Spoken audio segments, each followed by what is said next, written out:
But I mean, again, he doesn't know who Gabriel is, right? Because he didn't come from an Abrahamic faith. The people of Mecca were pagan. Quran is mentioned, if this book was from other than God, they would have found in it many contradictions. If a book is without contradictions, that has no bearing on whether it comes from God or not. I've had phone books that are inerrant, but I certainly don't think God gave them. That we believe without understanding.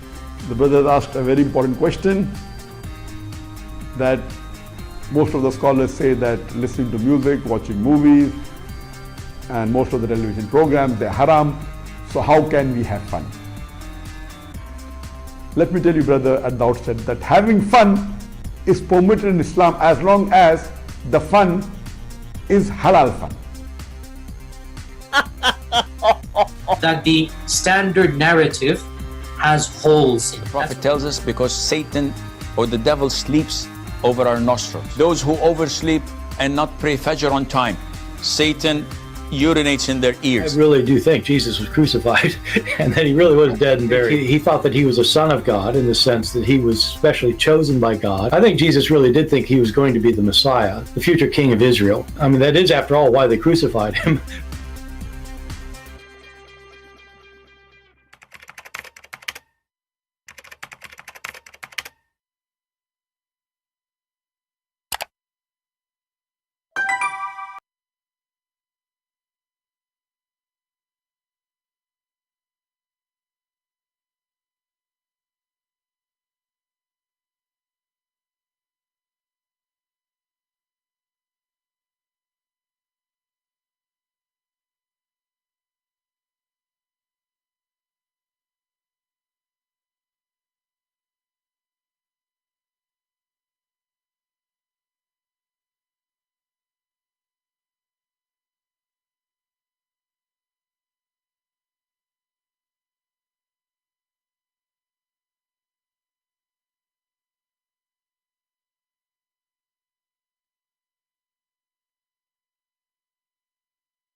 All right, I think now you have sound. I know what's wrong with this software.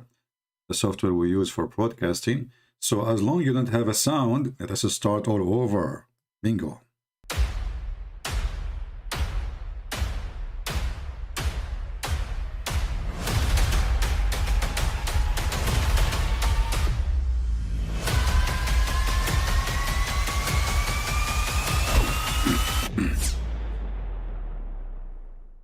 But I mean, again, he doesn't know who Gabriel is, right?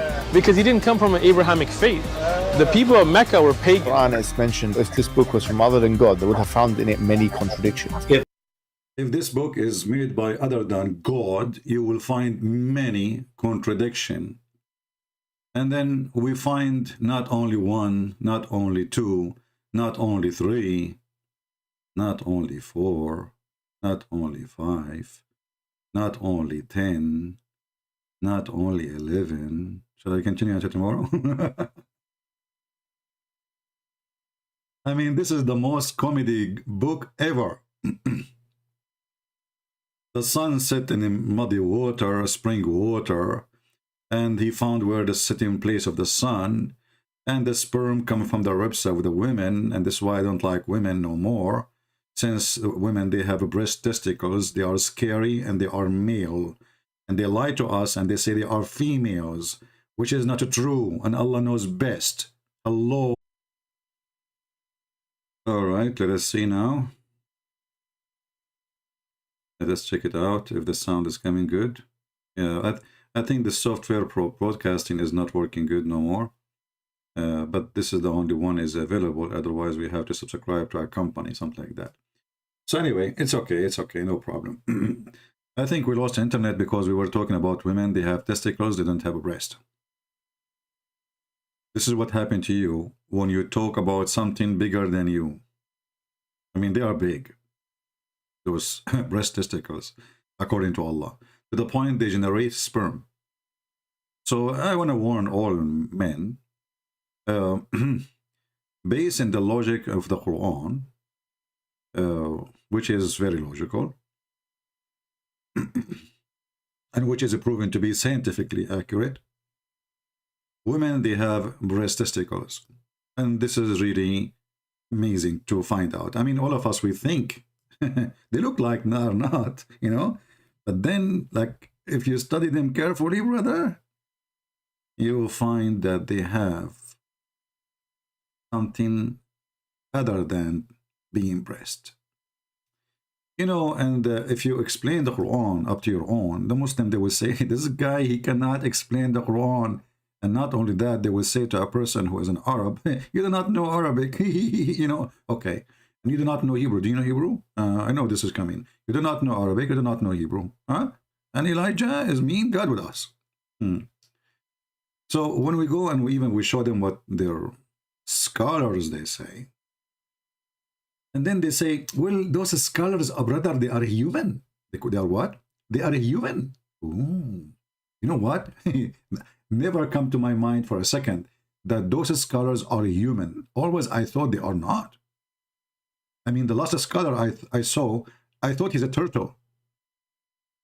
Because he was so slow to find a verse in the Quran and he needed my help. Yes, brother. Those scholars, they can make mistakes, brother. What about your prophet? Brother, there's millions of hadith the prophet said, and maybe many of them he did not say, brother. Like how we can function with this religion? What Allah say, he say it is, it mean was. Allah say the sunset in a muddy spring of water, it's mean the ocean. From that perspective, okay, why Allah did not use the word perspective? Do Allah knew that word or he never heard of it? Do you think Allah is an immigrant? He did not learn good Arabic? So he have a broken Afghani, like the guy, he called me yesterday, you know, the Sadiq, and he want to play that he know Arabic.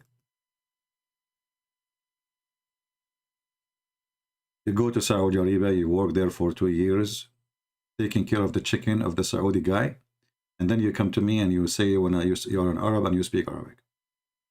And the second we ask you to read, you do not know what to say. Let us open Skype, and all Muslims are more than welcome to call us. All right? And we will be happy to have you. Meantime, we will see that Allah, he knows a lot. And tell Muhammad and they call us. Skype again is open. He created from water gushing forth, meaning sexual fluid, that comes out bursting forth. This is the orgasm. So it's not something inside, take a note, you know, it's outside. From the man and the women. That's good, you know. Thus the child is produced from both of them. See, because of the sexual fluid, from both of them, the child is produced. All right. And then Allah, he said here, proceeding from the backbone and the ribs. You know, one of the amazing discovery, there is a scientist, he is from Japan. His name is Yama Idolai Yama, Suzuki Yama, Idolai again and again Yama. Very well known. I mean, you can ask any Japanese about him. I mean, if you don't believe me, search his name. You know, he said, it's true that the sperm of the man is coming from the last bone in his spine. And this is the backbone. By the way, my backbone is hurting me. Man, I think there's no more sperm there. I need to replace it. I think the God of Islam, he thought that testicles exist as a decoration. You know, like, you know, everybody have decoration for things. You know, Christians, they have decoration for a Christmas tree, whatever. Allah, he think that the balls of the man are decoration. Actually, they are balls. Think about it. And they are hanged there, you know, I mean, in certain location. You know, I was wondering, like, when I was a kid, like, why, what is those for? What is those for? What is those for? I could not get the answer. And until now, Allah made me more confused. I could not really get the answer because the sperm coming from the backbone. So what the balls for? And then, you know, people, which made funny in America, they say to you, do you have balls? Like, what the heck? What does this have to do with the, like, bravery? And so what if a person, he lost his balls somewhere? Does that mean he is not a man no more? Like, what You have balls, man. This is what they say to you in English, you know, you have balls. Like, really. Even sometimes they say it to women. Arabic word can also mean male member. Okay, well, Harun, the donkey who said that to you is from F Dawa. Tell your F Dawa to take the F because it's really fit with them. Because I challenge you and I challenge them to show me where the backbone mean. Guys, it says the backbone. It mean, brother, it's mean the male member. Why is the backbone? Is your male member in the back of your back and it's a bone?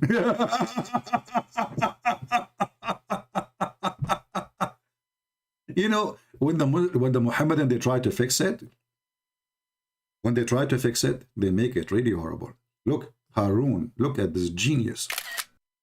He's a victim of a funny channel, have four idiots. They are a bunch of kids. They can say whatever they want. But you know, those things actually, those Muslims who say those things, they are very useful for us. Because later, when people, they go check in the dictionary, they will see that they are really jokers and nobody can trust Muslims no more, including Muslims. So here he says, the Christian prince. Arabic word can also mean male member. I never heard of a male member made of bones. Do you have a male member made of bones and it's located in your back? Is it? Hey, admins, don't post links when we are live, please. Even if it's my own channel. Because that will make people go out and we will not get the benefit. Don't post any link for anything.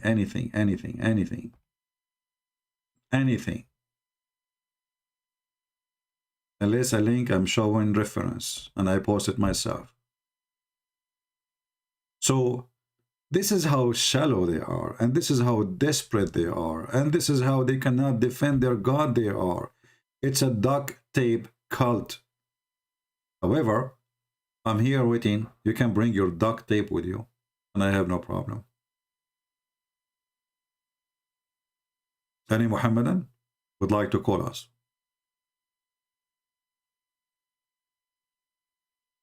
Any Muhammadan would like to call us? You see, this is the time which you guys are not expecting me. This is why we have just, after 15 minutes, we have only 500 or 600 people. But soon people will wake up and they will know, because I will ring the bell. You know, once I became a prophet, and this was a long time ago actually, it was maybe like 10 minutes ago. And then I start hearing the sound of the bell in my head. First, I thought maybe I got epilepsy. Epilepsy? Very funny word. Lepsy? What the heck? And then I asked myself, hold on. Isn't this is how Prophet Muhammad, he received inspiration from Allah as a sound of a bell?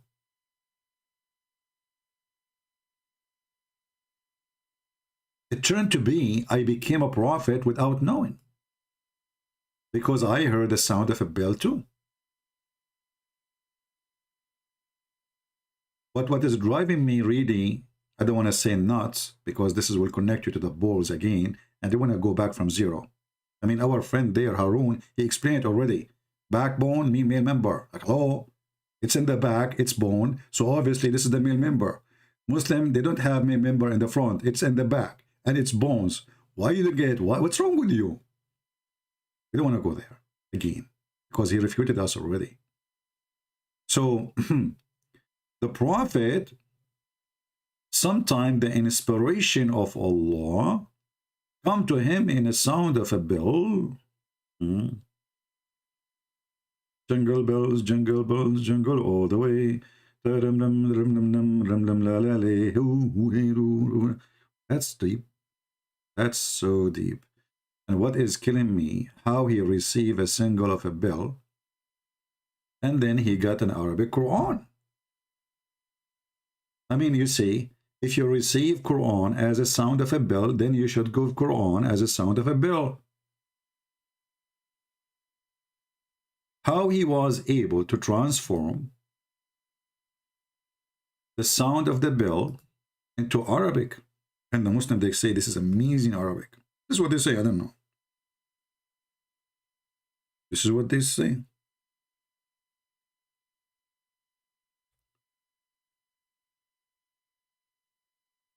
And I could not really understand why even God, he want to send his Quran as a sound of a bell.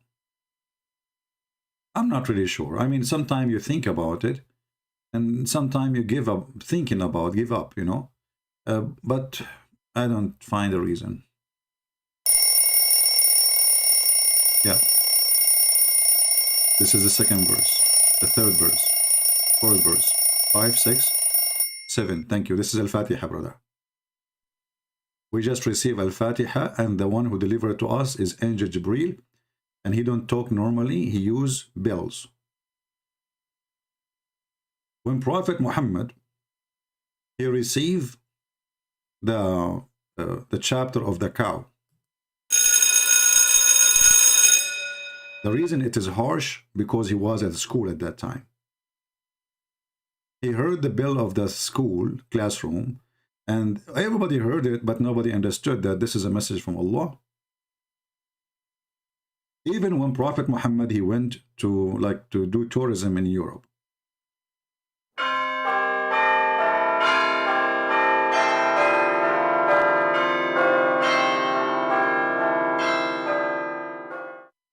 The chapter of the elephant. Because this is actually not in London. Maybe you think this is in London. This is in Bombay.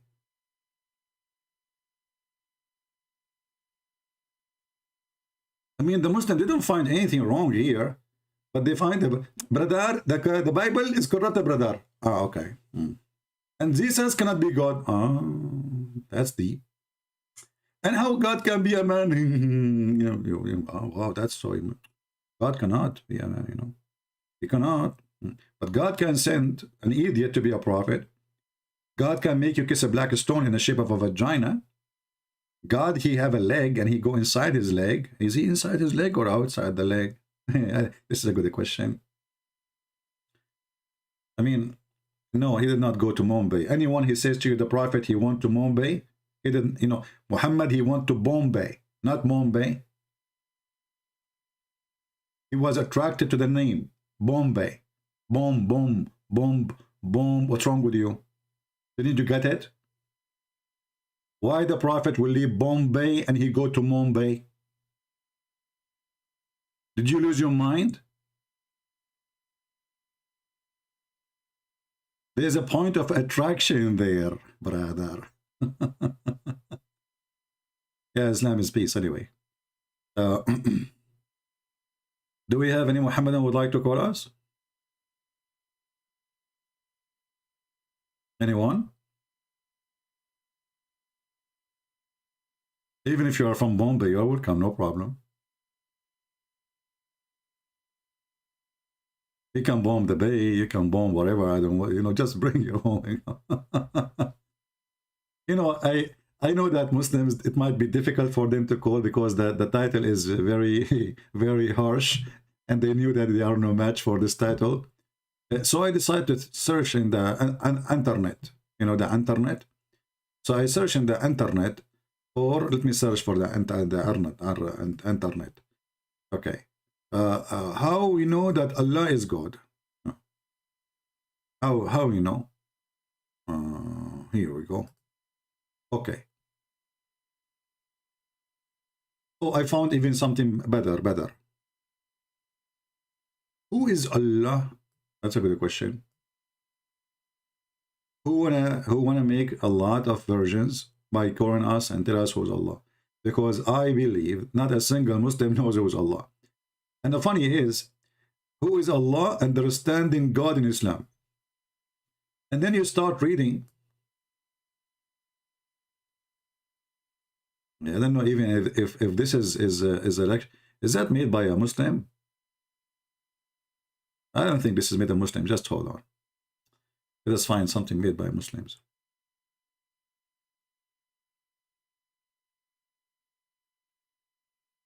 Ah, this is made by Muslims. Ah, to prove of God, Allah. How can he proven? Although no proof is needed. Like, what the heck? Yeah.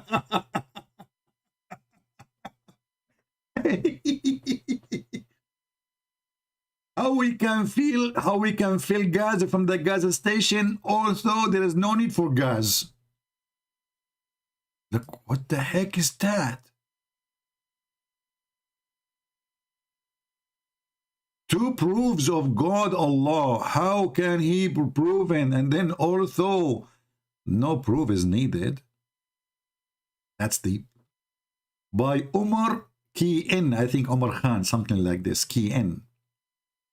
Okay, Omar Key in, tell us, Allah is the one who, by his magnificence, don't tell me about the Magnificent Seven. They keep repeating it for free forever. We got it. It's for free on YouTube. Is valid, veiled from perception of the eyes and above the attainment of thoughts, and does not resemble, okay, the essence of the creation. What is this? What is that? Guys, somebody tell me what. So now you give me definition of your God. So he's magnificent, nobody can see him. He is veiled. Why he's veiled? He's a female. What do you mean he's veiled? He's veiled from reception. So how you recognize your God? How you Muslims, you know that there is a God? As long he is, you know, veiled, you did not see him. Did you speak to him, Muslims? Did any Muhammadan spoke to Allah? Did Muhammad speak to Allah? What is this? This is definition now. This is more confusing from before the question. And then he says intro. Like, no, don't give me this intro thing. You know, I will get dizzy right away. Of course, there are other proof of Allah subhanahu wa ta'ala. May his majesty be exalted. Even if it's not for everyone, will take this proof to heart. Not everyone. Looks like the proof of Allah is not working. The fact that the mind is suppressed does not mean that God cannot be known. But it means that God must be known through means. Okay. What he is not. Look, they did not tell us who is he. They start from what he is not. When I can count for you a lot of things about Allah. What he cannot, what he is not, for sure he is not smart. Number two, he's an idiot. Which means he is not an idiot. You know, not an idiot. Not, I don't know. You phrase it for me. English is not my first language. And our intellect is capable of understanding what God, Allah, is not. This is the negative viewpoint. In short, he is not what a human mind will imagine. Like, what the heck? So human mind cannot imagine Allah. So why Allah, he says he have hands? If Allah don't want the Muslims to imagine how he is, why he said he have hands, he have a chin, he have a face, he have two eyes? Is Allah speaking to the mind of the man or to his foot? Oh, I forgot Allah have a foot too. Is that how you explain to me that your God, let me explain to you how God is. The first thing you need to understand that you cannot, you are unable, you cannot even imagine. And so what he is not, how you know he is not any of those things if you cannot imagine how he is? Do we have any Muhammadan would like to call us and tell us? Allah knows what? And what do you know about Allah? All this article is just shish kebab. There's nothing about your God. Kalam is Arabic word for speech. About this curve theology which use reason-based proof and rational argument. Islam speak about rational argument. Like, okay, I will show you one example of rational argument. Just one example.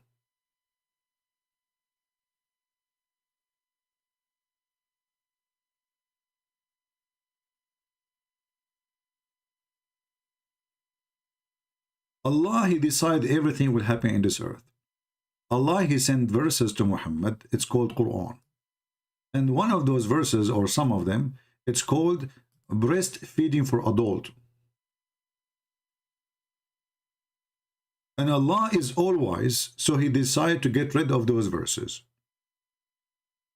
When Muhammad, he died, and his wife and the believers were busy, preoccupied by making hummus, a goat, she entered the bedroom of the Prophet and she ate the Quran of Allah. And that is a rational reasoning for not having those Quran no more. But the question still exists, what is the rational reasoning to have a breastfeeding for adult until now? Muhammad and they speak about rational reasoning. Anybody can tell me what is the point of a woman, she gave her breast to someone else?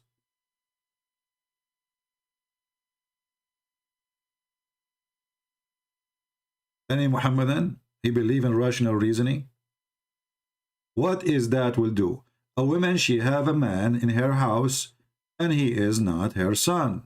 He is not her brother. Okay, the husband is jealous. What is the rational reasoning that a woman, she should give her breast to this man who have a growing beard? What is behind this? We have somebody, his name is Prophet Muhammad, www, Prophet Muhammad, www. Abdul, it says a breastfeeding for adult. Are you an idiot? It says, read. You know, those people don't read. It's for Foster, you idiot. It's for Foster. Ah, for Foster. He's an adult and he is Foster. Hey, Abdul, okay, you keep calling me an idiot. You can keep calling me idiot. But my friend, it says for adult. What's Foster? Do you know how to read Muhammad? B-U-B-B-U-H H-B-B-G? Huh? What do you mean for Foster?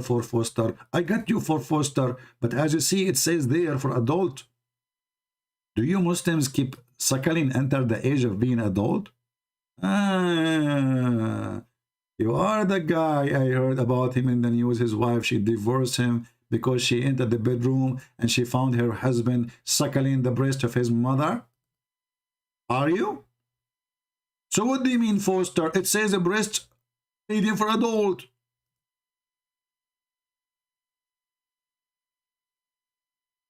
It's in front of you. What Foster?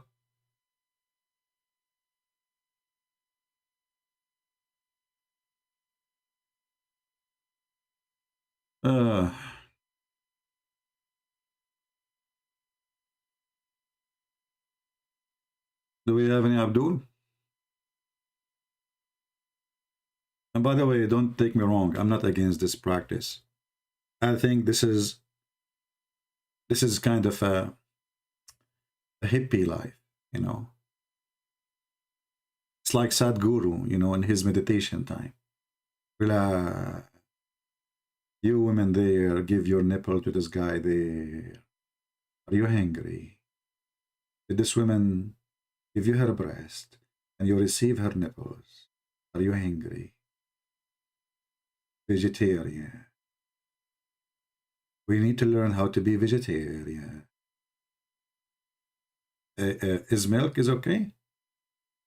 Did we drink? If we drink milk, is it okay? We're still vegetarian, right? Because those women, they eat zucchini anyway. No? So it's clear, you know? Yeah. Yeah, if you are hungry. Hey, Sadhguru, I did not allow you to talk. Sadhguru is so peaceful. He teach about how to respect other people. Respection. Respection. What the heck is that? Respection? Whatever, you know? Stay calm. Stay calm. You ask Sadhguru a question, he go crazy on you. Stay calm. We need to learn how to receive the atmosphere around us. Stay calm. The second you get him busted, you ask him a question he don't like. In a second, Sadhguru is Zakir Naik. Brother sister, I told him, this person is not coming to ask question to learn. He is coming here to question. Get him out of here. What the heck? What happened to the peaceful person who drink, you know, zucchini juice and cucumber juice and very healthy, and what the heck is that? Do we have any Muslim? Why you drag Sadhguru is not a Bedo priest? Man Vatican best compared with Bedo Muhammad. You know, Lethi are upset about Sadhguru. How we know if he is a Buddha priest or not? But I know that this guy is accused that he killed his wife, and he claimed, and you can watch his video, he claimed that his wife, she decided to die by yoga. Secondly, we don't have pedo priest. We kick them out.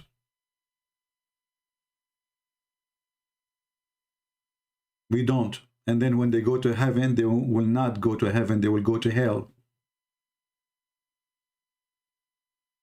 And when somebody says to you there is pedo priest, we have billions of priests, not billions, hundreds of millions. If a few of them, they are corrupt, but that's very normal. Have you ever heard of any city all the citizens are good citizens? You are a stupid idiot. Have you ever heard of a city all of it is good citizen? Nobody go to jail. Nobody is a child molester. Nobody is a killer. Nobody is a drug dealer. Well, we have a priest in the size of countries. Literally. Do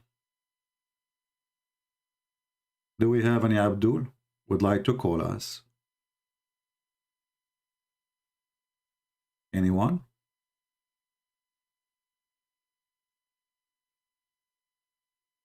Okay, let us relax. I advise you to eat vegetation. Now we will not eat anymore from now on. Any food is not vegetation. And then he go to Europe and he order shrimp and snap, you know, and the fancy seafood. Oh. Do we have any Abdul? Anyone? Any Muhammadan? Who is a Muhammadan? He like to call us and tell us how, what does God knows? You see, based on the knowledge of Allah, He know that if you as a female, adult female, you give your breast to an adult man, something will happen. So who is the Muhammadan would like to call us and tell us based on the knowledge of Allah, which nobody can understand, why Allah is ordering an adult female to give her breast to an adult male who is not her husband? What is the purpose? Anyone can help us? Anyone?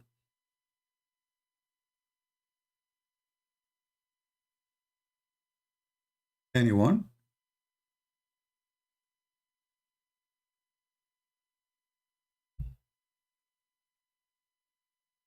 Any two? Forget about, you know, I actually, I think I'm making the wrong challenge. I should not say anyone. I should say any two. Any two?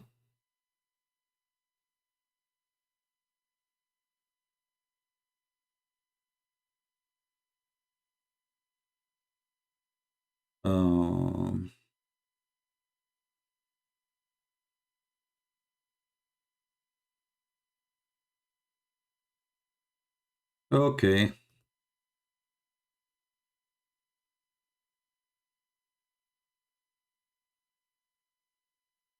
A group of Filipinos, Muslims, is challenging a group of Christian Filipinos. Bring them here. I will do the job.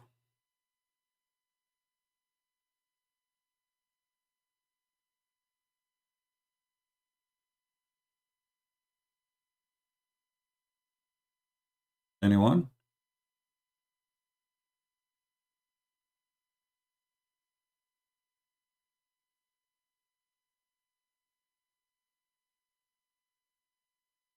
My Skype is open. Any Muslim?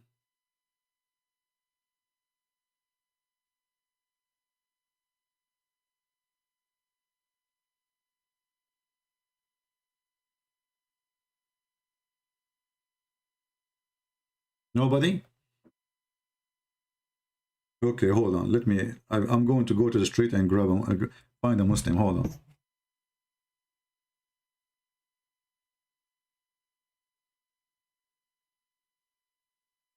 All right, I found one. Hold on. He is coming. He said he is going just to make to be sure that his children's they got their shoes on. He have only 65 kids, and he is coming after that right away. That will be very soon. Why you don't give interview to Part Rahman? Why I want to do interview such an idiot? Is it an honor for me to interview Borat? I do not need Borat, and I do not interview anyone. Here, nobody is high to be interviewed. And I don't want anyone to interview me too, because I believe this is such a stupid way of teaching anything. You know, like somebody invited me, and it's a mistake to go, actually. You want to teach something, teach it. Do we have any Muhammadan? Any Muhammadan would like to call us?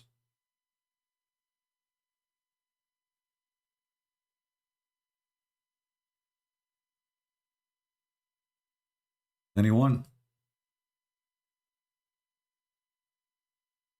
Nobody.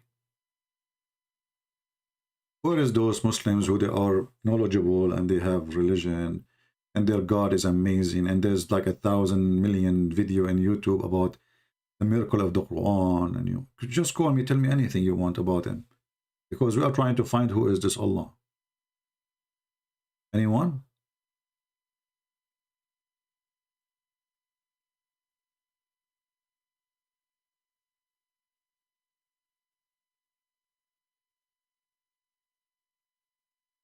When we will do the next Bible study, we will see. I will let you know.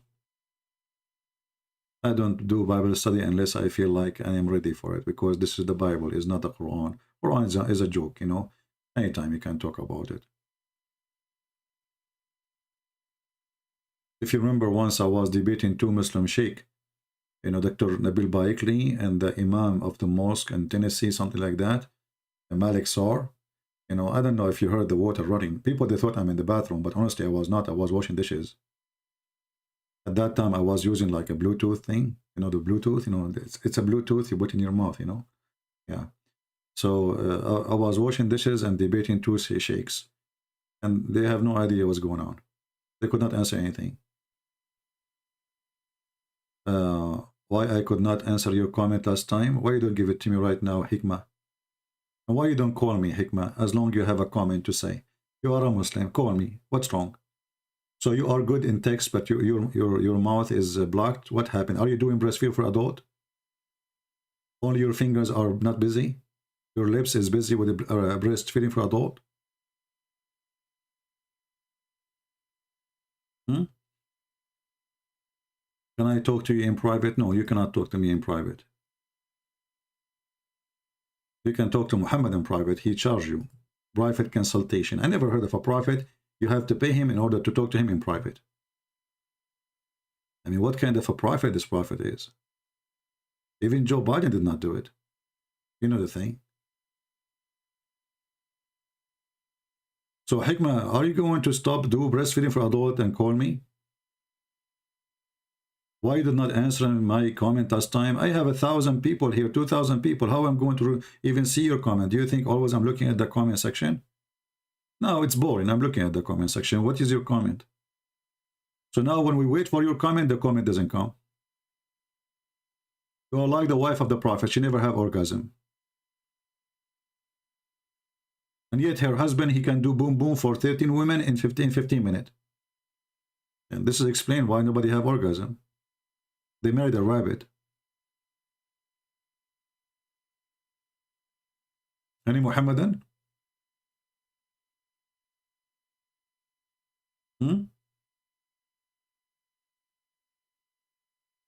Anyone? What is the reasoning? I'm trying to understand your God. Allah knows best. So based in which knowledge that a woman, she is adult, mature, grown woman, she will give her breast to a grown man and he is not her husband. Anyone can just help us. What is the purpose of this? What will happen exactly? Any Muhammadan?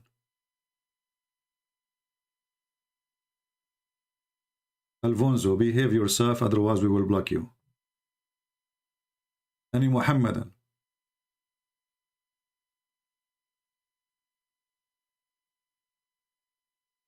Zero Muhammadan? So when we go offline, you will see all those comments.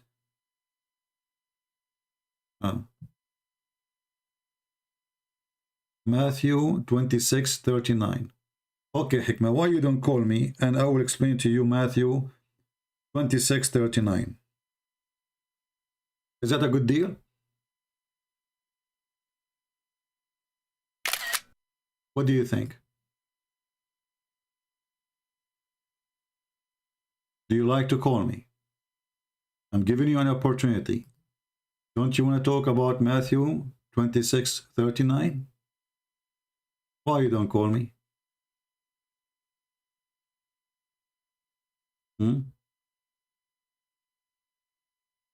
Well, you know, when a Muhammadan, he say, why can you read for me? Can you tell me about Matthew 26? You know, all of us, we knew that the Christians, all of them, they believe. And Jesus, he keeps saying that he is sent by the Father. When someone says to you, I was sent by the Father, he sent his only begotten Son. So obviously, the Son is in total always agreement, with the Father and the will of Father, let your will be done. So a Muslim, he go and read a chapter in the Bible. But this chapter first proved that Muhammad is a fraud. Proved that Jesus, he knew the unseen, he knew who was going to betray him. Proved that Jesus is the Son of his Father, which is God, the Father, which means he is God the Son. And proved in the same time that when the Muslims, they lie and they say that God, he committed suicide, that is a big fat lie. As you see, Jesus, he said, well, this cup, I don't really, it's not what I'm wishing for, but let your will be done. So the mission continue. So when a Muhammadan, he come and he say, hey, can you explain to us this? This is destroy the Quran, proving that Muhammad is a fraud, proving that Jesus is not a coward and he do not need to run away. He knew they are going to kill him. He do not need anyone to save him, even when the soldiers, they came to capture Jesus. Peter, he took his sword and he cut the ear of the soldier and almost he killed him.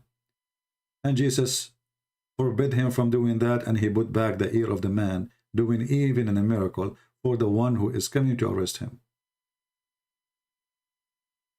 And if you are going to say that Jesus is praying to the Father, well, the Son praying to the Father, this is normal. Pray in English is a translation for, let us say, a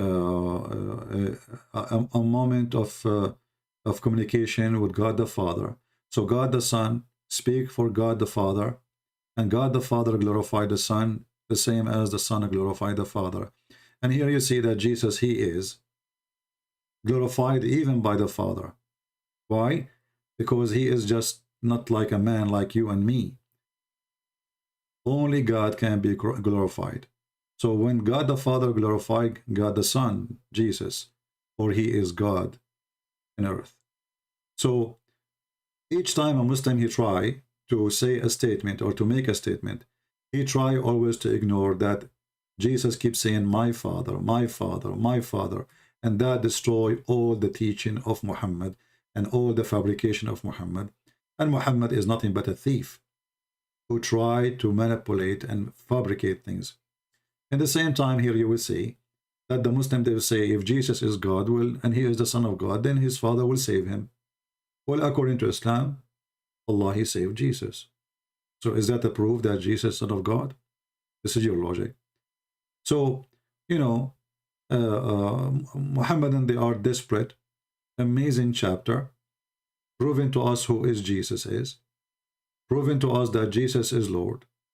Even when they ask him the questions, which is proving to everybody who is he. Even those questions confirm what Jesus claimed and confirm why he was actually crucified. And this is why when we see someone like Mimi Hijab, your sister, she tried to interview someone like this idiot, Borat, hoping that they can get something useful for their propaganda and agenda. He got them busted. He said clearly, I believe that the Messiah was crucified. This is your guest. This is the one you hired to work in the Middle East, and he get his salary from the Muslim countries. You invite him to Emirat, to Dubai, to teach, whatever, hoping that he can teach you how to fight Christianity. He got you busted. He believed strongly that Jesus was crucified. He believed strongly that Jesus, he taught that he is Son of God. The Muhammadan, they are so desperate to fight Christianity to the point they are asking atheists to help them. This is how evil this cult is. If a book is without contradictions, that has no bearing on whether it comes from God or not. I've had phone books that are inerrant, but I certainly don't think God gave them. That we believe without understanding. The brother asked a very important question, that most of the scholars say that listening to music, watching movies, and most of the television programs, they're haram. So how can we have fun? Let me tell you, brother, at the outset that having fun is permitted in Islam as long as the fun is halal fun. That the standard narrative has holes in it. The Prophet tells us because Satan or the devil sleeps over our nostrils. Those who oversleep and not pray Fajr on time, Satan urinates in their ears. I really do think Jesus was crucified and that he really was dead and buried. He thought that he So you know, the Muhammad and the Abdul, when he say, in the verse there it says, if it's possible, but why you don't read the rest? Well, obviously that your will be done. And obviously he was crucified. And obviously you're an idiot. So all what you care for in the verse, it's if it's possible. That's it, this is the one you like. Muhammad, and what you can say, very cute. It says this, if possible, if possible, if possible. But then it says they crucified him, you idiot. What a stupid religion. Focus with me, focus in the breastfeeding for adults. Here we go, let us go back. You know, the funny thing is that Muslims debate about us about if Jesus can be God or not. And we are debating if Muhammad is an idiot or not. Do you see the difference?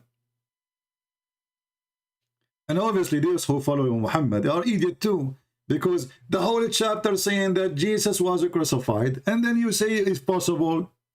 So what we would do with the rest of the chapter?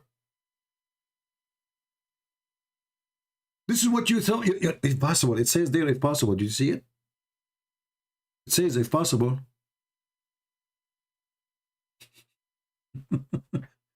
Who is a Muhammadan would like to call us if it is possible?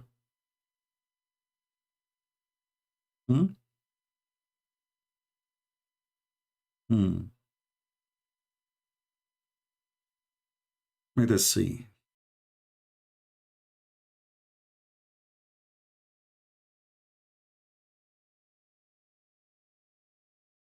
If it's possible, call us.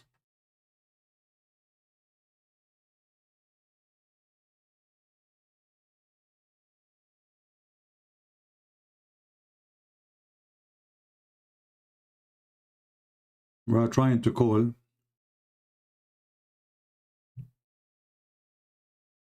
All right, he did not answer. Do we have any Muhammadan? What happened to the brave Muhammadans?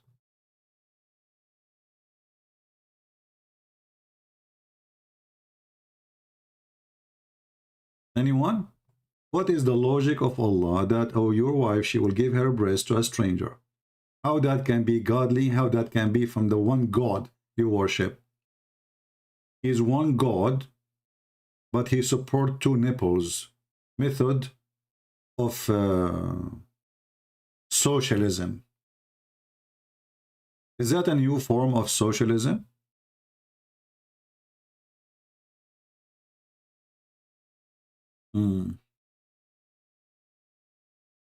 Anyone?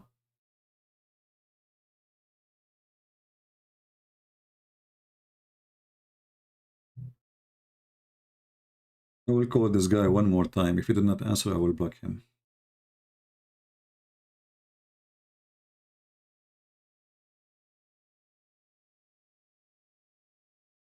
Yes, my friend. Are you a Muslim? I'm no more Muslim, Christian Prince. I'm calling from Malaysia. I've been trying to, but I want to thank you so much because I was born Catholic Christian, and then don't know how I got into this cult, but you saved me. Honestly, thank you very much, brother. You're welcome, my friend. You are live on air, so your voice is coming. If you don't want to be live, you better hang up. Oh, I see. Yeah, we are live on air. So how can I get in touch with you, brother? Well, this is the only way. I apologize. I open my Skype only when I'm live. Oh, I see. Yeah. Okay. Anyway, we are happy for you that you decide to leave this cult, and I hope more from Malaysia will leave this garbage religion. Yeah, with me from the day I was just coincidentally, I was first I was a Muslim. I was Did you call me really before? Muslim. You called me before? Yes, so many times I tried, and just now it's early morning in Malaysia now. Yeah, like you use a Muslim name when you call me before? I don't know, brother. I just simply type like that. You see? I'm already about 70 years old. You see, and I was already about 40 over years in the Islam, and then suddenly I was just scrolling. How many years you were Muslim? How many years? 40 over years, brother. 40? 40 years, brother. 40 years as a Muslim. 40 years as a Muslim. Yes, brother. Why you decide to leave Islam now? What happened? You see, in fact, I was a very strong Muslim when I was doing dawah, and about 60 over people, I converted them into Islam. And then suddenly I felt something not nice, and then I was just, I was following the Jamaat Tabligh, and that was the thing that really put me into a deep real. I was a musician, and I gave up all the kind of dressing, and I was using the turban and everything. And I thought that was the true religion, And then 40 years I was there. And then one day I was just scrolling the YouTube, and I found your name, Christian Prince. I just simply clicked in, and that's it. I got into you. And then one day I think you were saying to somebody, if you want to know the truth of Christ, just say that you are out of the guilt, and you will see a fountain bursting into your heart. And I said that, and I am already a different man. Honestly, I'm a different man now. And from your side, after listening to you now, already 7 people have already left the Islam. That's wonderful. I'm also happy. You see, because each time I listen to you, there is something I get into it. And in fact, my whole family also left the cult. But I have but that's a little bit of a contradiction there, because in this country I cannot openly say. So that's why I'm planning something else, brother. But thank you very much, brother. And you are welcome. And I'm happy for your family to leave Islam too, and all those who left Islam. And that I have my book for free in your language, right? Yeah. But I can read English, I'm not very good. Okay, but I mean, we have it for you in your language for free, so you can share it with your friends. Yes, sure. With anyone in your country who speaks the languages for free, as a gift from me for all people of Malaysia. All right? Yes. Thank you, brother. God bless you, and we are happy that you left Islam. Okay, brother. Okay, brother. Keep on doing this. All right. Sorry, I hang up on you before you finish. Well, this is the people leave Islam. We do not know. I don't know. I mean, he left. This guy, he called me before, and he left. He is a Muslim for 40 years, and even his family left Islam. His friends, they are leaving Islam. So the Lord, he worked, in an amazing way, and he helped more people to come out of this garbage. Here we have Mr. Hikmah. Hikmah, he did not like our answer. You love to pick but had it when its shoe is on other foot. It is time to admit that you are being intellectual hypocrite here. Okay, I decide to convert to Islam when I get the nipples. Hikmat, your name is Hikmah, which means wisdom.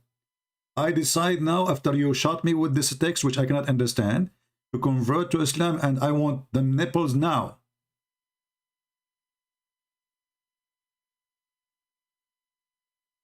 I want you to explain to me, when your wife, she gave her nipples to a strange man like me, what that will do exactly to me. That's it, I give up. You won, you won. Here we go. Forget about my foot, left foot, right foot. You won. I can't even understand what you are saying. You love to knit, big butt, hate it. What the heck is that? Hello. Hello, Yes, good my day. friend. Yes, we are My live friend? on air. We are live on air. Yes, my friend. We are from the Philippines. We All are right. a Catholic group here in the Philippines. Okay. Uh, can we invite you to have you so with talk our group, which is called Punto por Punto. Uh, uh, Later this 8 p.m. here in the Philippines. Today? Yeah, today. Today, 8 p.m. in the Philippines. That will be what? I don't know. I will check it out. So this is like a church group? Can I send you a link because some Muslims here in our country challenges the our Catholic group to Okay, debate my them. friend. My friend. Uh, I want you to do this. Tell them your challenge is accepted and we have a Christian brother. He will debate yeah. you. Okay, don't tell them Okay. his name is a Christian prince. Don't tell them. I'm warning you. Don't tell them Okay. his name is a Christian prince. No. Just tell them we are ready. Tell us when. Tell us the date. Tell us the time, and we will do it online. Yep. Because Yep. you know of Corcona. Corcona, you know, is very dangerous. You know. So so tell them. Can can But can we set uh, meeting with my group so that they can talk to you also? yeah, so we can, you know, just organize it. Don't worry about me. You know, I'm ready anytime. Even if it's for me like 4 a.m. in the morning, I will wake up just to make them shish kebab, and don't worry about it. Okay. Consider those Muslim group who want to debate you became hummus already. But never tell them they will debate who, just for surprise them. So, like, you are the one who called me first in Skype, and then you call them, and then we will have joint conversation, and we'll go live on air, and everybody will see Okay. Okay. how the hummus will Okay. work. All right, my brother. Thank you, my friend. Take Thank care. you, my friend. Bye-bye. All right. Hummus time.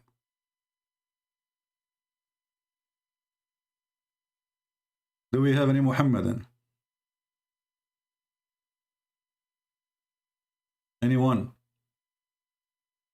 I mean, Muslims are people of logic, my friend. I mean, Islam all of it is logic. If you go and kill some Christians and Jews and Hindus, Allah will give you 72 virgins, each one of them her private part, fit for your private part, which is English. You don't even look authentic narration. Okay, so Hikmat, are you saying to me that you Muslims are a bunch of liars? Guys, look what this guy is saying. You don't even look at authentic narration. Why you don't show your viewer the exact details behind each hadith? You post and show the source for the interpretation in your Bible. I show it. And I'm showing the interpretation. What about you call me? You are the Muslim. And you give me, here we go. What is the behind the source of this hadith? Tell me. Why you don't call me and help us? Why you don't do that? What's wrong with you? Call us right now. Help us. In this story in front of us, we have any problem, my friend? I want you to tell me what is behind this. A woman, she came to the Prophet. She have a grown man in her house. And her husband is jealous. The Prophet, he ordered the woman to give her boobs to him. Why? Are you Christian liars for having Gnostic text? No, stop lying, hypocrite. What, you know, what agnostic text, you donkey? Even your stupid prophet, he called our Bible Injil, which means this is the book of John, not the agnostic. So you are a certified idiot like your prophet. Can you name for me the Bible of the agnostic? Give me the name, as long as you are the genius. Go ahead. Agnostic. Even your stupid prophet, he called our Bible Injil, which means he chose the book of John. Potato. I mean, this is the guy, you know, today. Are we going to fast with this hikmah? Muslims, you better bring me someone. Okay, you know what? We will change the topic. Forget about the nipples. It's embarrassment, I know. And not only that, 10 times. I mean, why not 9? Why a woman, she have to give her breast to a stranger 10 times? Why 10? Why 10? I want to know. What will happen if he did suckle her nipples 9 times, 9 days, and half? Like, what will happen when you do the 10? Does that mean his stomach is full of milk? Why 10? Any Muhammadan can tell us the hikmah behind this, the wisdom?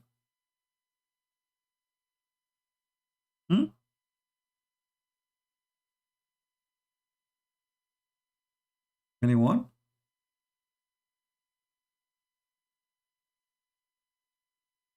Forget about this one. Let us go to something more, you know, more wise. I mean, this is really stupid. Muhammad is, sometimes he says stupid things, but not always. Okay. Well, Muhammad, as you know, he's a prophet. And because he's a prophet, he was under control of the devil. Have you ever heard of a prophet was bewitched?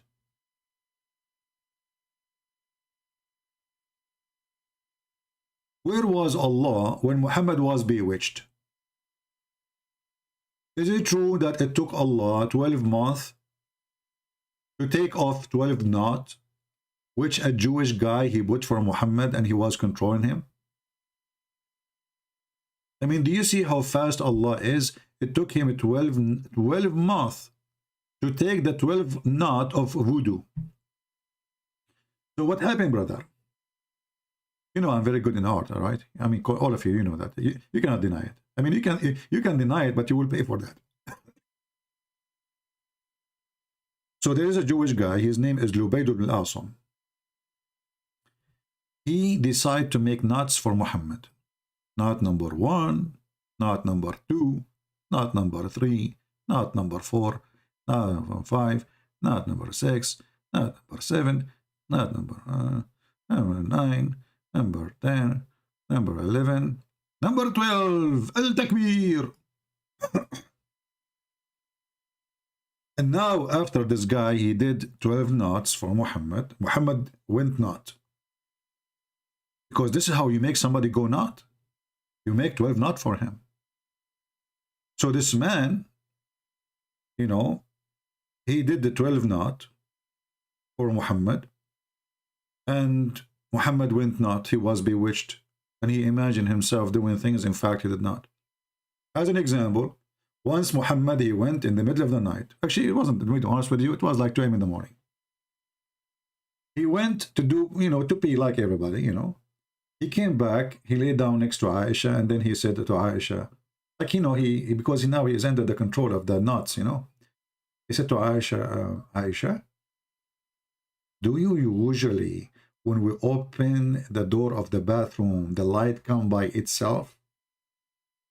Aisha, she is asleep, but still she can think. She said, no, honey, no, this is the refrigerator. So the Prophet imagined himself going to the bathroom to pee, but in fact he did pee in the refrigerator. Can you tell me how then in the world what we see in front of us happening? Can you call me and tell me what is behind the story? As long as you are the one who insists to tell us what is behind the story. He's a prophet of God now, and he pee in the refrigerator, thinking that this is the bathroom. And the only way we know it was the refrigerator, because when he opened the door, the light turned on by itself.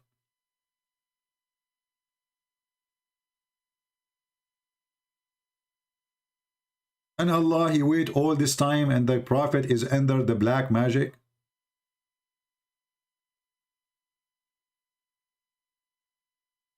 Any Muhammadan can tell us what's happening?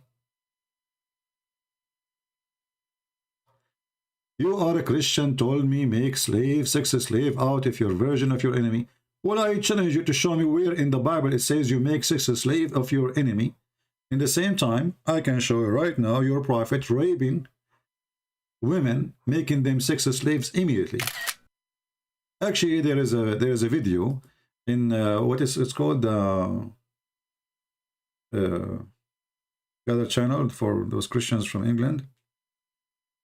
I forgot the name of the channel.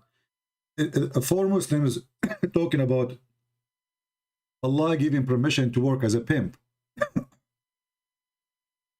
And who is the women you use as a sex slaves? They are slaves. And there is a verse about it in the Quran, and you will see those Abdul, 3 or 4 of them. The first thing they see in the video, it looked like, brother, Allah, he gave us a permission to work as a pimp. Go watch it. Those are Muslims and they are Christians. Those are Muslims, very well known. Al-Bagha is not forbidden in Islam. And Muslims, they use their slaves as sex slaves for business. They are a bunch of pimps. And the verse in 24, chapter 24, verse number 33 is so clear in front of us. Suku, yeah, Suku film. Go look there. There is a title of a video. It says, look like Allah give us permission to be pimp. 3 Muslims, Muhammadan, they were talking about it. And they are the one who chose the word, gave us permission to work as a pimp. They are, not us.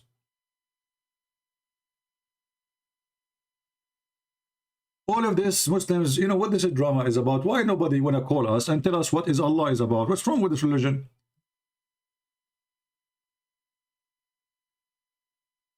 You Christians, you have sex slave. Where?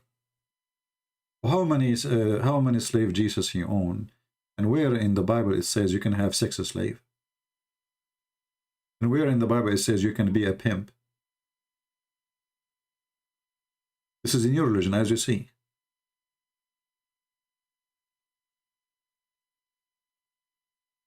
Any Muhammadan?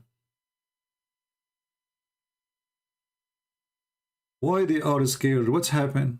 What's happening?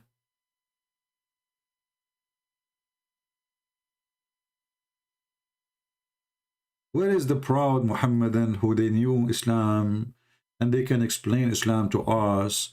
And brother, Islam is an amazing religion. I mean, what happened? Where are you? Are you ashamed?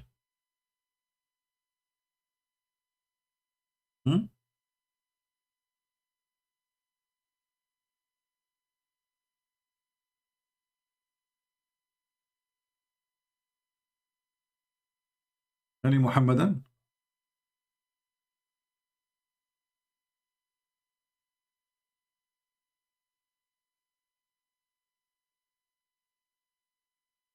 Who is a brave Muhammadan would like to call us? Yeah, but I can't find you. This is in the Quran, Harun. You are stupid like your prophet. Why you don't call me and I will show you the same verse in the Quran? You are a stupid idiot. According to your prophet, this is a prophet. His name is Samuel. You Muslims, you call him Shamael. And Allah, he gave him the blessing to have victory.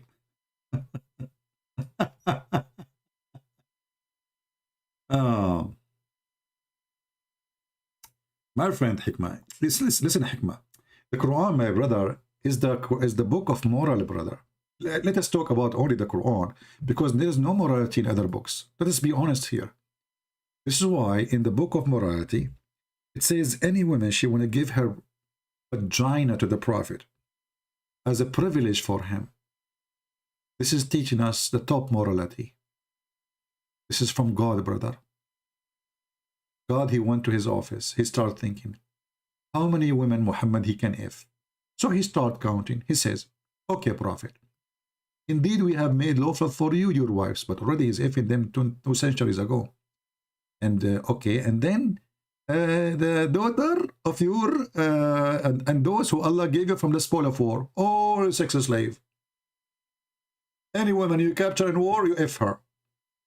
And the daughter of your partner uncle, and the daughter of your partner aunt, and the daughter of your maternal uncle, and the daughter of a and okay, and a woman, she is migrated with you. Like, what the heck? This means all the Muslims. And any woman, look how faithful, a faithful woman, she offered herself to the Prophet to F her. Do you see the faith? Do you see the faith? Only faithful women will do that, brother. Only a faithful woman, she will take off her panty to the Prophet, peace be upon him. Women who don't take their panty to the Prophet and they are Muslims, they are not faithful, obviously. Actually, this is the examination at that time for how faithful you are. If you are faithful, you have no panty for the Prophet. If you have panty, you are not faithful. The verse in front of you. Do you see it? What does this have to do with God? Why does God is making to him such a verse saying any woman she wanna F her? What does that mean? Take me, baby. This is from God? What does this have to do with God? How that will serve God, you know? And this is only privilege for Muhammad. Look, it says a privilege. Exclusive privilege. Exclusive. All of it is about his penis. Isn't it obvious that this person is a fraud? Osman saying, dirty mouth Christian princess, you always talk about nasty stuff. Thank you, Mr. Osman. But you just admitted that your prophet is nasty and he have filthy mouth, because I just read the Quran. You always talk about those stuff, but this is stuff in your Quran, what we would do. Should I make a new Quran? Clean Quran? All your Quran is about F her, divorce her, take her, temporary marriage, marrying children, beat your wife, high five. Nasty stuff. When your prophet, he say to a man, go and tell him, bite the penis of your father. Should I change it and make it bite the zucchini of your father, just to make your feeling doesn't hurt? When your prophet is filthy, what I can do? He said, bite the penis of your father. By the way, Mr. Osman, did you bite the penis of your father?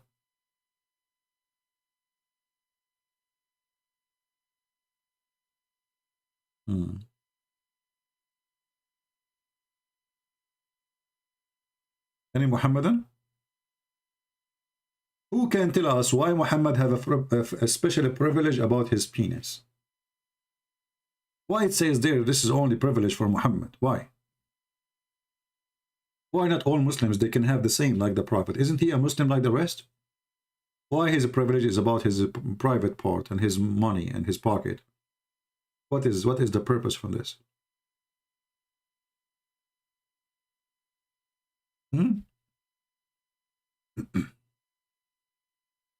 Any Abdul? By the way, I'm thinking, to apply to work in the Middle East as a Prophet Muhammad, because I want to have some privilege, you know. I go there, I claim that I'm Prophet Muhammad, and if they ask me what is the proof, I say, oh, easy, I have no miracles. And then they will believe me. Because according to them, the Prophet Muhammad do not need to have miracles. No, he do not. Why? Because you will not believe it anyway. Same for me. If you ask me, do you have miracles? I will say, I'm like Muhammad. I have zero miracle. Why you don't have miracle? Because you don't believe it anyway. Have you ever heard of somebody claiming to be a prophet And he is claiming that the reason he don't have any miracle because he will not believe it anyway. So why the Muslim believe in you anyway? ما منعنا. What the heck? ما منعنا أن نرسل. What the heck? What's wrong with you? Why you are saying? Don't say it in Arabic again. This is stupid. وما منعنا. Like what the heck? And we refrain from sending sign only because men formed us and treated them like garbage. Like what the heck? But as we know, the Jewish accept the miracles, and the Jewish accept even the miracle of Jesus. Majority of the Jews, they converted to Christianity already. This is a false excuse. Did you see Mimi Hijab talking about pedophile? Well, yeah. It's funny that they are talking about pedophile and their prophet is the biggest pedophile in the history. Any Abdul?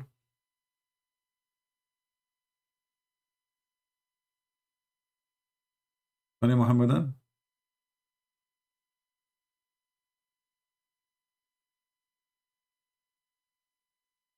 Yeah, keep them to yourself. That's mean you take them as a slave, but nowhere it says you sleep with them. You are a stupid mental like your prophet. If you continue reading, you will see that it says that if, you know, and those you shave their head, and if you marry, if you want to marry one of them, so you are a false man like your prophet.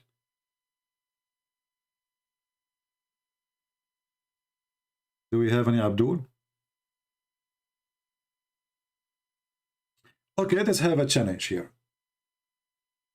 I will not ask you a question if you call me.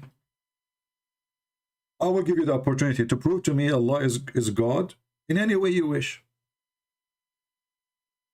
You choose how to prove it. You choose how to talk about it. You choose which verses from the Quran or Hadith to show me. Anyone want to do that?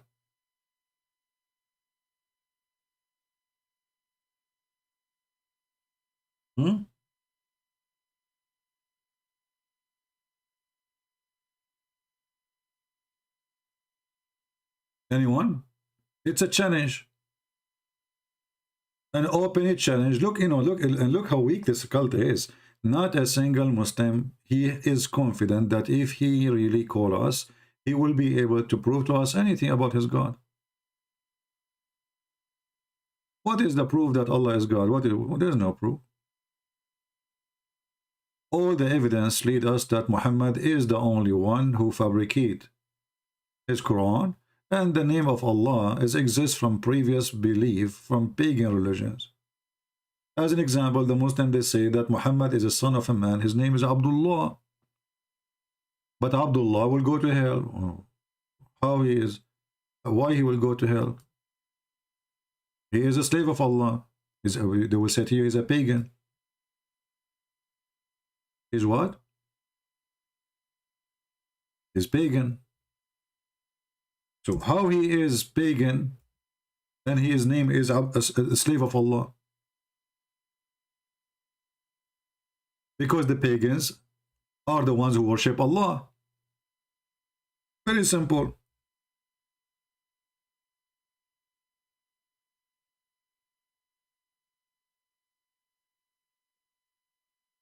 The pagans, I can show you right now videos from Muslim sheikhs saying clearly that pagans, there is exactly the same worship. They go around the Kaaba, they touch the black stone, they kiss the black stone, they pray in the front of the Kaaba. They're the same. They believe in Allah.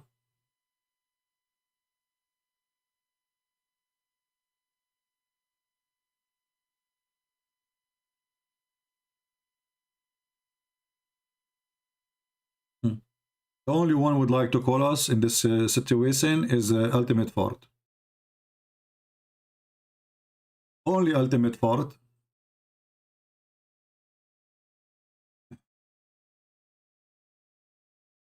He would like to call us.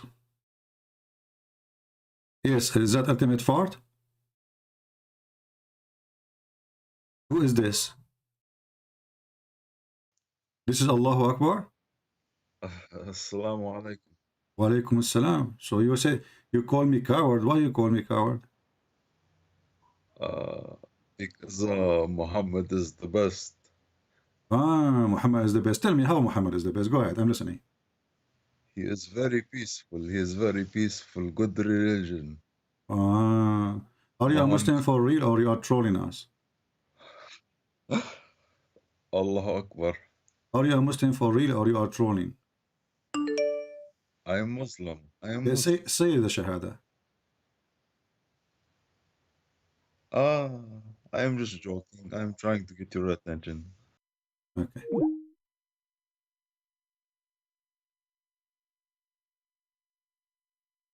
Next. Private conversation. What private conversation? Let us see this guy here.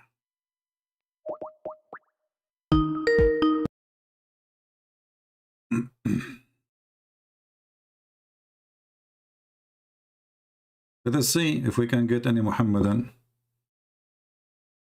Yes, my friend, you are live on air. Are you a Muslim? Oh, yes, I am Muslim. Alhamdulillah. Can you say the Shahada? Sure. Okay, say the Shahada. Go ahead. Why should I say it? Why not? You don't believe me? No, I don't believe Do you. people call it in your show? They're not Muslim. Yeah, there's people there. You see, we just receive a call Really? from a troll. How come you don't even do face-to-face debates? I don't do face to face. I do. Muhammad Hijab. I You do don't shoulder remember to that? shoulder. Well, he hang up on me. Do you Called remember in the that? show. Yeah, And then he was asking you Arabic questions. I am the one who called. I am the one You who have a called. thick Arabic I accent. am the one who called him, You and the yelling coward. at women. And the coward, he hang This up is on Christian me. way? What is the This Christian is way? what you Tell do me. in your house? Like Do what? you have What a is wife? that? What is Do that? you yell at women? Because I saw you were talking shit to women, right? What I said to her? Oh no, you were saying a lot of vulgar stuff. You don't Like remember? what? You have Like amnesia? what? Like Are you like very what? old right now? You forget? You Like know what what? you did. Like what? Like what? Why Like should I what? repeat it? Well, Am I here we like you? go. How we go? No, we can't play the video. So why And every day why do you you don't make tell videos me? about Why you don't tell me Islam? what I said? Why you don't tell me what I Islam said? is the truth. Is it true? Is it true that if I Christianity is the truth. if I say suckle me, is that bad? Okay, forget about what you say. No, no, no. I don't want to forget. If What I is your say, mission in life? if I say suckle me What to a if you Muslim die one woman, day? What are they gonna if I remember say you? suckle me to a Muslim woman, is that bad? Yeah, Don't man, even come talk on. shit. If I Don't- say you're not a suckle man. me to a Muslim How's woman, that a man? is that bad? Be a man and Women say coming you're the on one your who opened show, it. You are the one who opened the they don't- topic. Be a they're not man like and you, talk about aggressive it. like you. What? And then you mute people. I You're did not not a man. mute you. You see, you open a topic. I'm asking you, please. If I say to a Muslim woman, suckle me, is that bad? The coward, he hang up. This is Yurmimi Hijab, son of Muta. He is the one going around asking a Muslim sheikh, can I suck your wife tit? Your Muslim female, she is a whore. She called me and she said Jesus do something to his mother boobs. I said to her, in fact, you are filthy, insulting Jesus for no reason. In fact, it is your prophet who said, suckle me. Your coward Mimi Hijab, he cut the video, he played it for you because he's a son of Muta like you. And this is why you hang up. Is it a Christian way? So I want to ask you, I will call you again. Is it an Islamic way to go around and your prophet, he teach you to suckle Muslim women boobs? Answer, I'm calling you. Is this a Christian way?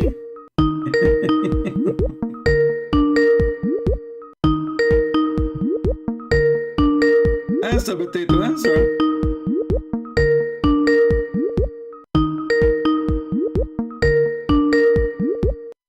Coward, he will not answer now. Is this a Christian way? No, this is not a Christian way. This is Islamic way. I was quoting your prophet.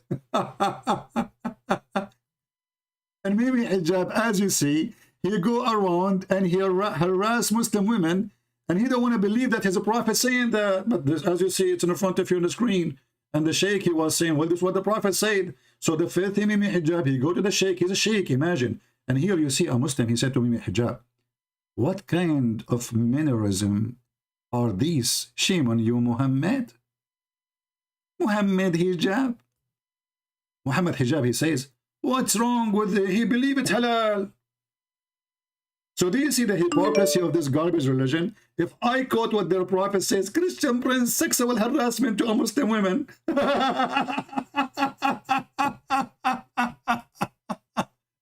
let's say this, Abdul. Don't text me in Skype, I will block you. Literally. If you are not a Muslim and you don't want me to call you, don't text me, I will block you. You are a Christian, you are not, I don't care.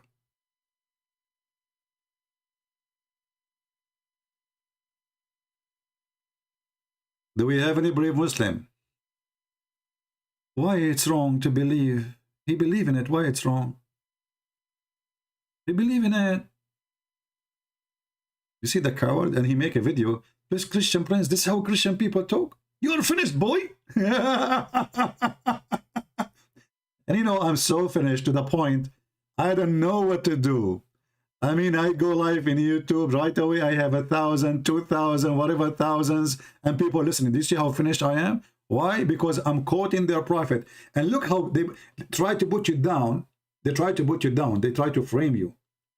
This is not how a Christian talk. Sure, this is not how a Christian talk. This is how Muslim talk, my friend. I'm quoting your prophet, and you are quoting your prophet too.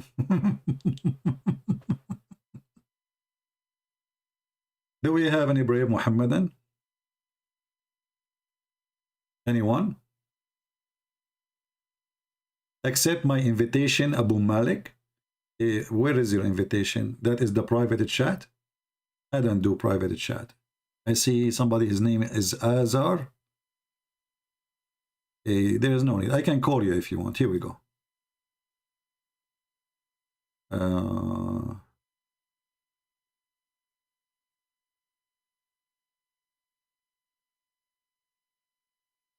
I can call you. There is no need for this.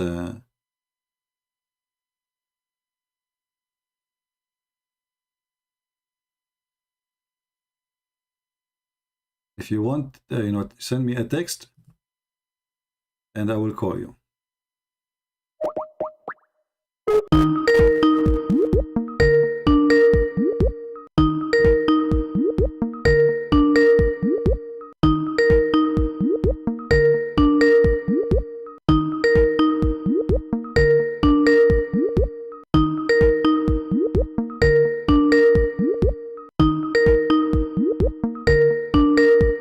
You don't answer. Accept my invitation, and when we call them, they don't answer. Any brave Muhammadan?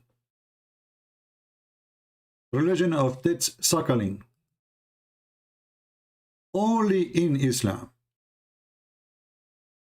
They have a God who is teaching the followers, your wife, she can give her tits to stranger. Only in Islam. You see, you go like Thailand, they have very open society somehow for sexuality, etc. But in reality, there's nobody hippie as Muhammad. Nobody. I will call you one more time. If you don't answer, I will block you. Let us see.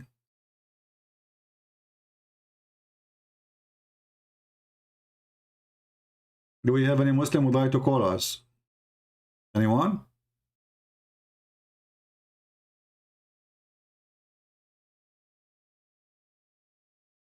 Okay, let me block you.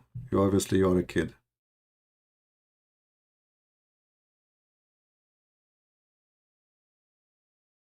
Do we have any brave Muslim who would like to call us?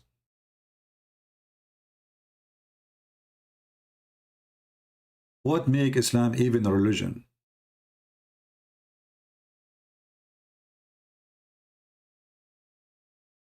What make Islam even a religion?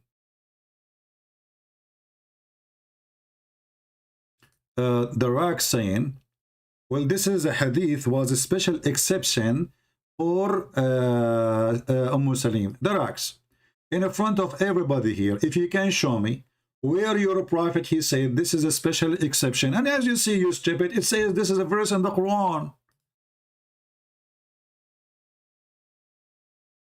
There's a verse in the Quran, special exception about one woman. However, I challenge you to show me where your prophet he said such a thing. Secondly, as long it is a special exception, why your prophet wife Aisha she practiced it? Are you saying that your prophet wife she was a perverted woman? Was she?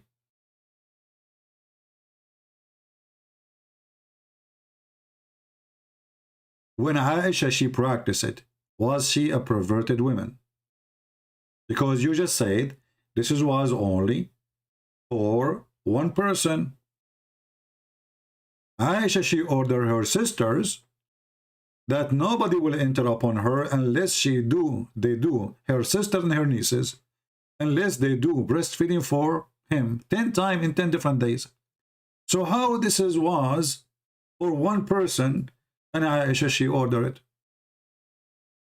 The other wives of Muhammad, they are ashamed of this, so they said to Aisha, this you should not do that. All of us we knew that Muhammad, he said, "Khudu dinakum an hadhihi al-humayra." Take your religion from this blondie. Al-Humayra, Aisha.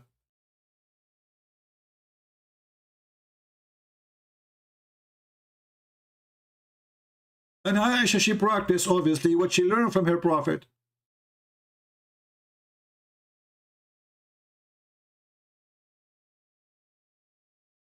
And what she practiced is what she heard firsthand from Muhammad. So obviously Muhammad, he never said to her, oh, this is only for that woman. Otherwise, and never said in his lifetime that this is only for that woman, because then the Muslim will say only this is for that woman. But if we go right now and we search in Google, we will find tons of Muslim sheikhs making fatwa that this is what the Prophet taught, and this is not only for one woman.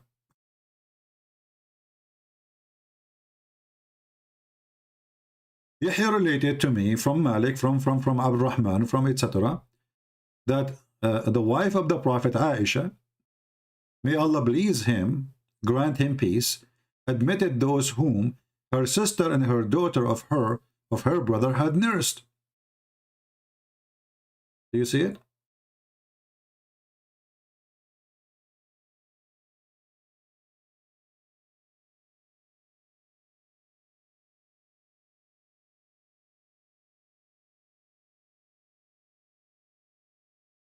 Anyone?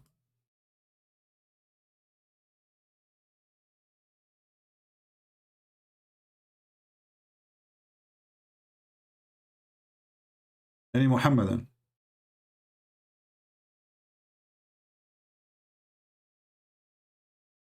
Let us see.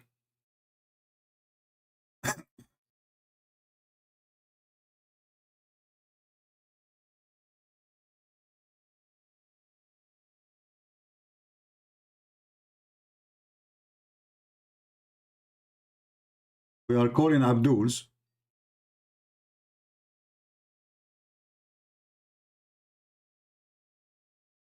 And look, obviously, they are just trying to be annoying, send me text messages, I'm a Muslim, and when you call them, they don't answer. It's okay, I will block you.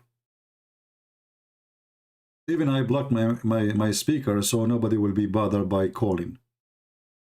Cowards. We don't use Zoom. I don't use Zoom. I use only Skype for those in Philippines. The same you call me. I don't use Zoom and this madness. Any brave Muhammadan would like to kill her. And you know, even if it was for one woman, why in the world you ask a woman to give her breast to a stranger? Tell us why. What that will do exactly? This man is a grown man. What is the wisdom of this God to order his prophet that in a woman, she have to suckle a grown man 10 times?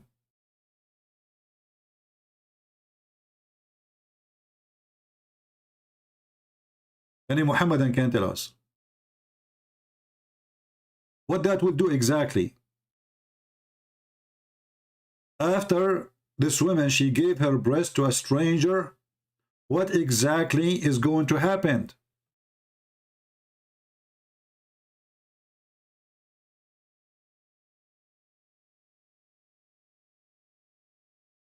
يعني محمدا.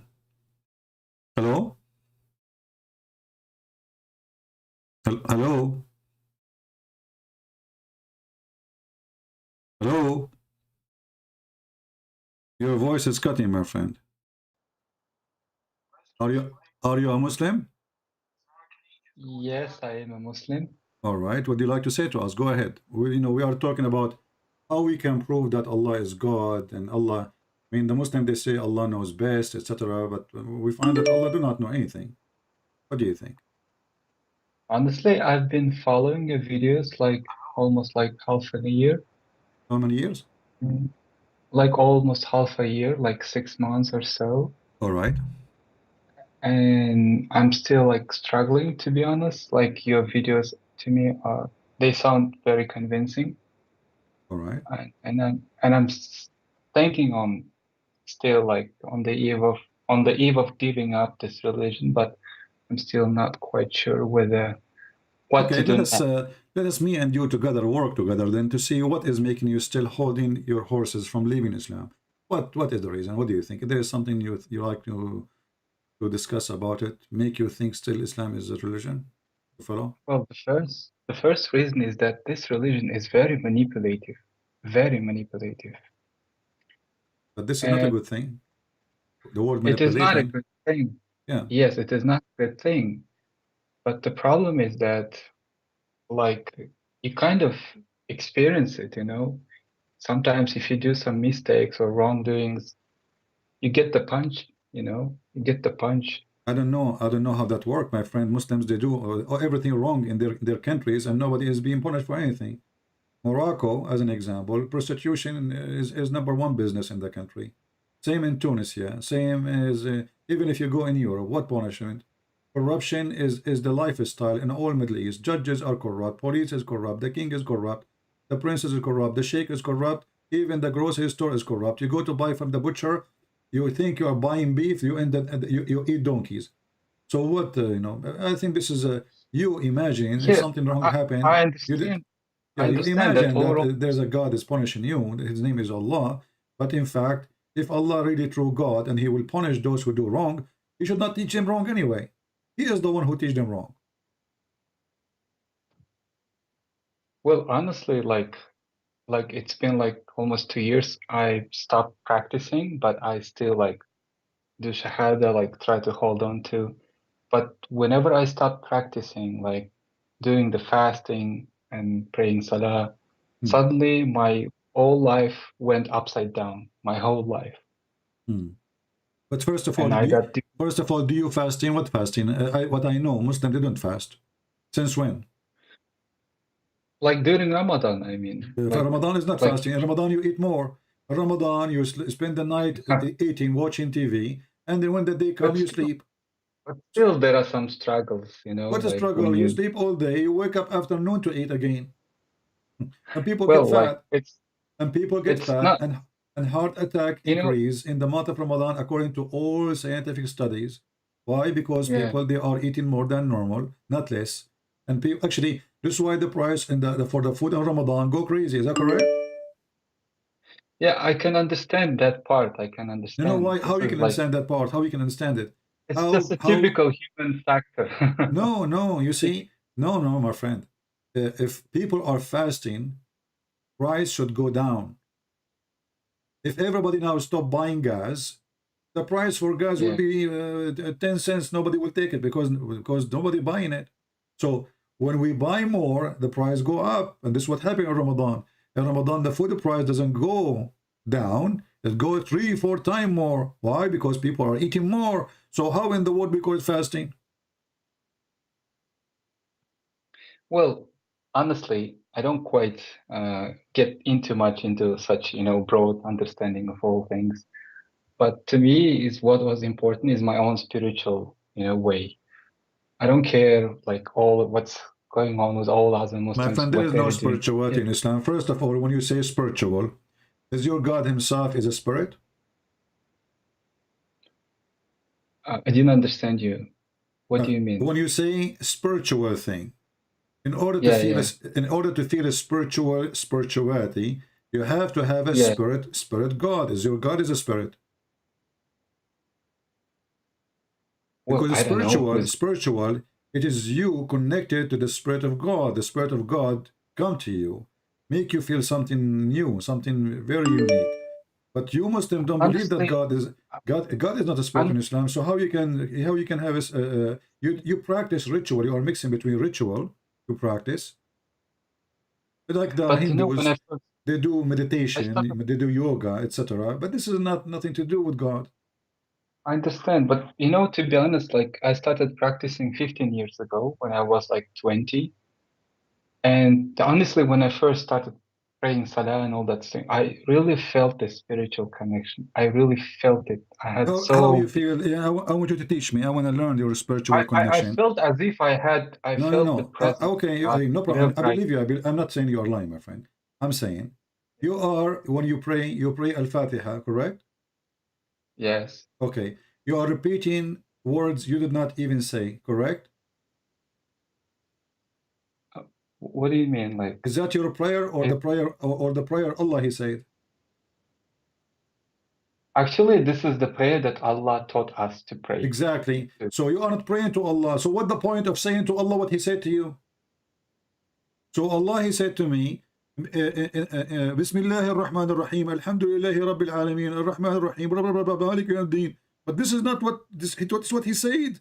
Have you ever heard of somebody? He called his somebody. Let us say you are calling your father or your son or your wife, and you call them 5 times a day, repeating to them what they said to you. So where is the spirituality and where is the prayer? Where is your prayer exactly? This is the prayer which Allah He said. So where is your prayer? You are not praying. You are just a parrot. You are repeating what somebody else said. So if I am Allah and there's a billion human beings, they call me every day, 5 times a day, they are saying to me what I said, I will hang up on them. Imagine you call me. I think most people, they don't know how to pray correctly. And what I was My taught friend, you do is not that need to pray. Allah, Well, there's nothing. It's called pray correctly. This is not true, because a prayer have to come from the heart. A child can pray. You do not need teachers to teach you how to pray. Pray is you speaking to your Lord from your heart.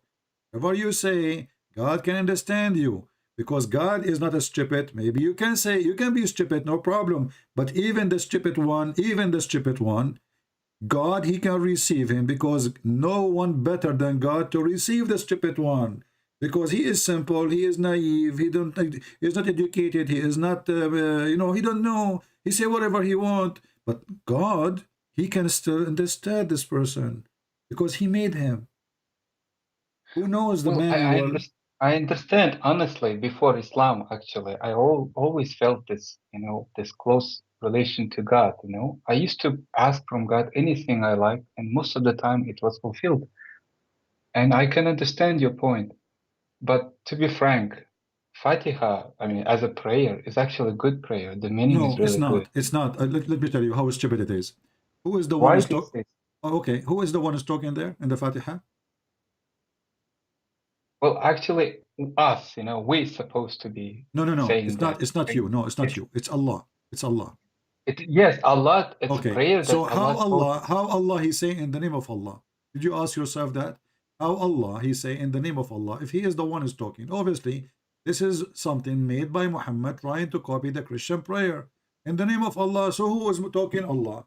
I never heard. Actually, Imagine Joe Biden. I mean, Joe Biden, he make a lot of poo-poo. Even Joe Biden, he will not say that in the name of Joe Biden. But you are Joe Biden. So but it's for us to say. We're no, supposed to my say. friend, this is not for you to say. Show me where it says say. Pray like this. Christians say. My friend, can you show me where Allah He says pray like this? Well, actually, Quran is not like a typical human like guidance book, It's just sort of you're supposed to understand it. Like, you What know what I easy to mean? understand? This is confusing. Have you ever heard of Allah saying praise be to Allah? Allah saying praise be to Allah. And then Allah, He repeat Himself. He just said the most gracious, most merciful. Why He's repeating again? This guy, you have nothing to say. And then He says the Master of Judgment Day. Okay, And then he said, do you do worship? Like Allah saying, do we worship? Well, to be frank, shouldn't Allah say, do we seek your worship? Your worship is if this is a prayer, he should teach us in the opposite way. But the author of the Quran, he forgot to switch. This is Muhammad. He forgot to switch from the third person, second person. So he said, they do worship. Who is talking? Allah. Allah saying they do worship. Obviously, this is stupid. Same time, my friend.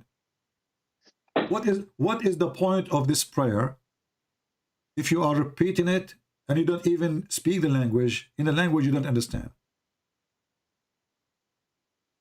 Why you have to pray this prayer? Why you have to say it in Arabic? Is your God is an Arab God?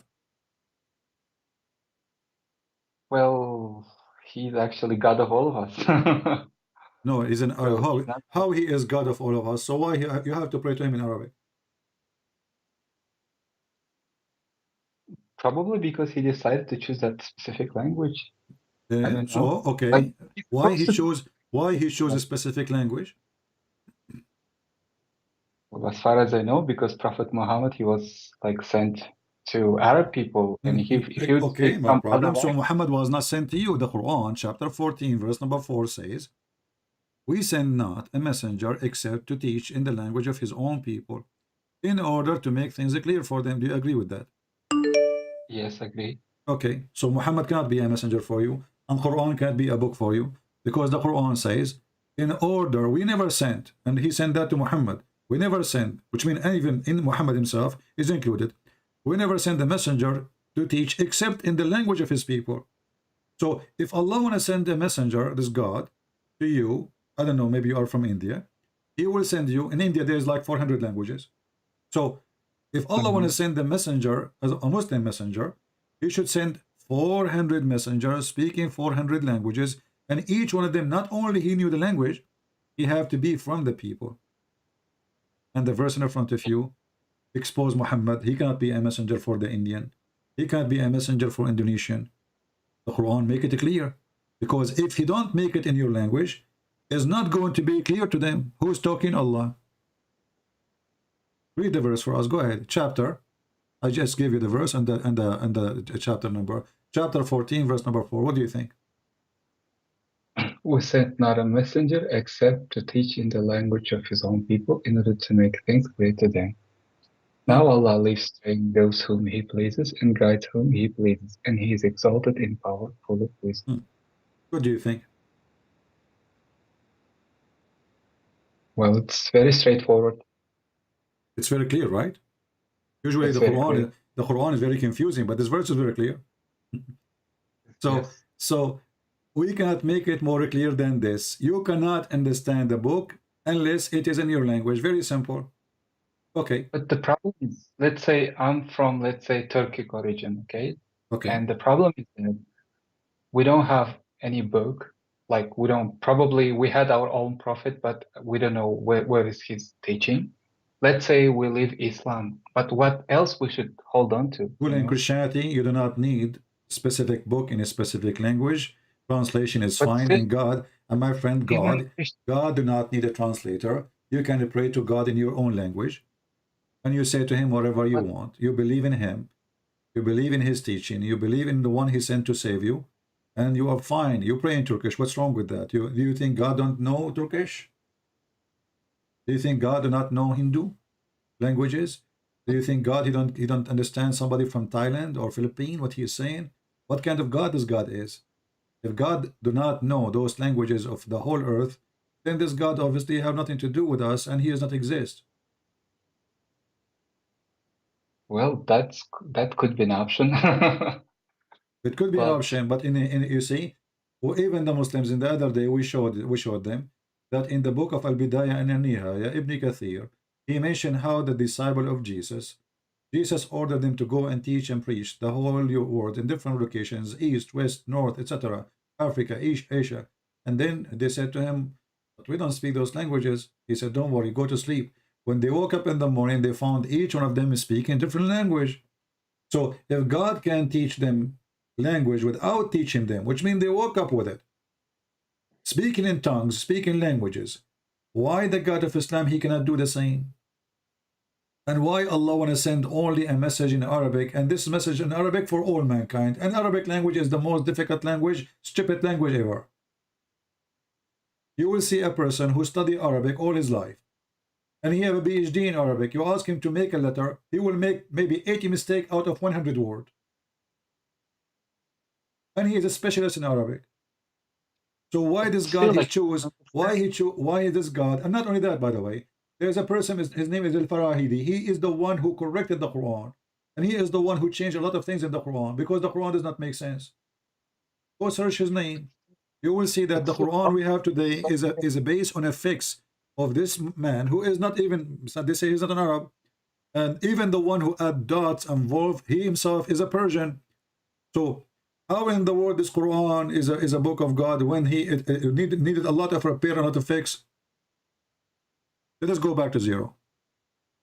Okay. When Allah said, one more question, please, one more question. But how come so many PhDs, so many like linguistic professors, like philology doctors, so many like smart people, but they still study Quran, they still amazed? It's a business, but it's a business.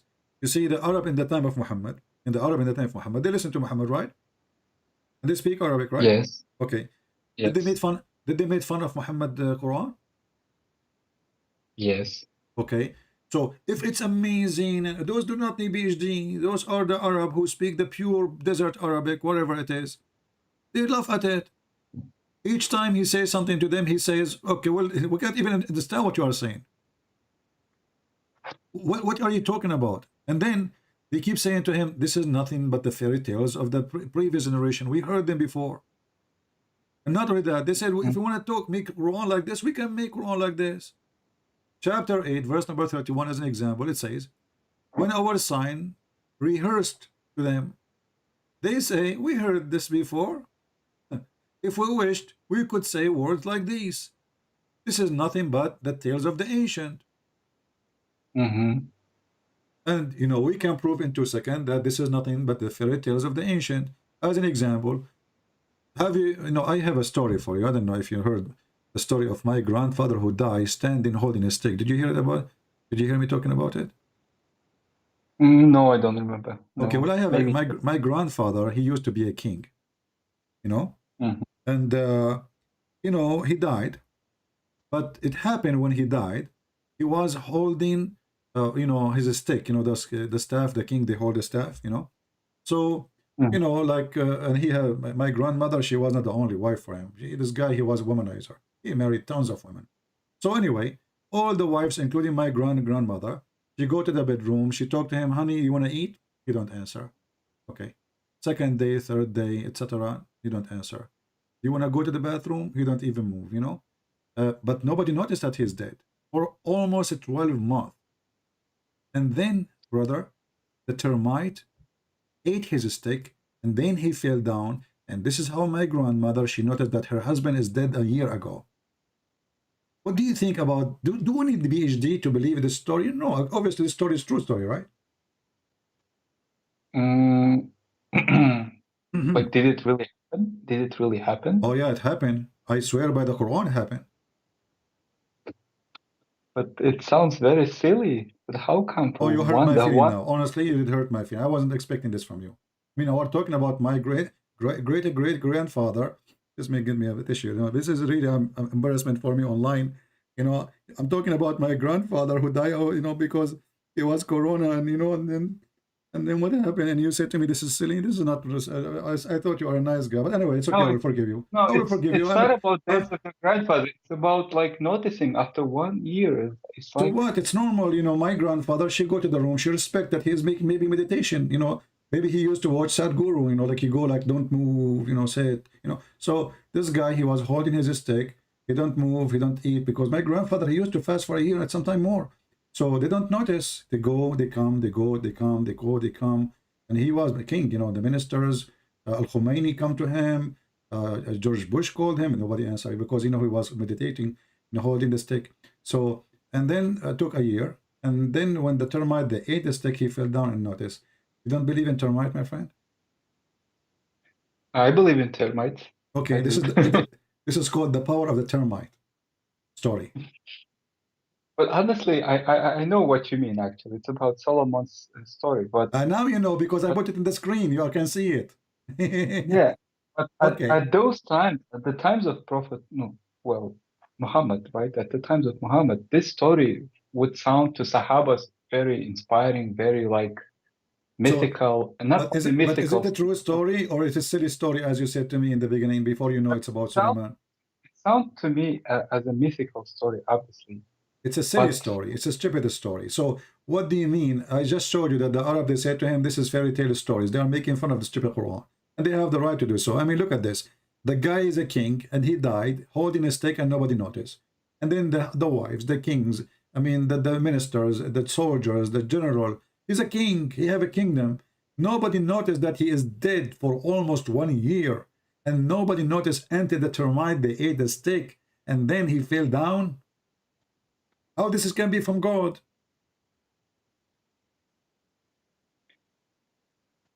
well, if not from God, then from some other, probably, I don't know, some other dimensional spiritual message. I don't know, but What dimensional? This is a story the Jews they tell to their children about Suleiman. This is a story the Jews they tell to their kids. Muhammad, he took it from the Jews. But actually, there are some verses in Quran that says that this message is actually what has been sent to you before. What Or message sent to you before or after? Whoever teach this message is stupid. Who in the world want to believe in such a thing? The guy is dead for a year because he's holding a stick or not. His body will decay, right? right? His body will decay from the second day, from the third day. There's no refrigerator. So how the guy is standing and how in the world his wives they come in, he's a king and nobody noticed that the guy is not talking. Let us say his eyes is open for the sake of argument. Imagine you have a person in front of you for 5 minutes, his eyes is open but he's not moving. Isn't it obvious there's something wrong with him? So how in the world they say it took them a year and nobody noticed that he's dead? And how? Because Allah, he concealed that from the genie. I'm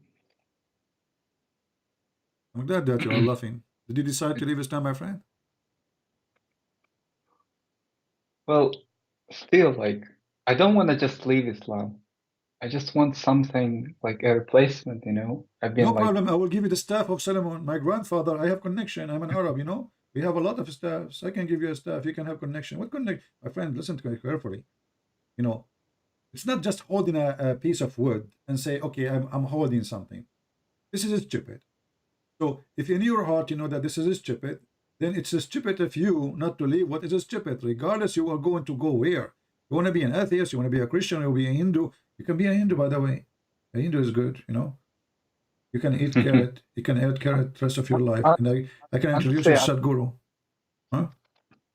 honestly, among my friends, I haven't like witnessed any fundamental, you know, like decays.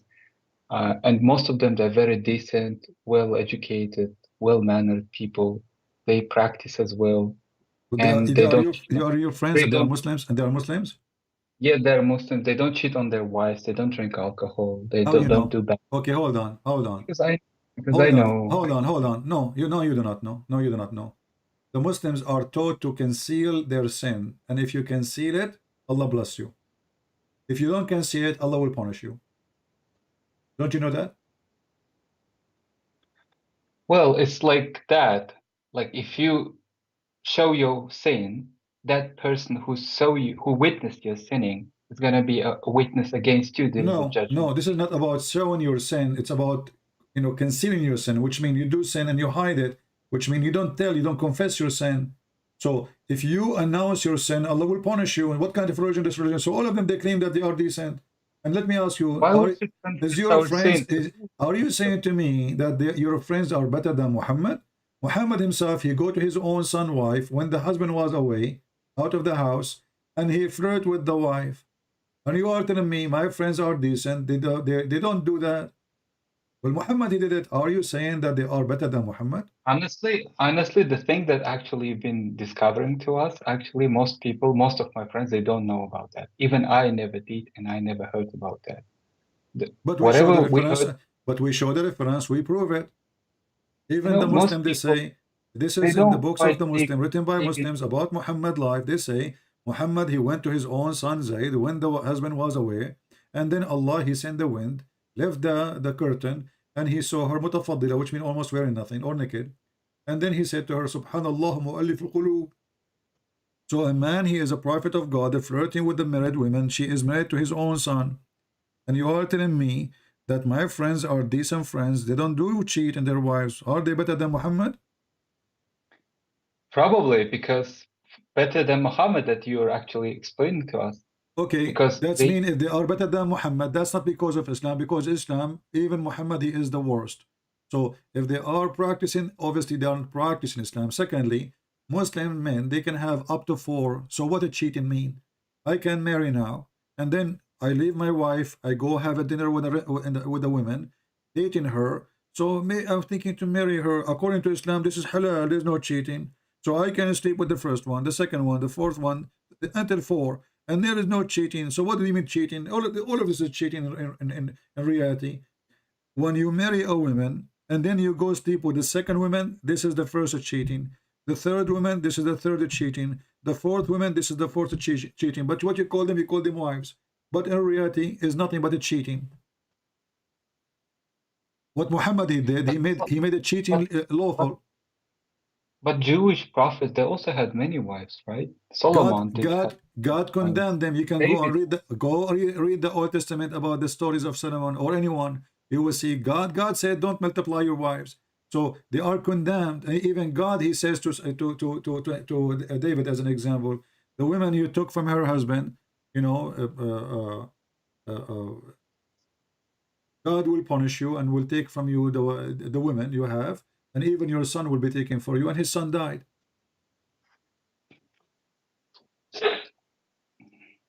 So, in the Bible, God condemned the one who do wrong. In the Quran, it's good to go.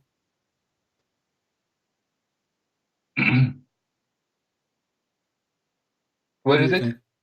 Huh?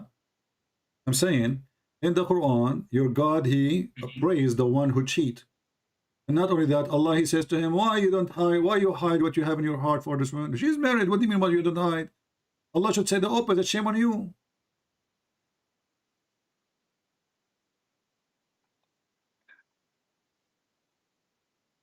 Honestly, I'm puzzled. I'm very confused. I'm puzzled. Because still, like, it's very hard to comprehend.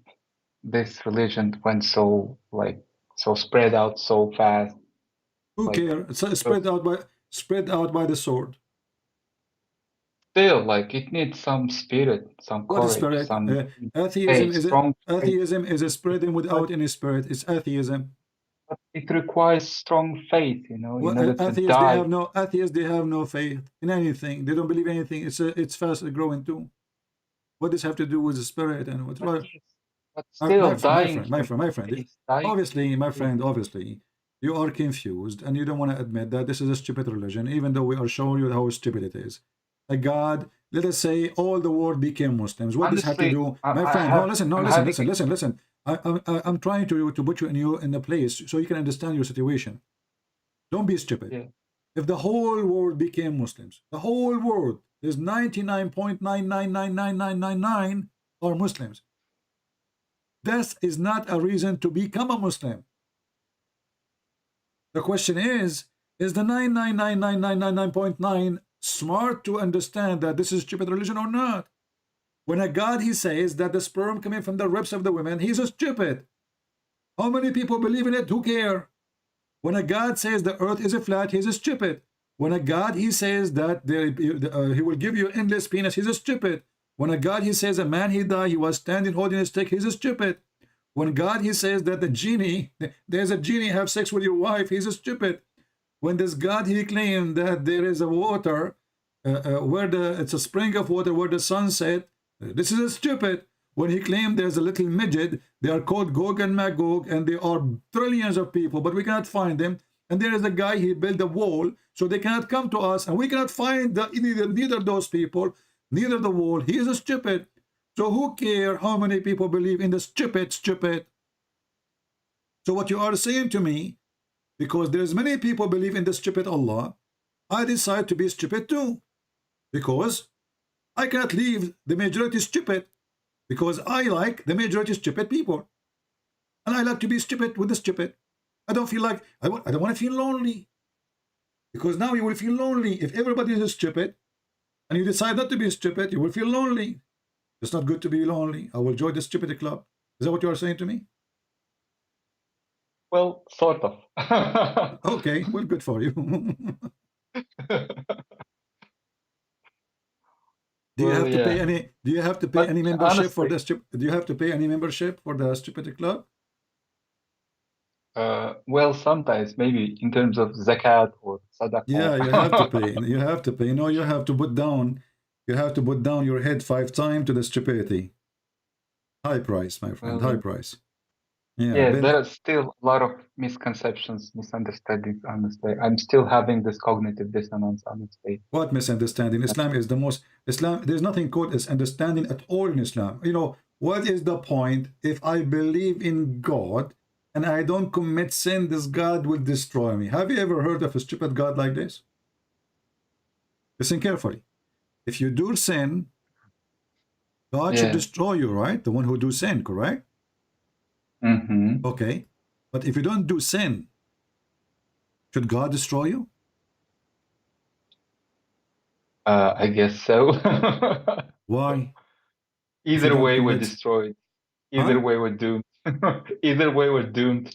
Well, this is stupid God, you know. He Well, said yeah. that if you don't commit sin and ask Allah for forgiveness, He will destroy you.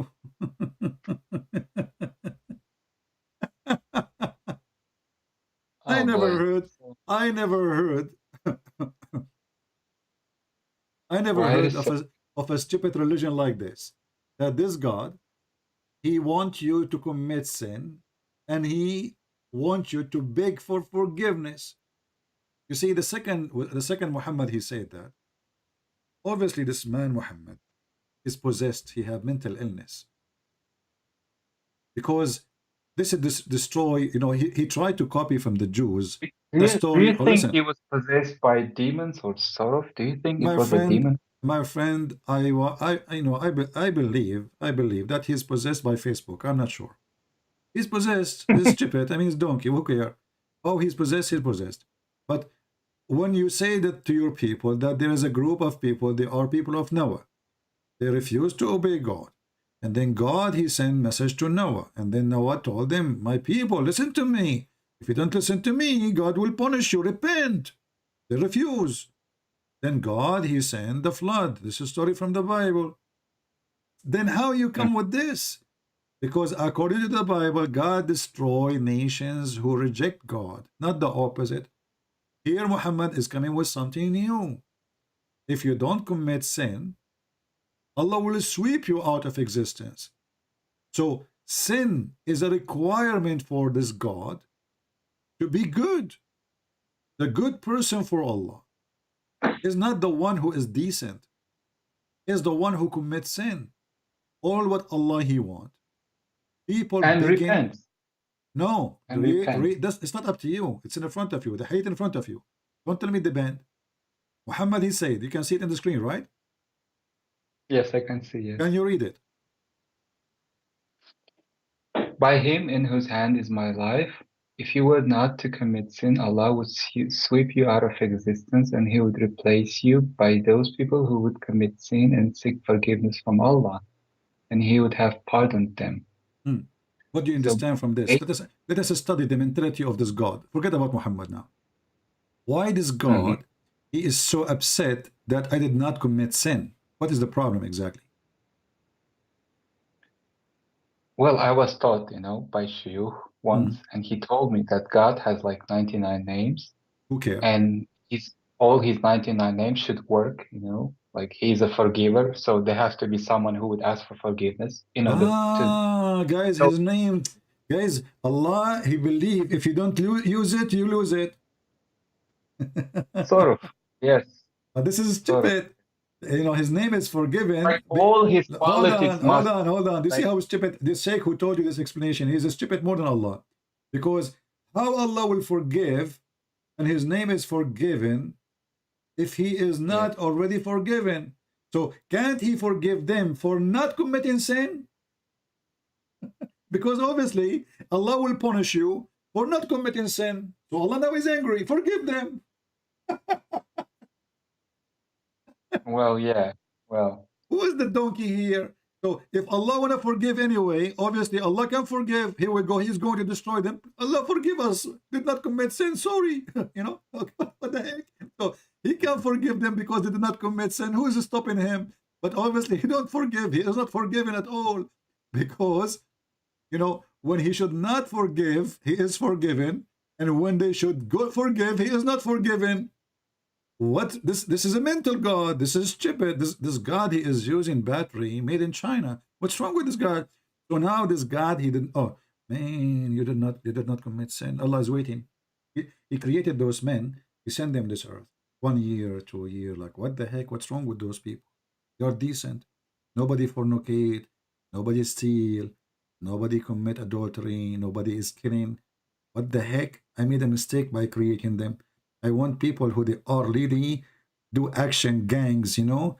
Somebody, he put a lot of gold in his neck and he sell drugs around. And then after, in the end of the day, he kissed the black stone. Please, Allah, forgive me. I will give you $10.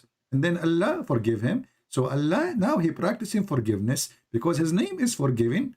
Thank you, Allah. This is a stupid religion. it is honestly very manipulative. Very manipulative. My friend, the sheikhs who answer you, they are stupid more than Allah. And you know what those Muslims they do, those sheikhs, as you see, they gave you the answer, but you did not think about it deeply. The problem that most of us, we are not deep thinker people. If Allah is all forgiving, and because one of his name is to forgive, and this is why he will kill them, but this is not an excuse. Allah should not be angry if they are obeying him. Isn't it Allah who obey you not to commit sin? So why Allah will destroy you for obeying him? In the same time, isn't it Allah who decide what we will do? And the Muslim believe in destiny. So my friend, those sheikhs are not sheikhs. They are a bunch of goats. But their answers work if the one is listening is a goat too. Are you a goat? No. Are you sure?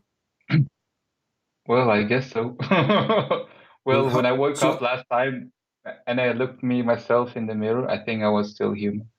You don't have two horns. No. Do you remember the story of the guy with the two horns? Zulqarnain, you mean? Yeah. Yes, I know that story, yes. I did not tell you, by the way, that this is my other grandfather.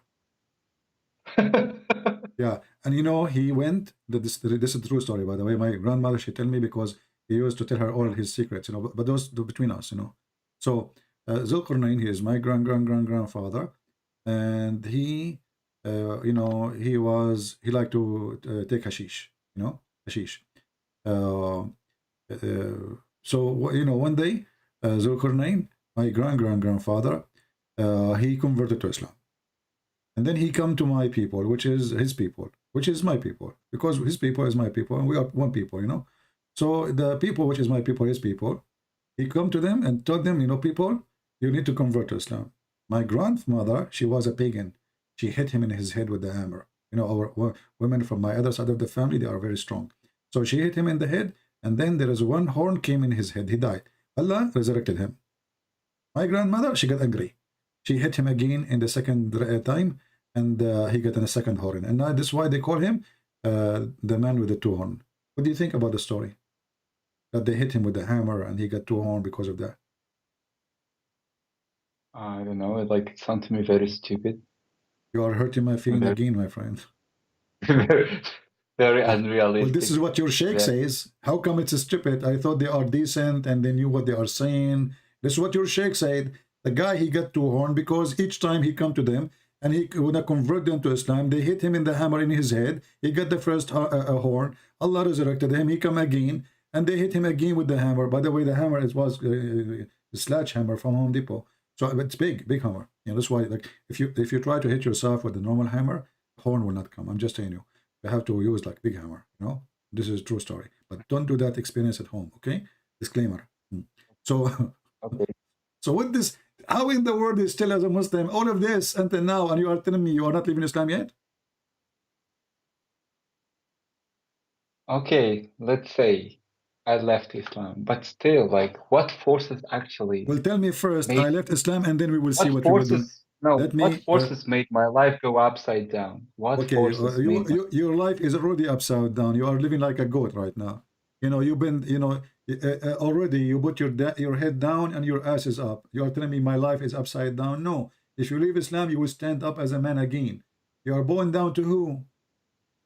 But actually, the fact that I gave up all my prayers 2 years ago, it was my first step to leaving Islam. But since then, I'm telling you, like everything went like the wrong, you know. I got divorced, like my study went down. I had some financial losses.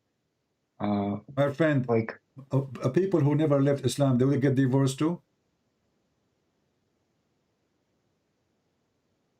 I'm asking you. maybe, probably, What maybe? yes. The highest number of divorce in the world is in Saudi Arabia. Go and check. Qatar, Bahrain. So what maybe? Do people who But how they about stay as a Muslim? financial loss? Do How Muslims about who they are Muslims? The most poor people world in the world are Muslims. Somalia, Bangladesh. What does have to do with leaving Islam? I am not a Muslim at all. So based on what you are saying, if you don't believe in Allah, well, everything will go wrong with you. But the one who everything go wrong with them is the Muslims. Millions of Muslims are coming to Europe as refugee. They believe in Allah.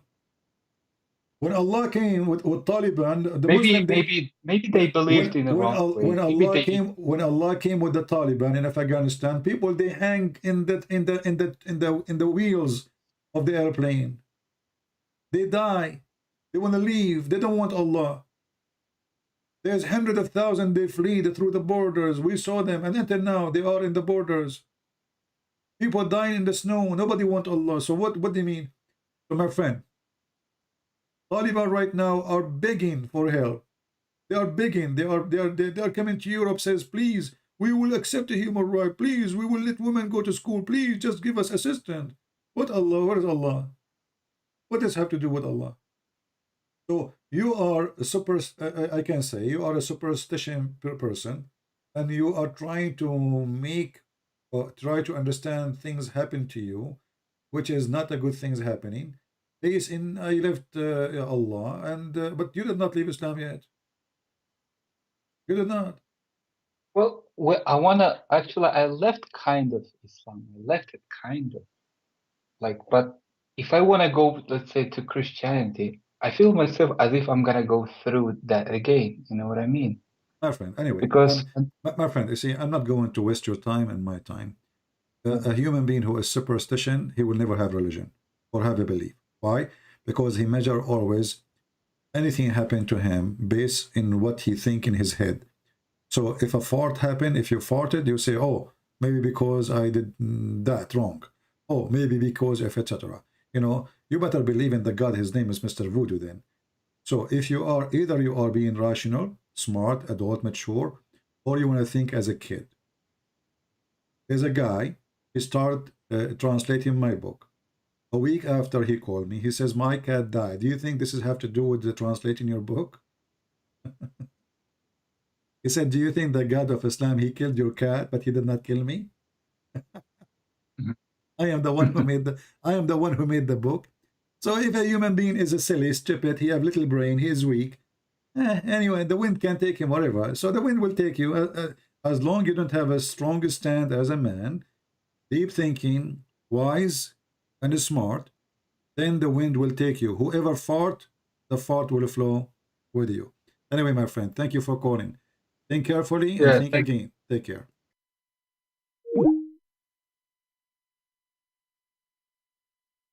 Yeah, the guy, you know, he started translating my book a week after his cat died.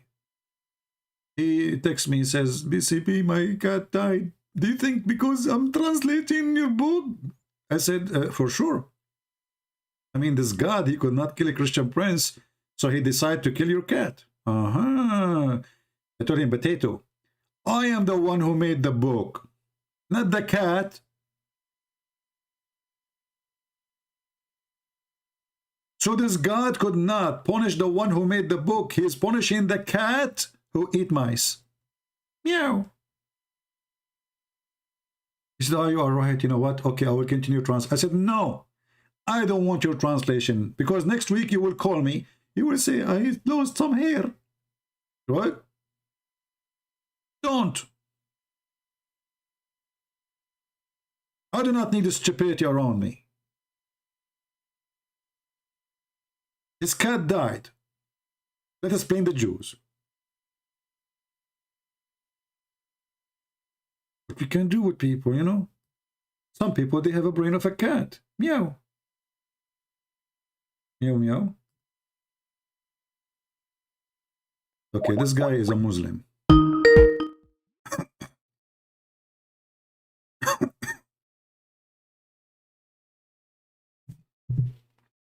Hello?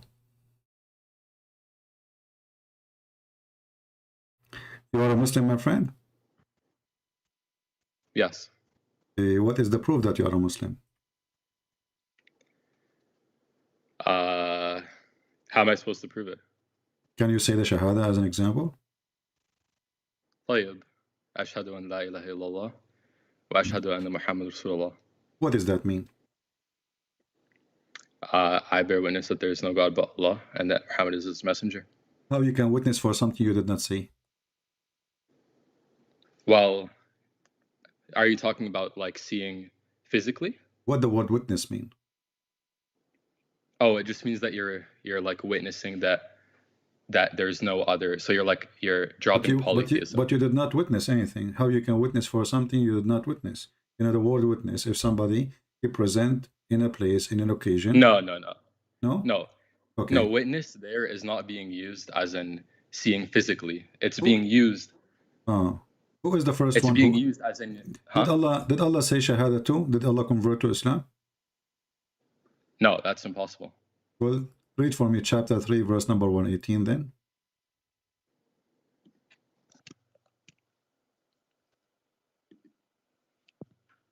What was it? Chapter 3, verse 18.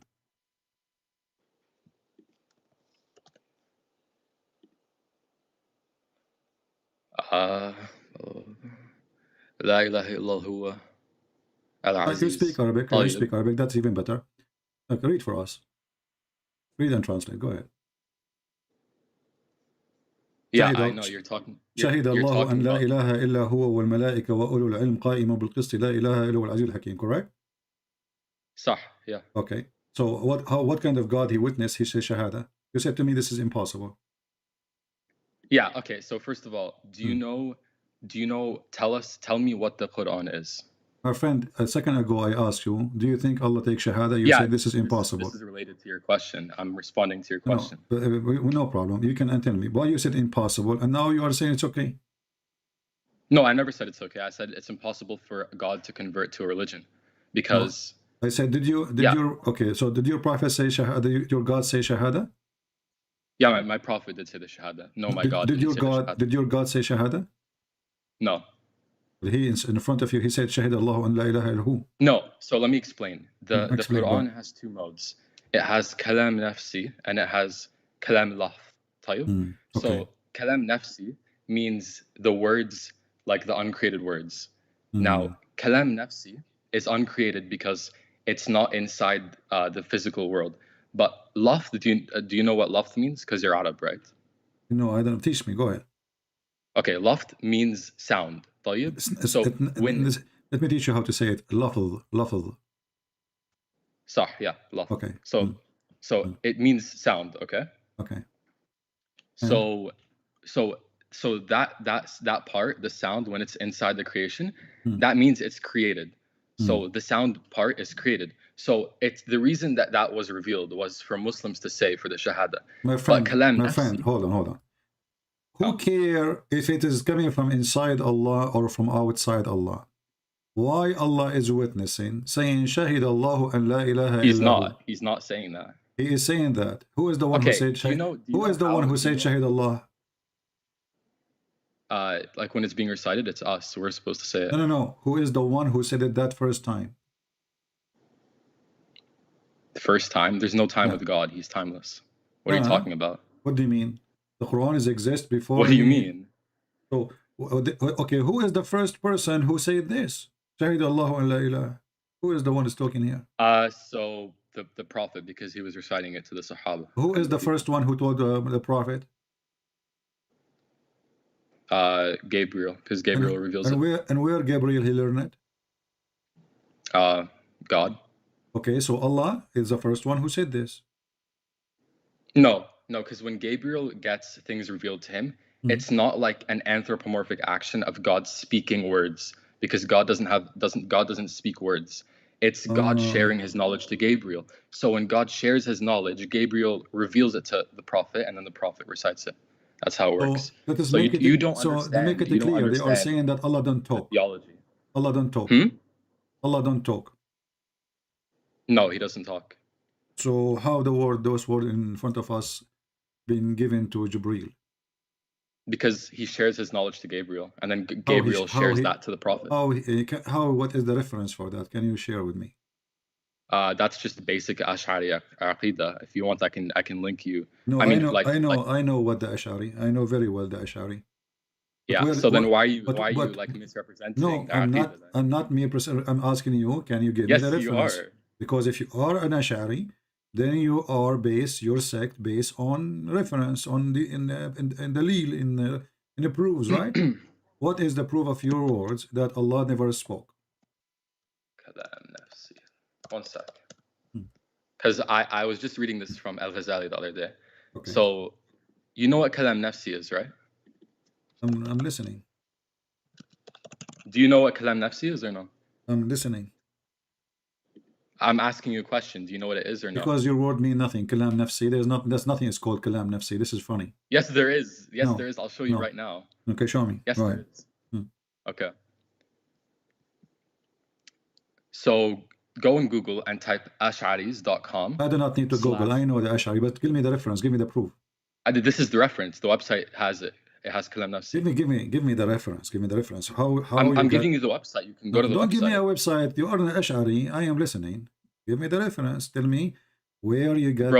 Because if you my friend, if you got reference, the reference have to come from the Quran. Where you learn about this Nafsi from the sky? No, it's from Imam Ash'ari. Okay, so you are not learning from Allah. You are learning from a guy who live in Egypt.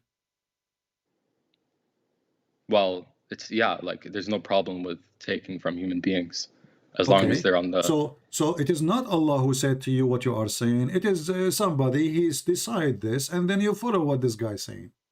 Okay, wait. Let me get this straight. So if you want to stay consistent, that means that you have to reject your Christian theologians like Thomas Aquinas because they're not Yahweh and they're speaking on behalf of your religion. Is that true?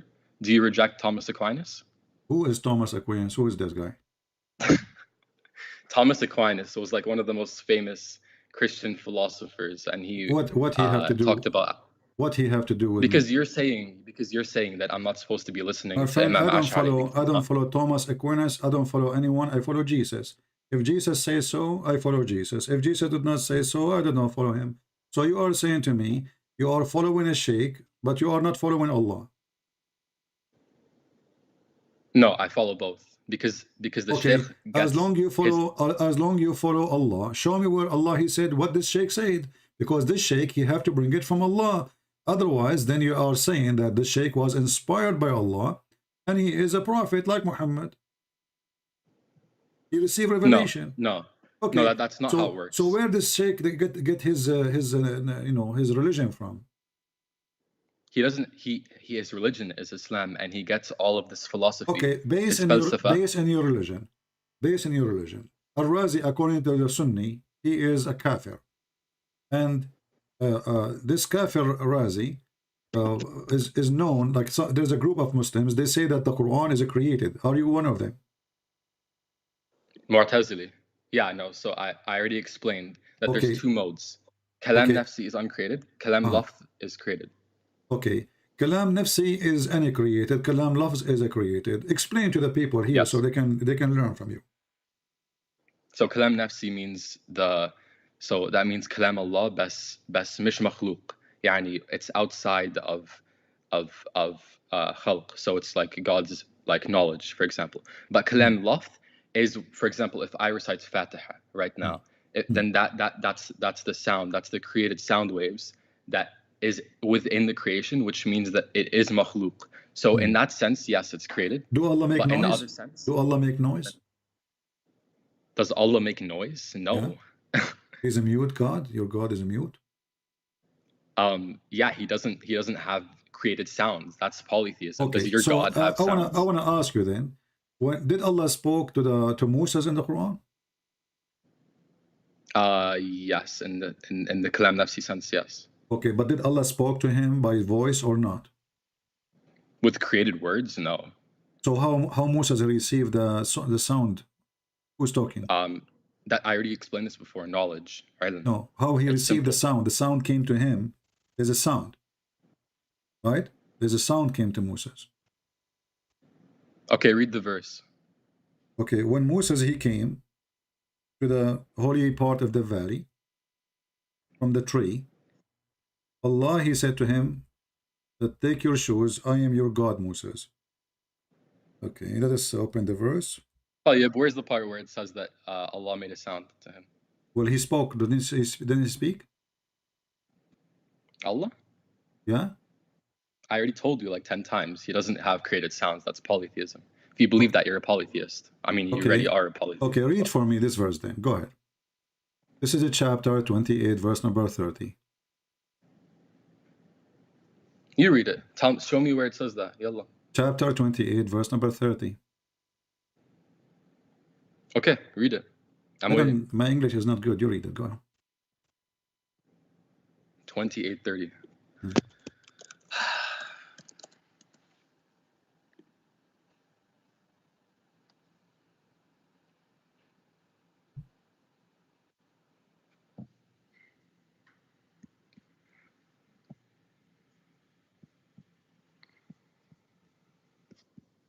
It's in front of you on the screen. You do not need to look.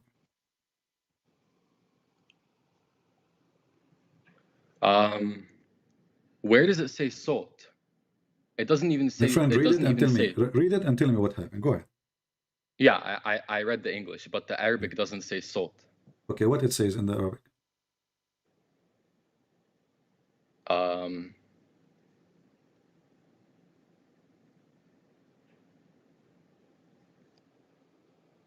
But when he reached it, oh yeah. It says he was called. Noon waw dal alif maqsura. It says he was called. Nudiya. Yeah, but what it doesn't say what that. What Nudiya mean? It means that he was called. Okay, how Moses received calls?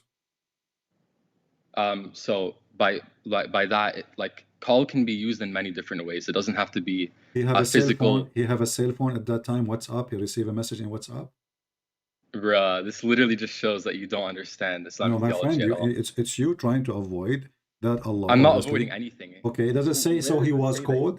Does it say, my friend? Does it say he was called? When I call you, right? I call you, hey Moses, right? He was called. That's not what it's saying. It doesn't say that. It doesn't say that salt was. No, it says because he said, Allah, he said to him, O Moses, verily I am Allah, the Lord of the Alameen. What Moses received? Moses received a single bell. He received the ilm. He received the ilm. What mean he received the ilm? How he received it? He received it from his ears. This guy is a man. No.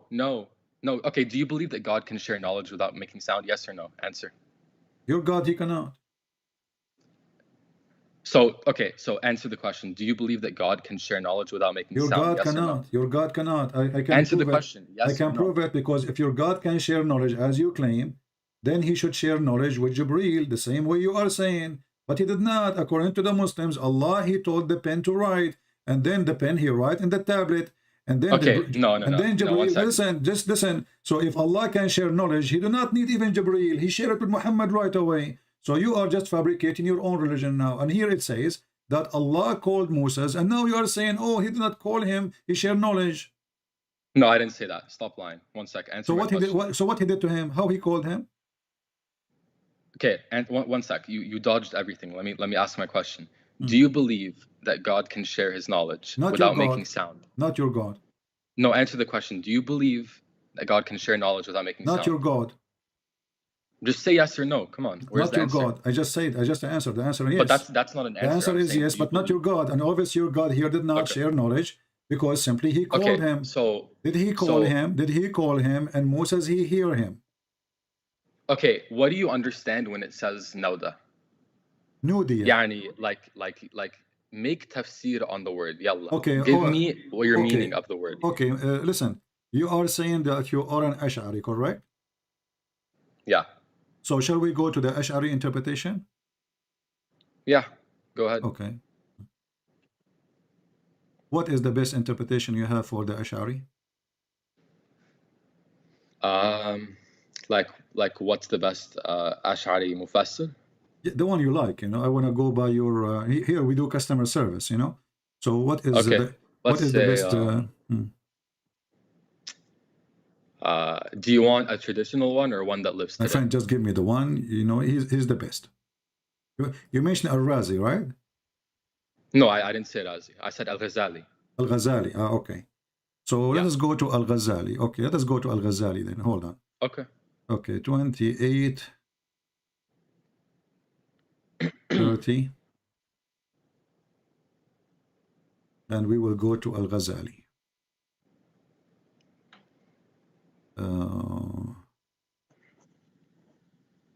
Let us see, long list.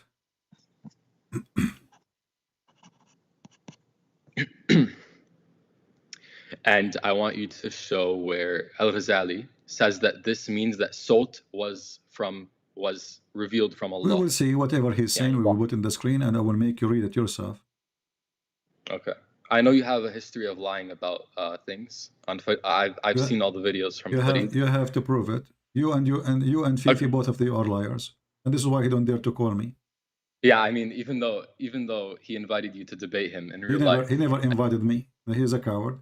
Because all he what did. he He need said to do, if you want. no, he said he will fly. He said he will fly to America. That's not an invitation. I am here. My Skype is open. The same you call me, he can call me. Did I hang up on That's him? an invitation. He wants to debate you. No, one-on-one. the invitation I accept. Here we go. Call me. But coward, he will never dare. So give me his Skype to call him right now. Do you have his Skype? Do you have his Skype? I will make him join us. Do you have his Skype?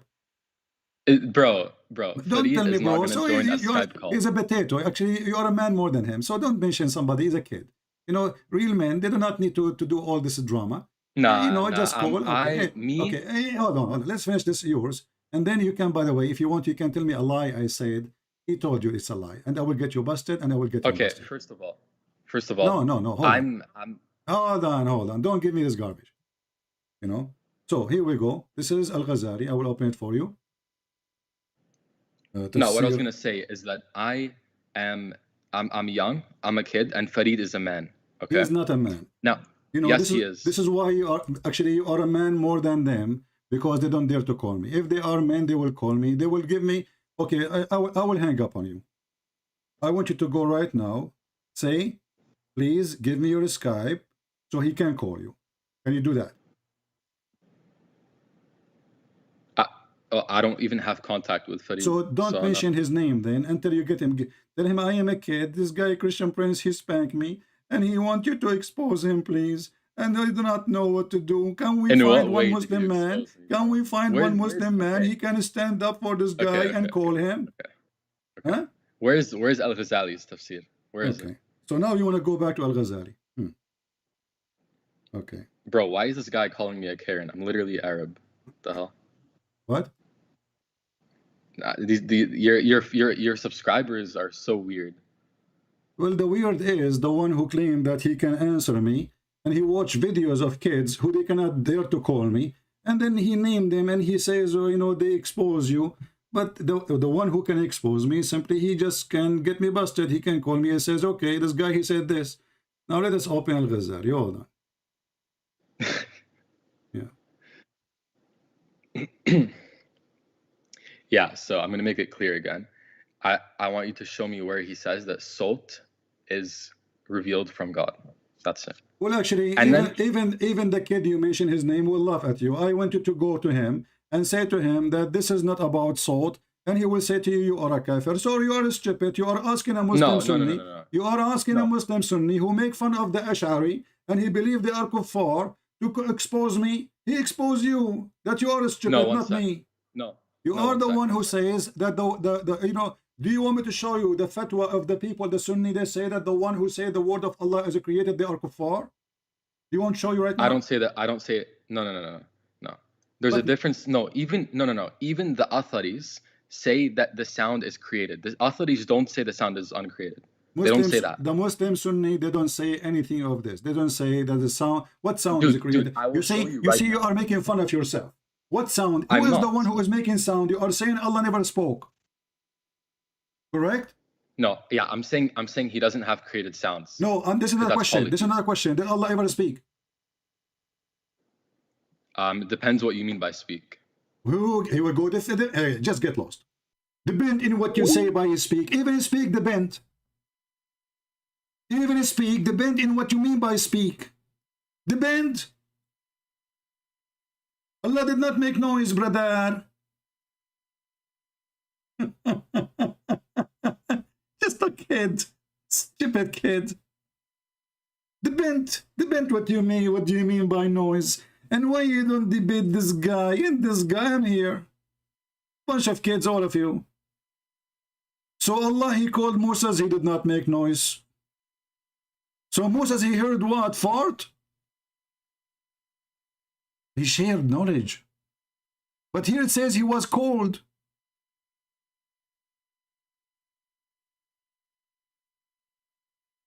What a stupid religion. Allah don't make noise. Well, if Allah don't make noise, then all the Muslim Sunnis should agree that Allah never spoke. And then the Quran should not say Kalamullah.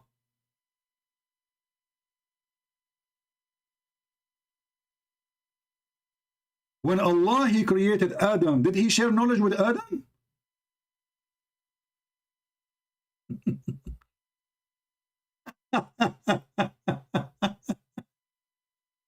When the Quran in chapter 2 verse number 37 says, and Adam received the word of his Lord, or he received knowledge.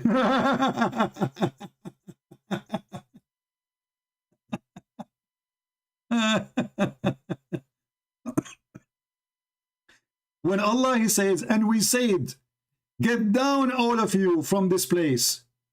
Talking to who? Talking to the shaitan, talking to Eve, talking to Adam. No, brother. Allah did not talk. Allah shared knowledge. Potatoes. The game of debate. You know, here we go. We have a new game. Debate what you mean by word. What do you mean by sound? Debate. Suddenly, even the word and the sound is debate. Yeah, debate. When you are a kid, you can say whatever you want. And he said he's a kid.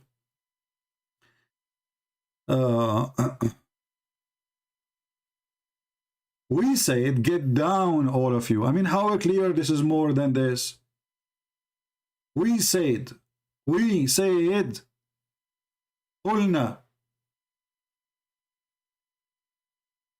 No, he said, but he did not say anything. No, he did not say anything. He don't mean to say he said. This is your understanding. In Arabic it says قلنا.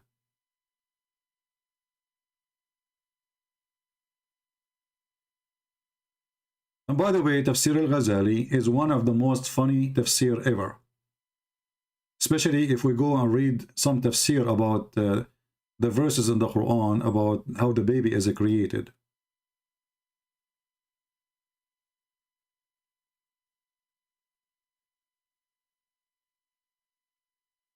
Al-Ghazali. Actually, most Islamic websites, they don't even consider the tafsir of Al-Ghazali as even a tafsir. Let me see actually if they have it here in this official government website of the Kingdom of Jordan, but I doubt that they will have.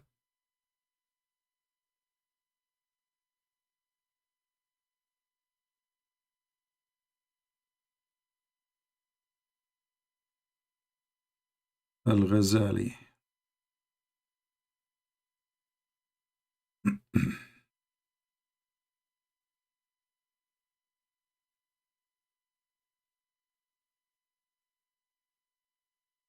very, very stupid religion. Everybody want to give his own. They are confused about who is Allah. They are confused. Allah talk, did not talk. And then suddenly Allah, he don't make noise, brother. He don't make noise. Yes, brother, he don't make noise. Let us see. You see, they don't even list you, the Ash'ari. They don't even list them as a sect. أمهات التفاسير.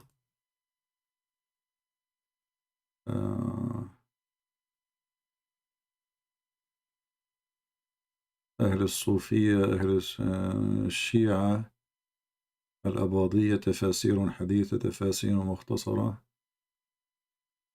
Yeah. Yeah, I don't have a Al-Ghazali, sorry.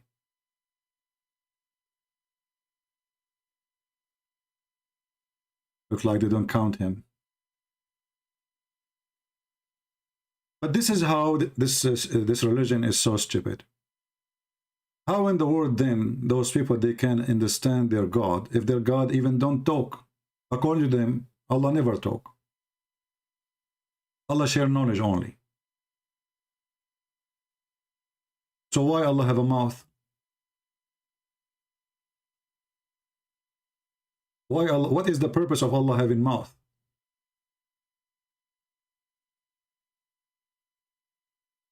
Why Allah have eyes? Because the one who can share knowledge, he can see knowledge without eyes, without a face, without a mouth, without a hand, without fingers.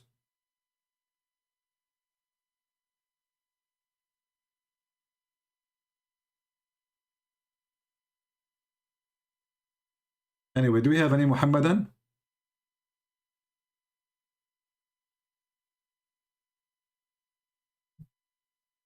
One of the games they play, even when you ask them a very simple thing, what the word of Allah mean? Depend.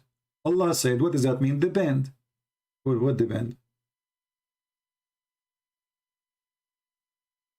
Do we have any Muhammadan?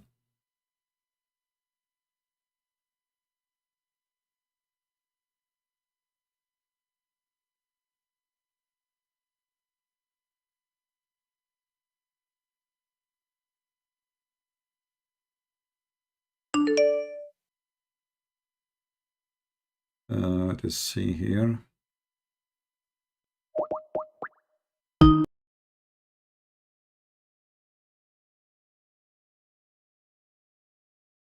Hello? Why you are changing your voice?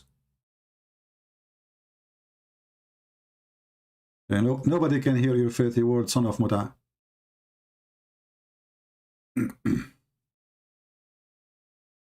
Son of Muta, ultimate fort. Change your name and come with the girl name. Filthy, like your prophet. Do we have any brave Muslim? Anyone?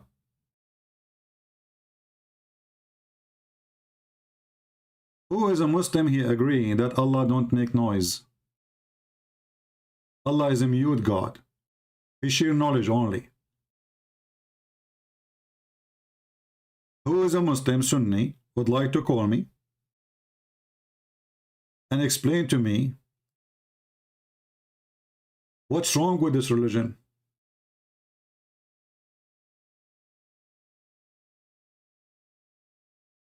What's wrong with you Muslims? How you are saying something your God did not say?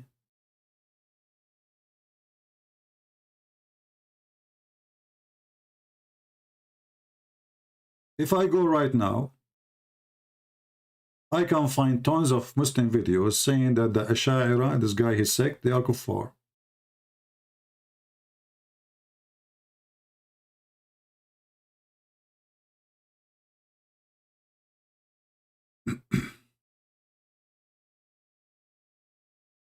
Madness.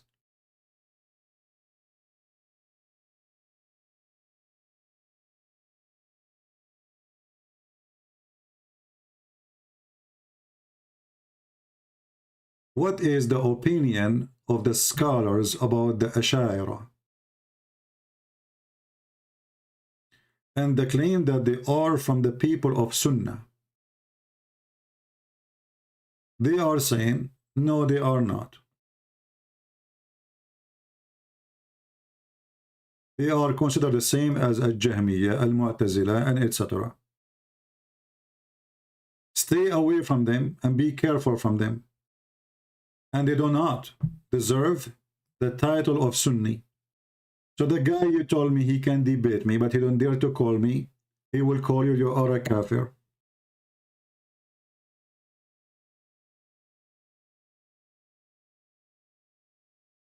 الأشاعرة ليسوا من أهل السنة وإنما هم أهل كلام عدادهم في أهل البدع.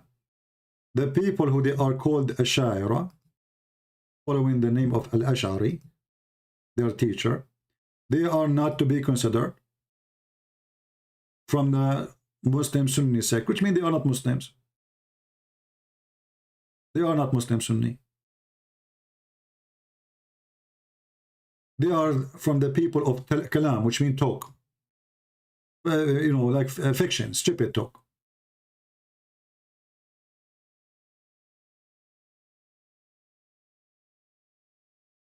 And this is the topic. So they laugh at you. They consider you an infidel, and you are a fake Muslim. And I don't blame them.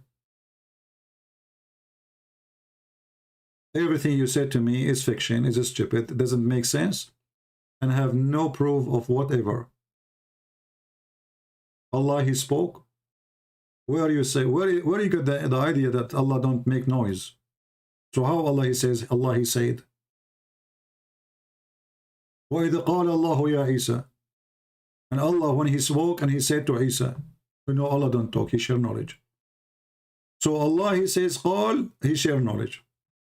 This is stupid philosophy, you know. And this is telling you how confused this cult is. To the point, everyone, he have his own version of the religion. Like this guy, Ultimate Fort, he have his own religion.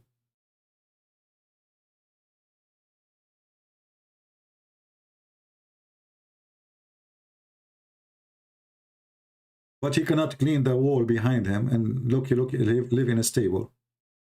وَإِذَا قَالَ رَبُّكَ لِلْمَلَائِكَةِ. Did Allah spoke to the angels and He share knowledge?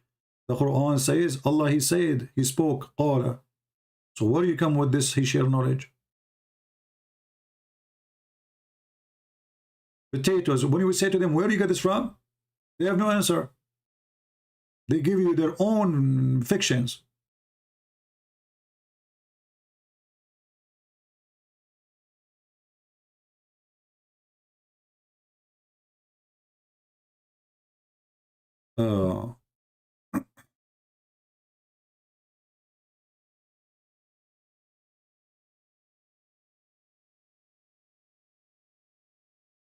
Anyway, we are here to laugh, and every Muslim actually call us. He give us a new example of all Islamic sect, which all of them is nothing but a chaos, stupidity, confusion. They don't even know who is their God. Even the idea that God He talk, they don't agree about it. Imagine, do God talk? Even this one they don't agree about. Very simple thing. So now today you learned that those people who call themselves Ash'ari, they don't believe Allah He talk. He don't. He's mute.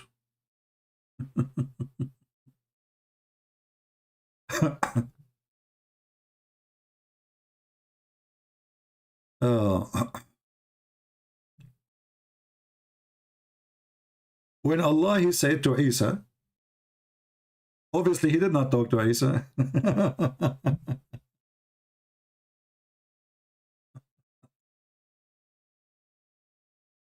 Anyway,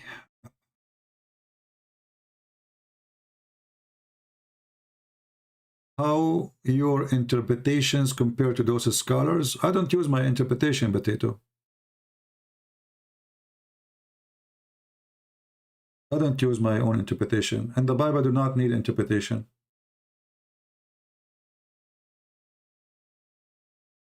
We do not.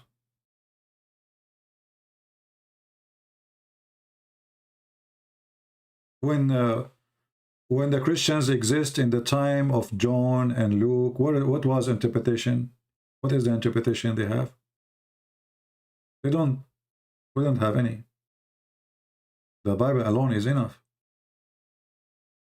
And what make it more funny and more stupid, that this book claim that Allah, He explained very well.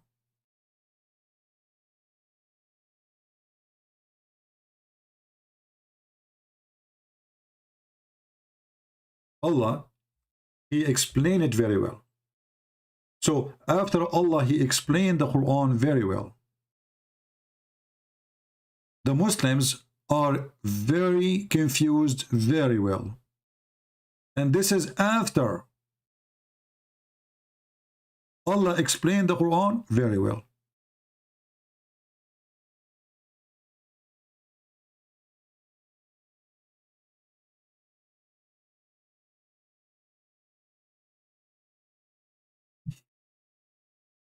This is after the explanation. So according to the Quran, you do not need actually any interpretation because Allah, He explained the Quran. But as you see, nobody can understand the Quran. Neither the Muslims. Even Allah speak, Allah don't speak, they don't know. Hey Muslims, do Allah speak or He don't speak? Do He talk? He don't talk. Is Allah mute? Even this one, they don't agree about it. Actually, they kill each other about it.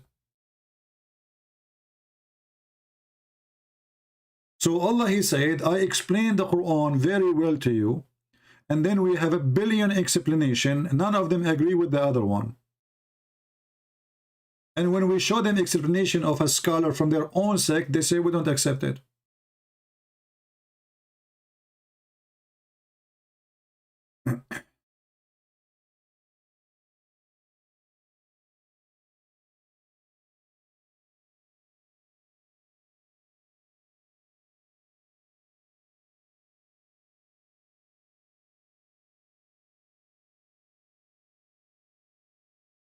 Any Muhammadan?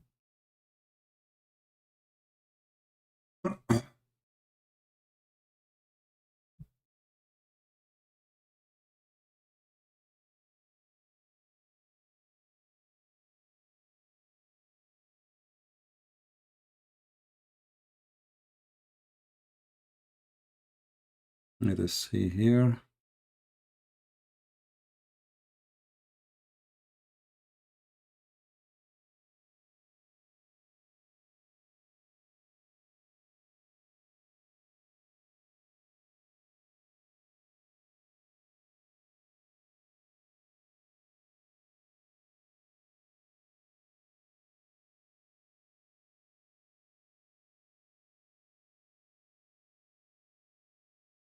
The poor ultimate part, he cannot stop texting me.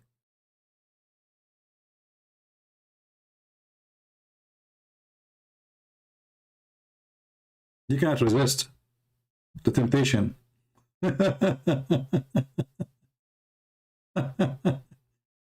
He making new names. You know, he's like a rat. He keep coming back. Hello? What is that?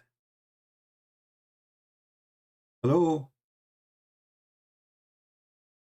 Hello? I'm fine. Who is talking? This is Baron. You're changing your voice?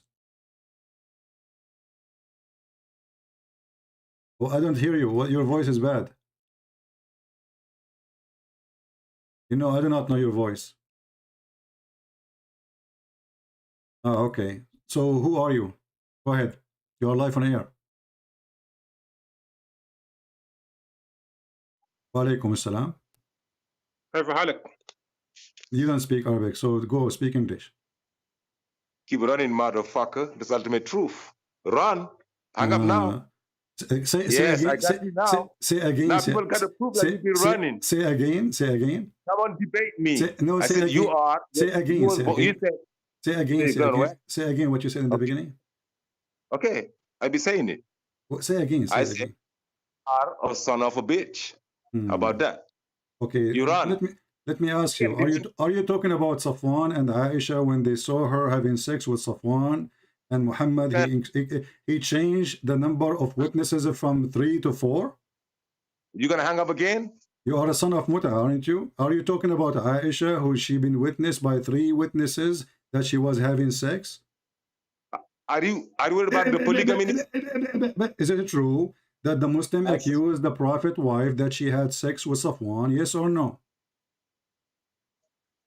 I don't care if it happens. You don't care because you are a son of Muta and you are the one who his mother is not good. Because if you have a good mother, you will not speak as you speak.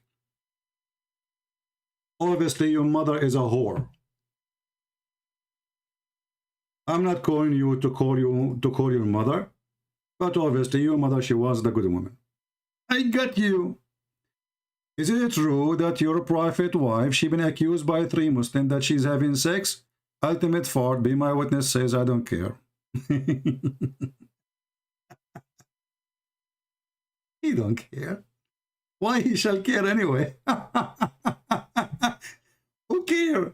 The wife of his prophet was sleeping around. What's his business? I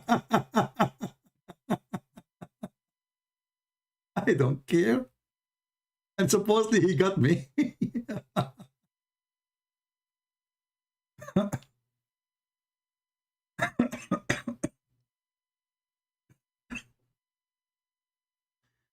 He's changing his voice. I know he's changing his voice. I don't care.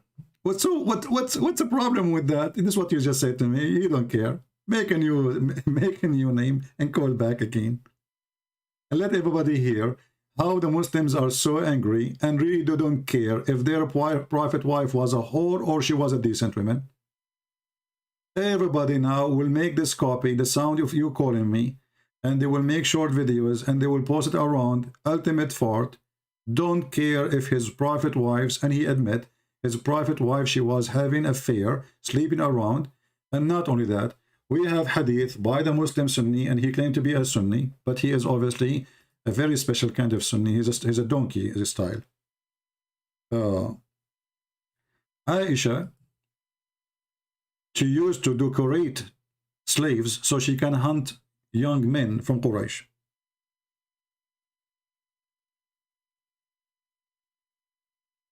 Let us show you the reference.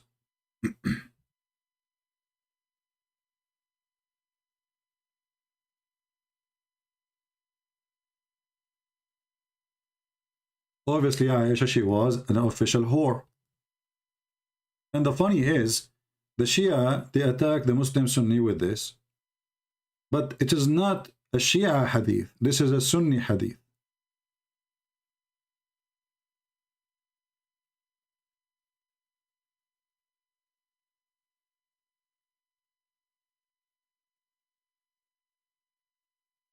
Let us try to find it in English, but maybe in English harder to find it. It's all right. Here we go. The Kitab of Nikah. And they said EU Nikah mean what? Marriage. Kitab Nikah, which means Kitab of Ifin, the book of Ifin. ما قالوا في الجارية تشأوف ويطاف بها. Go down, the book name Al-Musannaf. Volume number 3, page number 461. From page, from the, I don't know, this is hadith, etc. Okay, number 1. It says here, حدثنا Abu Bakr. Abu Bakr, he taught us from, that عن عمر bin Umran, رجل من زيد الله, blah, blah, blah, blah, blah, he said, أن عائشة شوفت جارية وطافت بها وقالت لعلنا نصطاد بها شباب قريش. Let's translate to English. Aisha, and let me copy the link so you guys can save the reference, even though it's in Arabic, but you can always use Google Translation. So we will use Google Translation in a second. And this is a clear proof that Aisha, she was a whore. In the authority blah blah blah blah of Aisha, she she decorated, which means she put makeup in a slave, and shawafat. She exposed her. She made her walk in the road, and she make her walk around. And she said to herself, "Perhaps we will hunt with her the youth of Quraysh." Do you see it? Aisha, she is in a hunt. Remember, Muhammad, he died when Aisha, she was going from 17 to 18. She is horny. She cannot remarry again. She have no husband. She have to spend the rest of her life without marriage, because the faithful Muhammad, he forbid his men from taking his wives after him. He's extremely selfish, disgusting person. So do you blame a child or a young woman, she is in her 17, 18, to do what she is doing? She cannot go walk alone in the street. She is the wife of the Prophet. She sent a young slave, so young men will follow her to come to our house, and then they will sleep with Aisha. And this is the reference, as you see, and I will post it for you in the chat.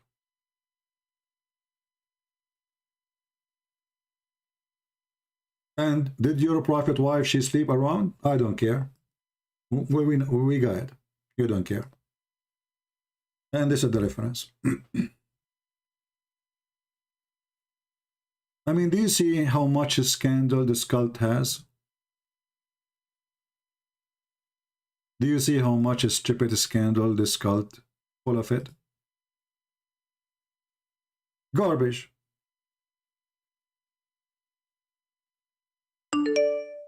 Any Abdul?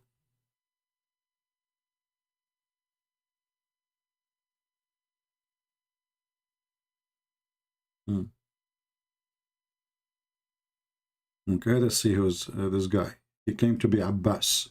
Let's see what kind of Abbas he is. Maybe Abbas fought Bismillah. Wa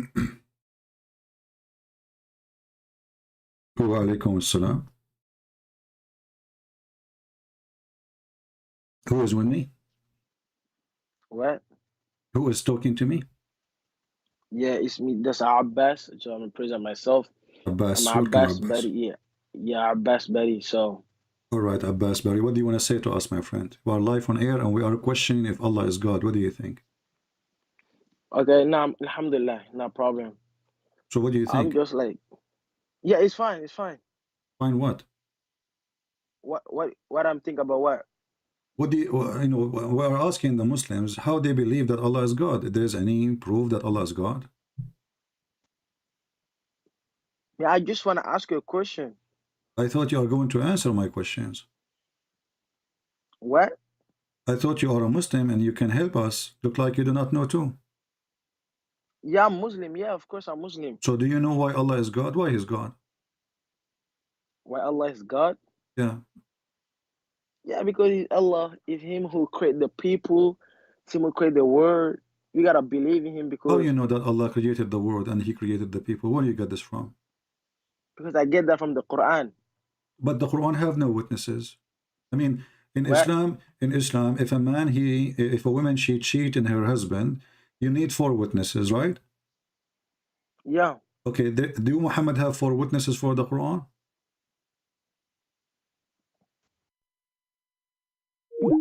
He hang up. Have you ever heard of such a stupid religion?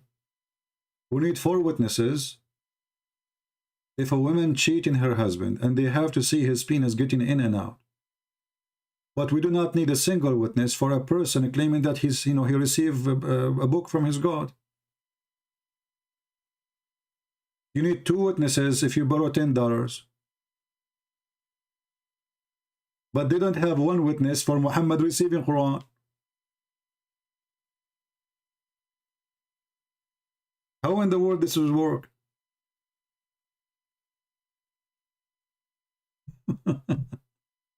Shouldn't you have, I mean, you need witnesses for silly stuff, but you don't have witnesses for something serious?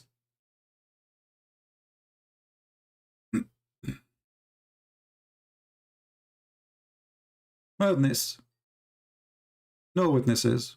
A religion based in one guy. Nobody saw, nobody heard, nobody witnessed anything from him.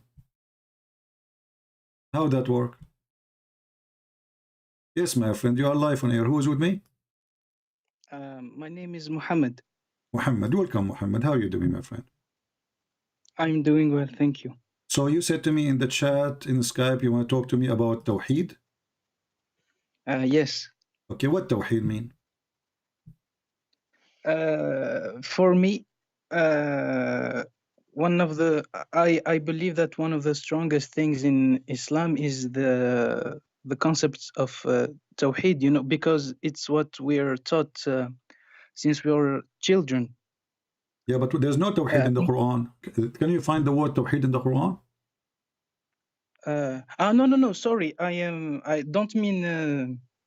I'm not focusing on the word. I mean the concept of that there is only one God. You know. Okay, if there is one God or 10 God, who care? If the question is, if this God is exists or not. Yes, of course. Okay, there's people they worship Shaitan, and Shaitan is one Shaitan. So does that mean he's God? No. Yes, you're right. No. Yeah, so 1 or 2 or 5, who care? The question is if he is a true God or not. So how you can help me to accept that Allah is one God or 2 God or 3 God, who care? If he is a true God, how you can help us, Mr. Muhammad? I mean that we're brought up with this idea that in comparison to other religions, Islam is the only religion that's with Judaism. I think that it's one of the only religion that says that there is only one God. Okay, first of all, you don't have one God, and we can prove it so easy. But we can go for that later. Have you ever heard of a religion that God he sent Quran to the animals? No. Okay, read for me chapter 6, verse number 38. Chapter 6 is called the chapter of An'am, which means the chapter of the animals.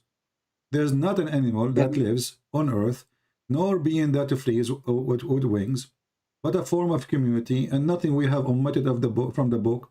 Okay, so all animals in Islam, they are Muslims, and they worship Allah and they believe in Allah. And Allah will judge between them. Yes, of course. Yes, and Allah will judge between them in the judgment day. Okay, let me ask you then. So you agree animals are Muslims? I believe that I think that we are told that every living sentient being and even rocks they respect God and they pray to God. Okay, so do pigs worship Allah? Do pigs worship Allah? Yeah. Yes. So what the problem? Why you think pigs are dirty then? Dirty. I don't think that we have to disrespect pigs. It's just that we can't eat them, I think. So what about the black dog? Is black dog he worship Allah too? Yes. But Muhammad he said the black dog is shaitan. The black dog is shaitan. Maybe the shaitan uses the black dog, but the black dog is innocent. What do you mean by he uses? What does that mean? He controls the black dog. Do you think he bewitched the black dog? Bewitch, you mean? Control him like by magic? No, maybe he put his mark on him or something like that. He put his what? A mark of Satan or something like that. So like he make him bewitched, you mean? Bewitched? No, because it's an animal. I don't think the animals don't have a high, strong intelligence. Maybe just that it's maybe that the dog brings bad omens. You know, maybe it's just like that. How a dog he bring bad omen? How does that work for you? Sorry, I didn't hear you. How the dog bring bad omen? How the dog bring bad omen? Because I think that I don't know. I don't know how he brings bad omen. I don't know. Is it true that your prophet he says that women and horse and dogs they bring bad omen? Yes, I read that. Okay, I don't know. I can't defend okay, that. a second ago you told me that the animals are Muslims, and you told me that all animals they worship Allah, and now we have women and dogs and horses. All of those they are bad omen, and even you know, obviously they are dirty. Obviously, they are dirty. Why not? Not necessarily dirty. Not necessarily. So, you know, let us, me and you, to come to a conclusion. So the animals are Muslims, and the rocks, even they worship Allah, correct? Yes. Have you ever heard of somebody speak to rocks and rocks speak to him? Yes, I know the hadith you're talking about. That a rock told the salam to the prophet. I think. Okay, so there is that Muhammad, he speak to rocks and rocks speak to him. Yes. How Muhammad he understand the rocks and hear the rocks, but nobody can hear them? But nobody, because he's a prophet. I mean, it's not. I don't think that it's a very bad thing. It's that crazy. I don't think that it's necessarily a bad thing, because if he's a prophet, he can sense other things that normal people cannot logically. But do we believe that rocks they have a brain and they have a tongue and they can talk? No, of course. Maybe it's just spiritually or something like that. Maybe. No, they don't. So They how he salute him if this is spiritual? He said Assalamu alaikum. Yes. Okay, this is not spiritually. How the stone is talking to Muhammad saying Assalamu alaikum, and only Muhammad he can hear the stone. Don't you think this is a mental issue? A mental issue. You know, I'm just saying that if there is magic involved, our logical thinking cannot apply. You know what I mean? Oh, this is magic. Maybe I'm just saying maybe. Huh? Sorry. So you think this is a magic here? No, I mean the not magic, sorcery, the magic of God, the power of God. Maybe because maybe it's was your prophet under sorcery, controlled by sorcery? Was the prophet controlled by sorcery? It's true that the story about the satanic verses is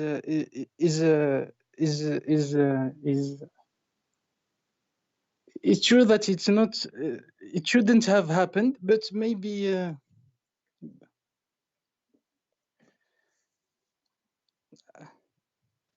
the story about the satanic verses is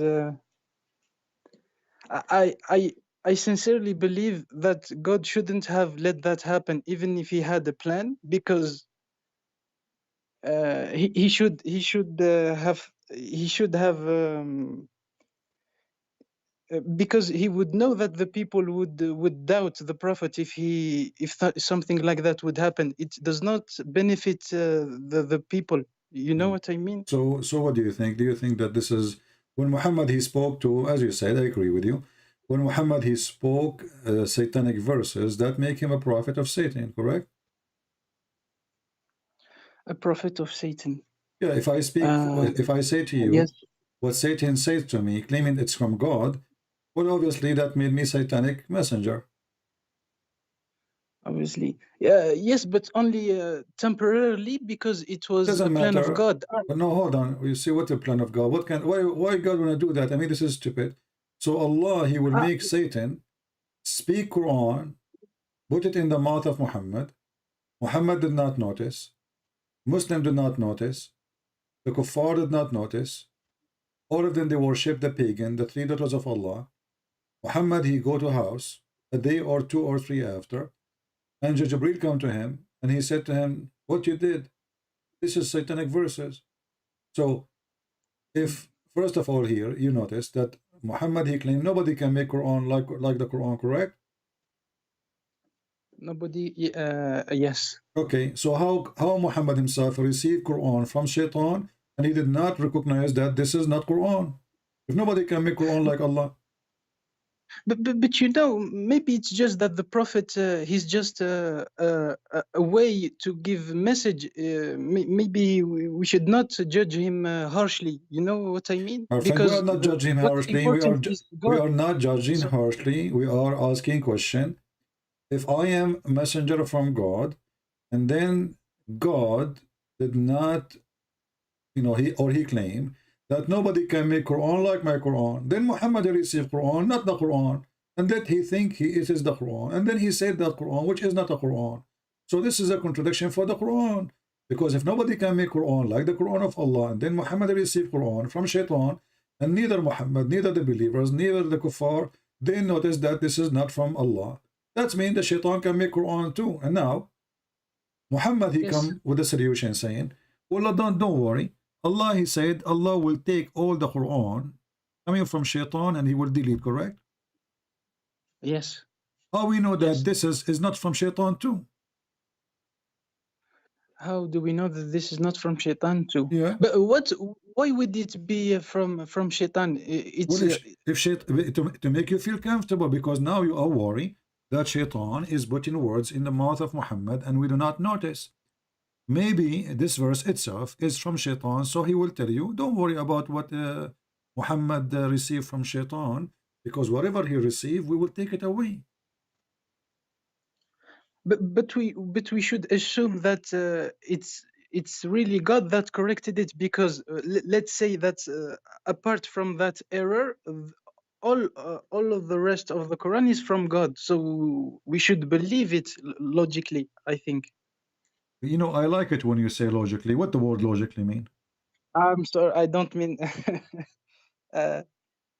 logically. But I mean that if 99.9999% of the Quran was from God, and then a false verse came from Shaitan, and then God corrected it, we should go to the side of God. You know what I mean? Okay, where in the Quran it says which verses Allah he corrected? How we will know now which verses? The one from the one that talks about a let and How we know? How we know which one? Well, how we know that this is the one? Maybe there's more. But Shaitan, he said only one. He stopped. He gave up. yes. No.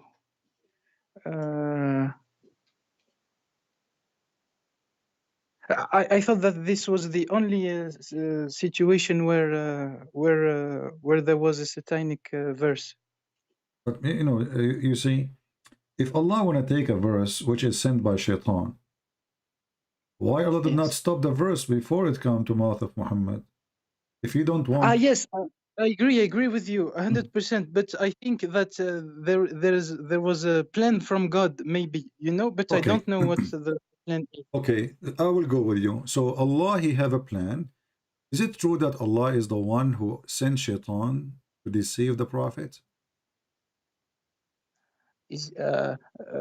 Yes, maybe, because he has a plan, maybe. So Shaitan, he worked for Allah. Shaitan, he works for Allah. Shaitan, he works for Allah.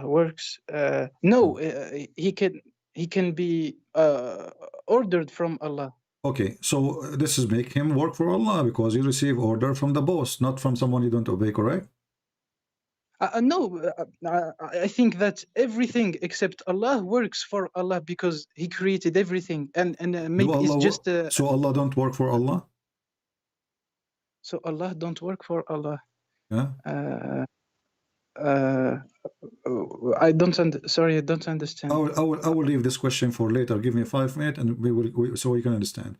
Read with me in chapter 6, verse number 112. It says, "We made for every messenger an enemy, evil ones from the genie and from the shaitans of a human and jinn." From the word shaitan. Okay. So who is the one who made the shaitan an enemy for the messengers? Allah, correct? Sorry, please repeat the question, please. Allah in the Quran, supposedly, he said, we made for every messenger enemies from the shayateen. Okay. Okay. Who is, so when Shaitan became an enemy to the messengers, who is the one who sent the Shaitan? Allah. Yes. Yes. Why? Why he do that? Maybe because he has a plan. It's like he is written the destiny. You know, everything. Yeah, He planned but everything. as long it's a destiny, so what the point of sending things if it's a destiny is going to happen anyway? You do not need to do. Okay, so you just mentioned something very important. Destiny. What destiny mean? What destiny mean?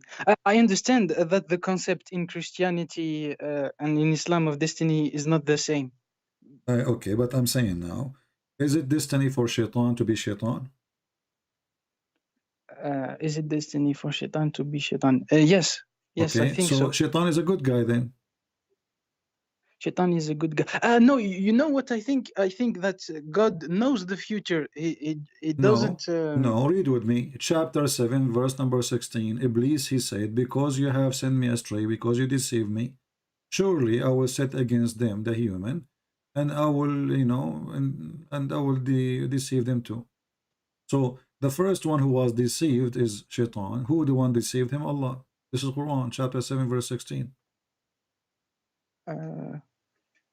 But why Allah gave an order to Shaitan and he didn't follow the orders of Allah? Allah never gave an order to Shaitan. Show me. If you show me where Allah gave the order to Shaitan to do something, I'm going to shave my 25-meter beard. Sorry. Sorry, I'm not an expert. I'm telling you, you know, in North Africa, we are not. We follow Islam. We follow Islam with our hearts. You know, it's. I don't know if it's the same in the Middle East. I think that in North Africa, it's not the same philosophy about religion. My friend, who cares about North Africa, South Africa? I did not introduce myself to you. I am a black, blonde African American from Japan. Who cares? I'm asking you now. You said Allah, he ordered Shaitan. I said to you, if you can show me where Allah, he ordered Shaitan to bow down to Adam, I will shave my 26-meter beard in front of you. I will go on by camera right now, and I will show you shaving my beard. Right now, my beard is out of the door of the room. I'm so the story that we were taught is that Allah ordered Shaitan to bow down to Adam. There's nowhere in the Quran. I made a friendly challenge to you, my friend. Please show me where in the Quran Allah he ordered Shaitan to bow down to Adam. I'm sorry, I'm not an expert on that, but it is the story that all Muslims know. This story. That's why. So all Muslims know the story except you. Sorry. All the Muslims they knew the story except you. Except me. No, I'm sorry. I mean that we are moderate Muslims. That's what I mean. You know, it's. I didn't say it negatively. No problem. I will go with you. I will go with you. In chapter 2, verse number 30, speaking about the story, Allah, he said to the angels, I am going to create a creature to inherit the earth, whatever. And then they said to him, are you going to create someone who will do mischievement and blood in the earth? And then Allah, he said to them, I know what you know not. Do you agree with this story that Allah, he said to the angels, I know what you know not? Yes, yes. Okay. Then Allah, he taught Adam all the names, and then he placed those things in the front of the angels, and he told them, tell me the names of those things if you are truthful. Do you agree with the statement of Allah saying, tell me those names if you are truthful? Allah told Adam to tell him the names back. No. Allah taught Adam the names, like he put in front of him zucchini, potato, tomato. He taught him those names. So then, Allah, he said, he put the tomato, potato, zucchini in front of the angels. He asked the angels, what is this? They did not recognize. He put zucchini, they could not recognize what zucchini is. So the angels, they failed. And Allah, he said to them, tell me the names of those things if you are truthful. So do you agree with the sentence of Allah saying, tell me the name of those things if you are truthful? If it's written in the Quran, yes, yes, I agree. But this is mean Allah, he accused the angels to be a bunch of liars. No, he accused them of being ignorant. But he said the word truthful. Truthful, He yes. did not say if you are not ignorant. He says, tell me the name of those things in kuntum sadiqeen. And if you are from North Africa, Morocco, Algeria, whatever, you know, you should know a little bit of Arabic. In kuntum sadiqeen, correct? So does it say that in Arabic?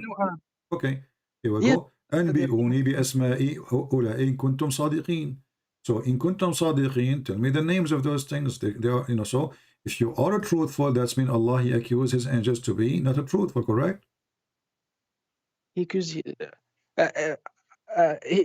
is talking to the angels. I'm sorry, I am believing you because I'm No, my on friend, mobile. you did not need to believe in me. I'm giving you the chapter. I'm putting it in the screen. You can read it. So, you know, I'm sharing with you. And you can read and you can search in Google when you are, if you are using your phone. Yes.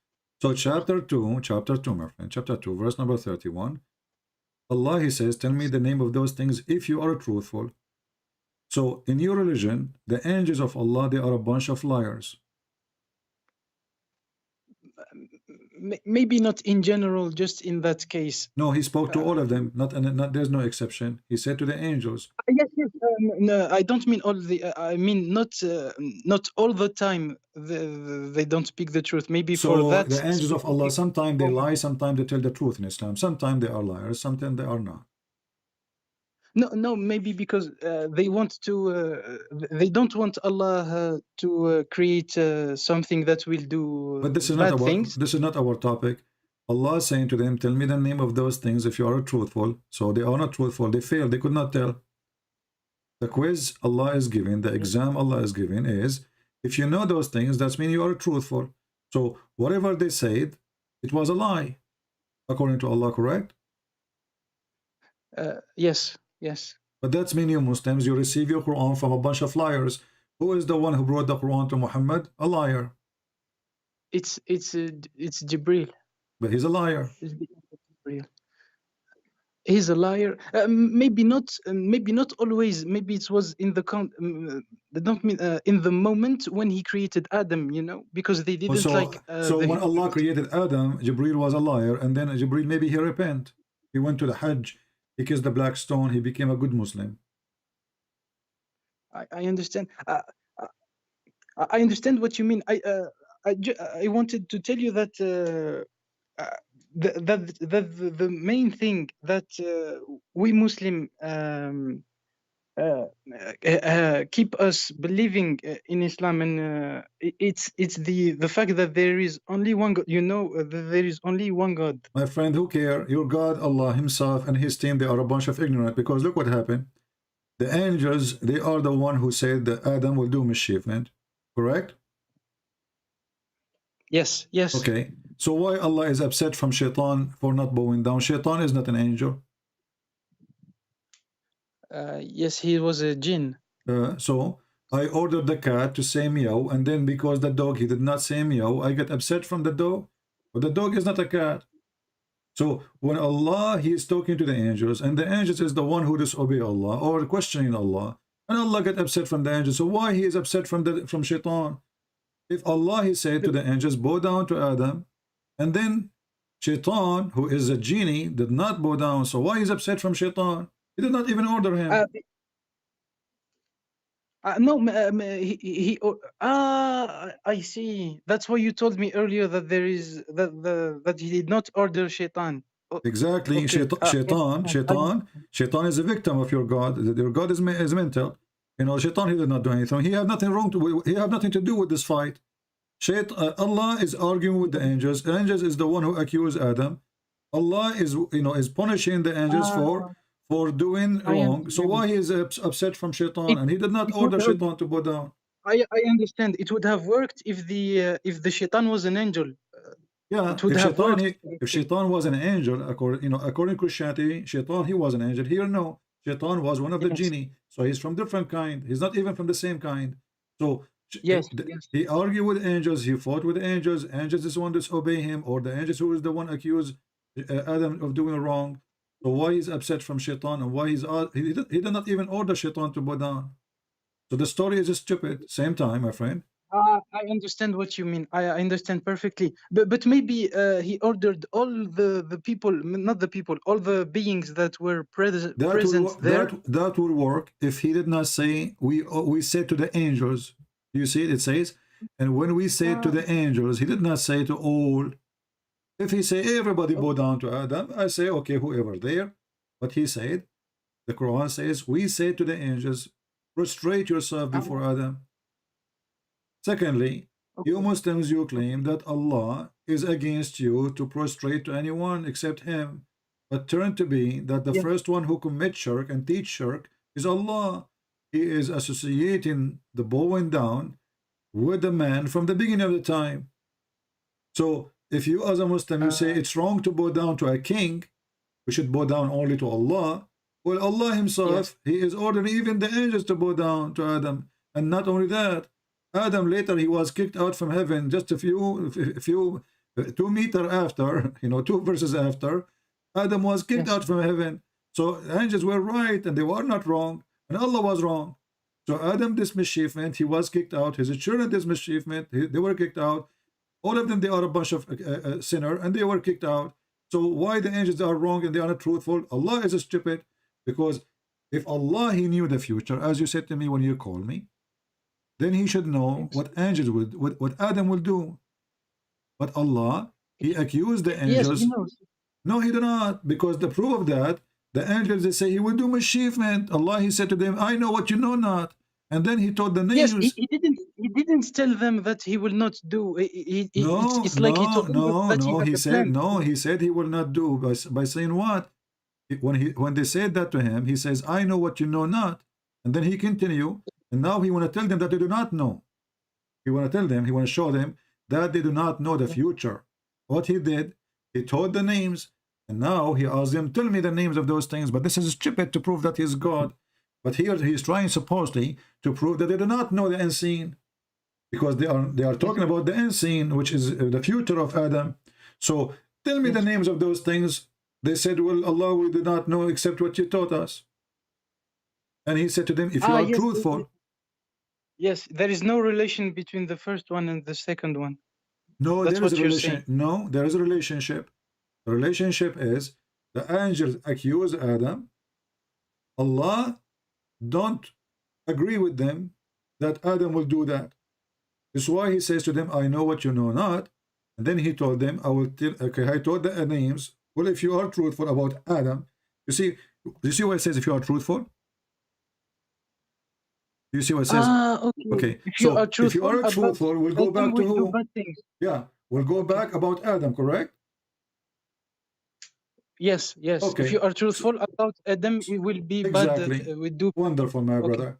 So now Allah is saying to the angels, if you are truthful about what you said about Adam, which means if you know what he will do really, well, tell me the names. So now Allah, he proved to them that they do not know anything, and now it's time for the penalty. He said to them, bow down, because you accuse Adam of something he will do and he will not do. But then 2 lines after, we will find that Adam, he commits a sin, and Allah, he kicked him out, and Shaitan from the heaven. And the funny, actually, Allah, he kicked Shaitan even before he speak to Adam from heaven. How Shaitan, he came back to the heaven? Because when Shaitan, he refused to bow down, Allah, he said to him, get out of here. Yes, he banished him. Yes. Okay, so how Shaitan come back? How Shaitan come back? Maybe he did. He just talked to God from far away. Maybe he did not come back to. What far away? I mean, my friend, this is the heaven of Allah. Nobody can enter the heaven of Allah without permission of Allah. Yes, of course. Okay, so Allah, he kicked out Shaitan from heaven. How Shaitan, he come back to heaven to whisper to Adam and Eve? Because when Allah, because the Garden of Eden is yes, it's in the Jannah. Yes, I understand. Yeah. So he could not have stayed there. Okay. So when Allah, he kicked Adam, kicked the Shaitan out of heaven, and already Shaitan is out, then we need to ask, who is the one who wrote this stupid story? This can't be from God. This is stupid. Uh, I understand what you mean. So that means that in Christianity, the Garden of Eden was not in paradise. Is that right? Well, in Christianity, the garden is a garden. It's not in the sky. It's in the earth. But this is not our question now. The paradise of Adam is in heaven, according to Islam, is in the sky. But this is not our topic now. The question is, Allah, he kicked Shaitan out of heaven. Yes. How he get back? How he get back? I think that there was a pact between Allah. I mean, not a pact. That Shaitan told to Allah that I will prove to you that your people will follow me. Maybe from then on, God authorized But Shaitan he to is do no. But you see, already no problem. Tell your people, but this is after Shaitan was kicked out and after Adam was kicked out too. But if you read the Quran, my friend, the verse in front of us, chapter 7, verse number 18. So Allah, he says, "Ukhruj minha." He said to Iblis, get out of here, get down. You are expelled with disgrace from the paradise. All right? Yes. Now, after that, verse number 19, Allah, he said to Adam, you, Adam, and your wife, go to heaven, enjoy it. Do you see it?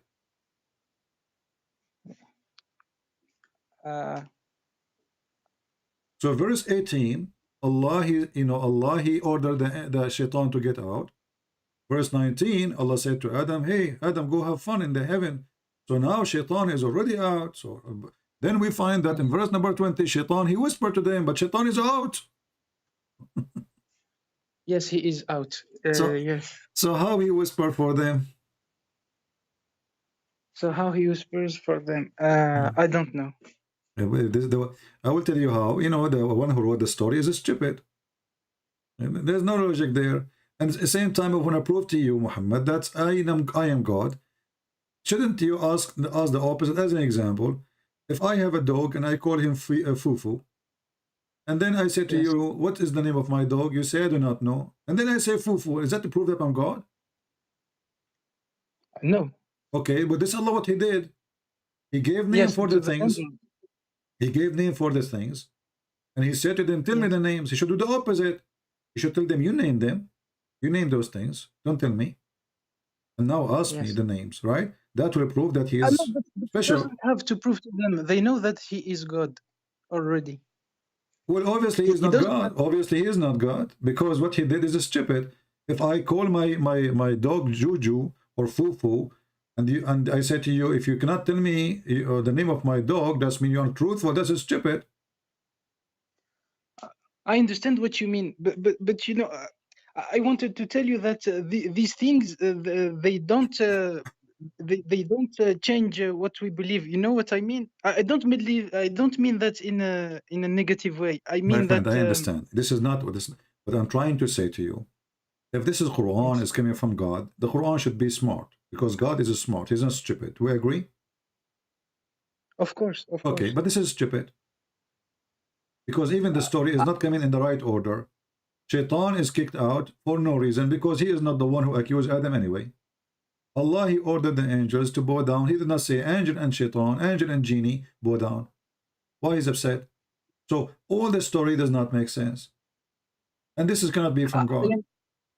I understand, but you know what we believe is that even if it doesn't make sense, it's for us. It's not about making sense. It's not about making sense. It's about being stupid. This is not about making sense. There's many things, you know, in belief they don't make, like they say, we call them miracle. As an example, why Mary, she is a virgin? Why Mary, she's a virgin? Yeah. What is the sense of that? What is the purpose? You don't know as a Muslim. Why you copy that from the Bible? You know, the Christian they say Mary was a virgin. There's meaning in the Bible because Jesus is the Son of God. Exactly. In the Bible, that's but it doesn't make sense in Islam. It doesn't make sense in Islam. Mary is a virgin. Why? But it could be just a miracle, because miracles don't make sense. No, but you see, this can be a miracle. If God don't do miracle for a short time, especially this miracle, because nobody can prove it. I can say my mother, she was a virgin. Your mother, with my respect to her, she can say she was a virgin when she gave birth to you. Correct? Nobody can prove it. Yeah, So there's no of point. course. Miracles when they happen, supposedly to show the ability of God of doing things. But this kind of miracle, nobody can prove it, nobody can disapprove it, because nobody saw what happened to this woman in her private life. Any woman, she can say that. So what the point? What the point of this? Nothing, except that this born person is a special person, very special, not like any mankind. Of This is course, the, of course. so that will Of make course. that will make sense in Christianity, but in Islam does not make sense. But this is not our You know, topic. I agree that Jesus was more powerful than Muhammad. I agree. My It friend, doesn't even. Jesus is powerful. Muhammad and his God are in this ability. You know, let us, Muhammad. I wanna have. You know, you're a nice guy, and I'm trying to inspire how you think about your God. When you say Jesus is more powerful than Muhammad, well, don't you Muslims think that Muhammad supposedly have the same God as Jesus? Yes, yes, of course. So why Jesus is more powerful than Muhammad? What happened? What happened? What happened? We believe that Jesus.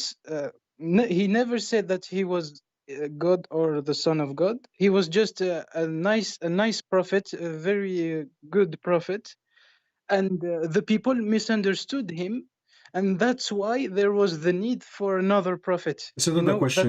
This is not the question. Listen carefully, my friend, Muhammad. Listen carefully. You said that Jesus is more powerful than Muhammad, correct? Yes, of course. Why he have more power than Muhammad if they have the same God? But you know, there was another prophet that was extremely powerful. It was Solomon, I think. He could control many things. No. Solomon. He could control the wind, I think. No, but he cannot raise death. He cannot resurrect people from death. He cannot make the blind see. He cannot. He have an army, yes. He have a flying carpet, which is stupid. It's a story. Muhammad, he took it from the fictions of the Jews. But he have a ring. He controlled the genie, which is very stupid. But he cannot do miracles. He have zero miracles. Why is controlling the genie stupid? I think it's a very powerful. Okay, let us power. talk about controlling the genie. Controlling the genie. So Suleiman, he controlled the genie. Muhammad, he was controlled by a genie. How that work for you? Yeah, I'm sorry. I think I heard that somewhere, but I don't know if it's in Sahih Muslim or Bukhari. I don't. So what if it's Sahih Muslim? It's you accept it. If it's not Sahih Muslim and Bukhari don't accept it, you mean? And I'm sorry. I will tell you things that they may seem stupid. I just want to tell you how it works for us in North Africa. Please believe me. I'm not lying. My friend, I'm you not against you. I'm trying to go with you. But how Suleiman? You are the one who mentioned Suleiman. How Suleiman, he controlled the genie, yet Muhammad was controlled by the genie, controlled by Shaitan. How that work? I mean, what's wrong with this Muhammad? Everything. So not only now what we are noticing that everything wrong about Muhammad, while Suleiman controlled the genie controlled Muhammad. Genie controlled Muhammad. Yes, but because this is Sahih Muslim. This is Sahih Muslim. It says here, there's none among you whom attached to a genie, a devil, Shaitan. The companion, they say to him, you too, with you too, Prophet. He says, yes, but Allah helped me against him, and I am safe from his hands, and he command me but to do it, but for good. Do you agree that Muhammad received command from Shaitan? Yeah, I think I remember this one, and it's since God programmed that Shaitan, it means it's just from God. I don't see the problem. I really don't see the problem. So why you call him Shaitan then? Why you don't call him an angel? How is a Shaitan programmed from God? So who is the real Shaitan now? The real Shaitan is Allah. So Allah, he sent Shaitan programmed from him to Muhammad. What kind of a silly game this game is?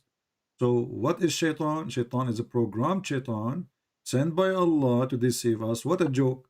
So now we Yes, notice. yes, I understand. You said the word silly, and I understand 100% what you mean. That it's silly. Why is it this complicated? Why isn't he? No, Why it's not isn't it? complicated. It's not complicated. It's No. very simple, but it's very stupid because the point is supposedly that Allah, He created us to guide, and He wanted to guide us, not to deceive us. But obviously, by saying that Allah is the one sending shaitan to deceive us, well, he is the true shaitan. Shaitan is just an employee for Allah.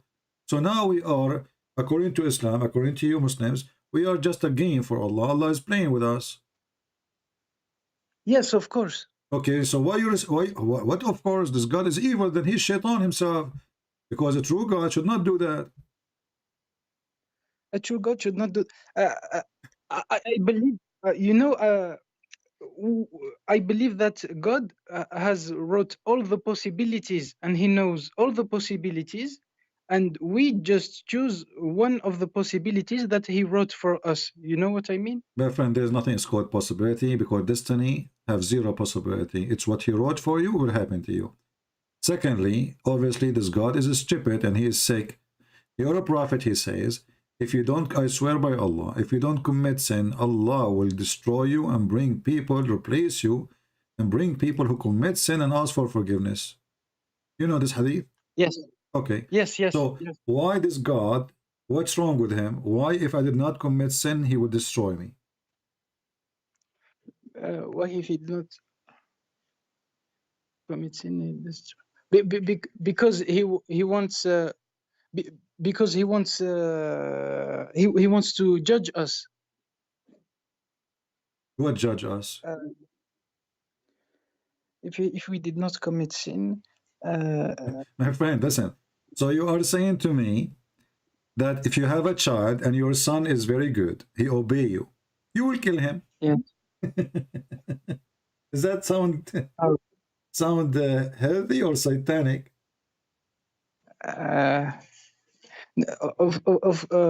No, of course it's not a good thing, of course. It's satanic.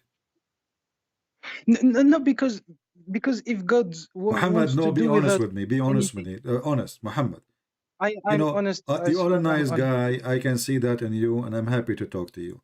If you have a son and he obey you, he's a good kid, he respect you, he never disobey you, whatever you say he do. Why yes, the father will kill his son? Tell me.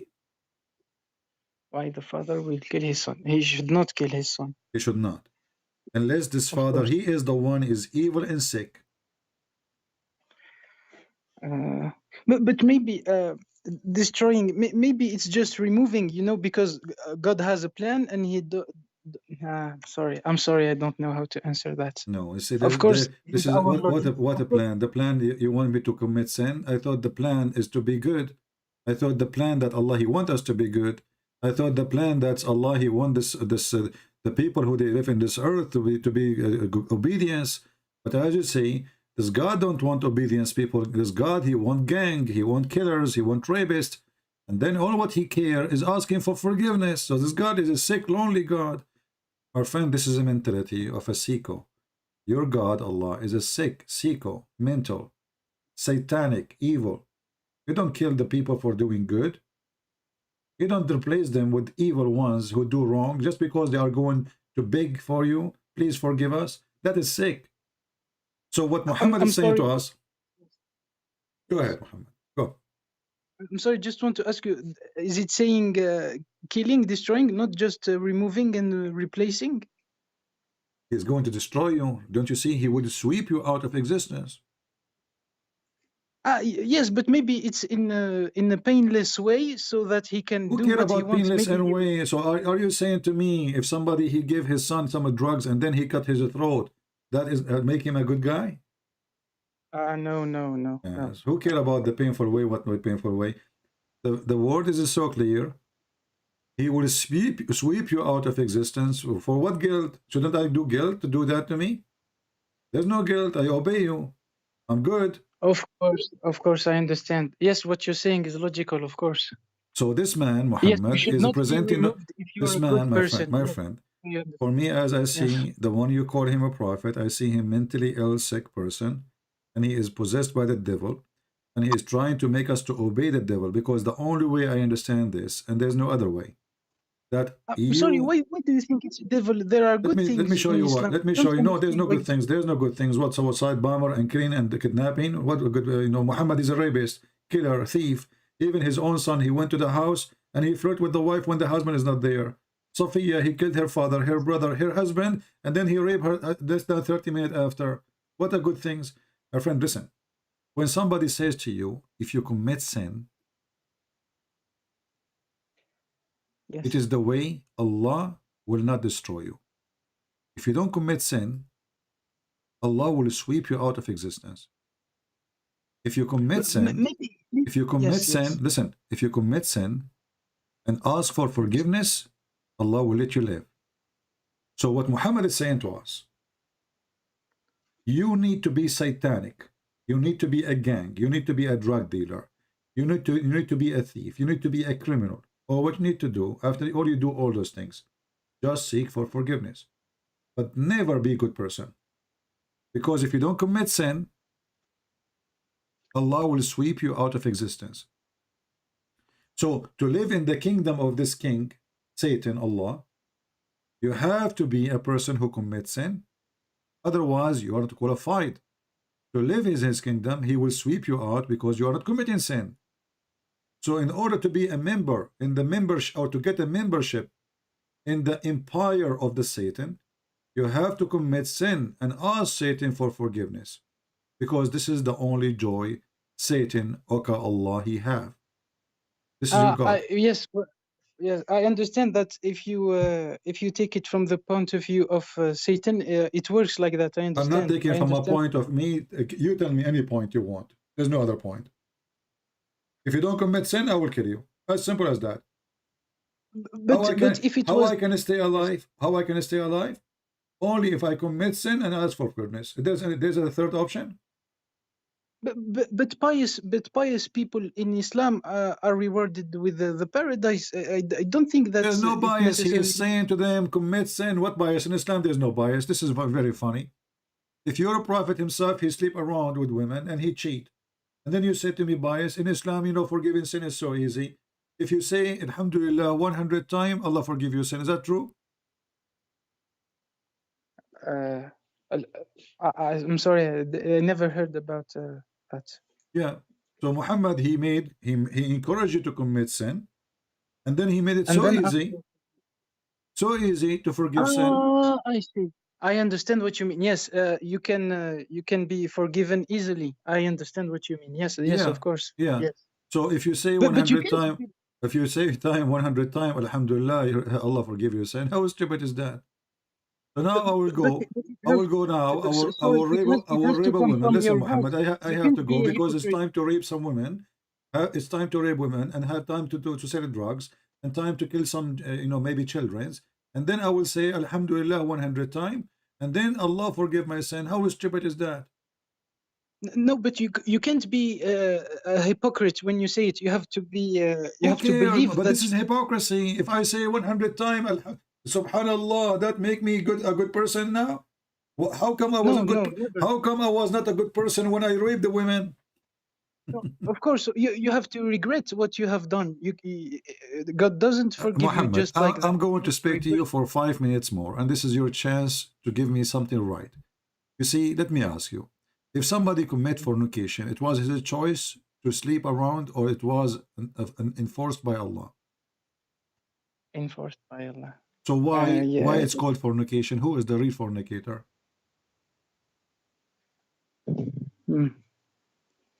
I understand what you mean. Who is the one who want people to do fornication? God or Satan?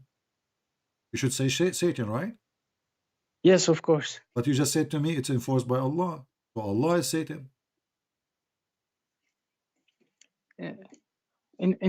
Enforced. We don't believe that it is enforced. We believe that it is written that Allah knows. No, it's enforced, because as long as it's written, it's enforced. Can you go against it? Can you change the destiny of Allah?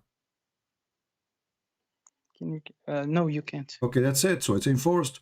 So Allah enforced you to do a fornication, and then He says, don't do fornication. Who is the stupid here?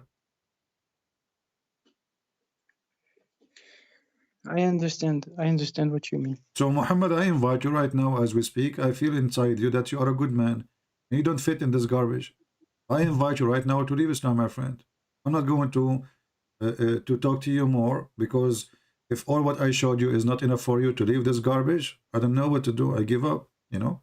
So I invite you right now. You are smarter than this. Of course, I understand what you mean.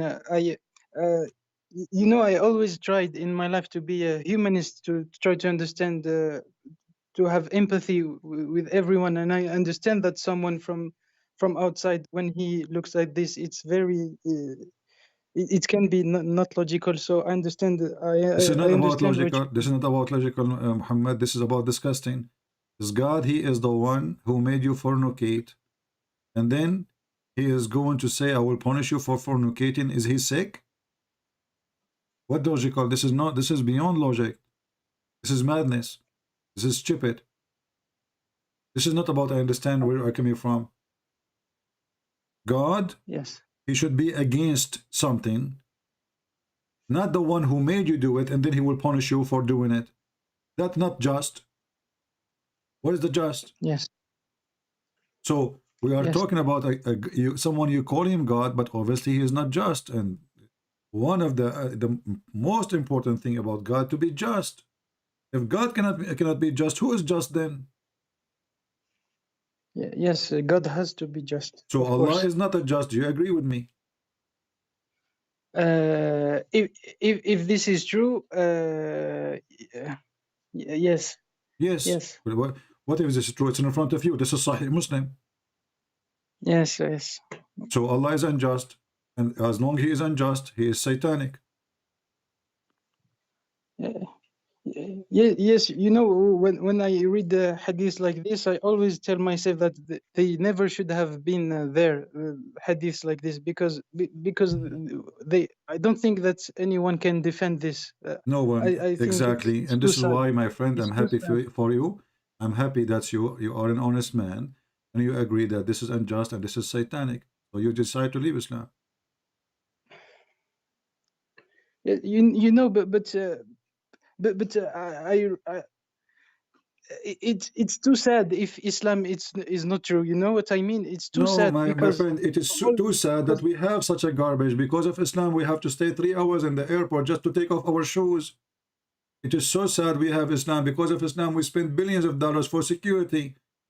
It is so sad we have Islam because now you do not know who is going to attack you in the mall and he have a sword in his hand shouting Allahu Akbar. It is so sad we have Islam. Because of Islam now nobody earth is lost the peace. So my friend, Islam is sad. Islam is a sad. So I'm happy for you. I'm happy for you, Muhammad, that today you are leaving Islam. Yes, you know, when we are Muslims, it's extremely difficult to say that you leave Islam. You can't just say it like that. You know, But you just you are did. afraid. You just did. No You are problem. You afraid. are a brave. You are a brave man. Thank God. You are not like the rest. You are not a potato. You are not a coward. You are coming from a good family. You don't deserve to be there. Neither you, neither your family. Yes, that's what I wanted to tell you, because a lot of people, when I look at my family, at the people I know, I assure you that they are good people. They don't follow these things. You know what I mean?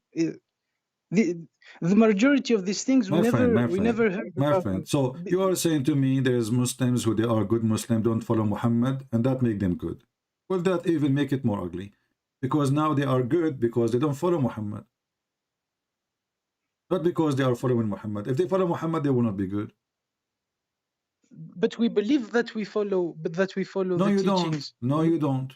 No, you don't. Because simply, if you follow Muhammad, you do what Muhammad said. Take not Christians and Jews as a friends. Beat your wife. Yes, I don't agree with that. Yes. You can force your wife to have sex with you. You can rape her. You can beat her. Yes. We don't do that. No one does My that. friend, you don't I do, know there my are friend people who Muhammad, does, you but are coming from a good family, maybe, and your father is a good man. He will not beat your mother, but because he's good, this is not because he's not follow. If he follows Islam, he can beat your wife, his wife, and he can have 4 wives, correct? yes, yes, yes, So not because Islam is good, make him not to do it. Islam give him the opportunity to do it, but he refused because he is a good man. yes, yes, yes. So Muhammad, as long as you decide to leave Islam, I'm happy for you. What do you think about accepting the Messiah as your savior? Yes, that's the subject I wanted to talk to you about from the beginning, because we have this idea that we should only worship one God, and if it's a multiplicity, it doesn't really make it. That in our heads, and I think that's why Islam gained so much popularity. Because it's like. If it was 100% false, it wouldn't have attracted so many people. I know that No, it's my not friend. from Islam does conversions, not get from any the publicity. Islam is a mockery. Islam is a joke. And if you see in the West, they say to you, Prophet Muhammad, that's because they don't want a problem with the terrorist. But Islam is not popular. Islam is rejected everywhere. People, they laugh at Islam. People they wish Islam does not exist. And Christianity is #1 belief in the world. Islam is dying. Even Muhammad, he said, Islam is started as a small and will end as a small. That's what he said. And even he said, Islam will come back like a snake going inside a hole in Mecca. So Muhammad described Islam as a small and will go back as a small and as a snake specifically. And believing in one God, yes. this is even more funny, because the Quran says, if Allah want to take a partner, we will take it from ourselves. And the Muslim cannot explain that, because simply that destroyed the idea of Muslim believing in one God. Because if you want to take a wife or a son, we will take it from ladunna in kunna fa'ilin. We will take that from ourselves. So how Allah will take a partner from himself if he is one? I'm sorry. Is this in the Quran? This is in the Quran, chapter 21, verse number 17. Had we intended to take a pastime, i.e. a wife or a son, we could surely have taken it from us. Okay, now Allah talking about taking a partner. Okay. How it's a from him. partner from us if Allah is one? How is a partner from us if Allah is one? You told me chapter 21, verse 17. Verse 17, yes. Okay. So the Muhammadan, they claim that Allah is one is a big fat lie. It's against the Quran. If Allah is one, then he cannot take partner from us. So how is he a one person, or he is one a group of a creature? And what kind of God he want to take a wife? I never heard of such a God. Do the God of the Christians have a wife? No. In Arabic, the word lahu mean women. If we like to take a woman, we should surely take it from us. Taking it from us. How many us Allah is? One. How then he us? He's us. And how he will take a partner from us?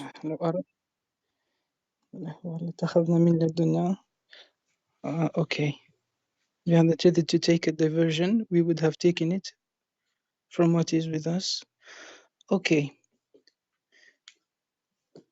Not with us. Not with us. اتخذناه من لدنا. Ladunna is our kind. You see, ladun, like you are from the ladun of your father, from the bloodline of your father. You know, this is what ladun mean. So ladunna, ladunna, it is the kind, the blood, the lineage, all together.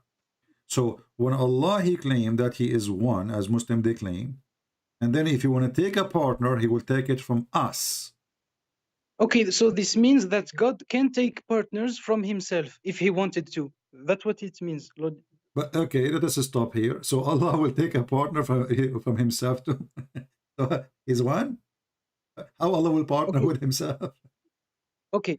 So if God wants to take a partner, he can. That's what it is saying. Okay, no, from us. You see, the problem is not only he can take a partner, he will take a partner from us. From himself. Where it says himself, it says from us. من لدنا. From Yeah, us. us. You mean that other beings exist? But they are already. other being, but they are the same as Allah. Otherwise, you don't say us. When you say us, I say who is there. You say us.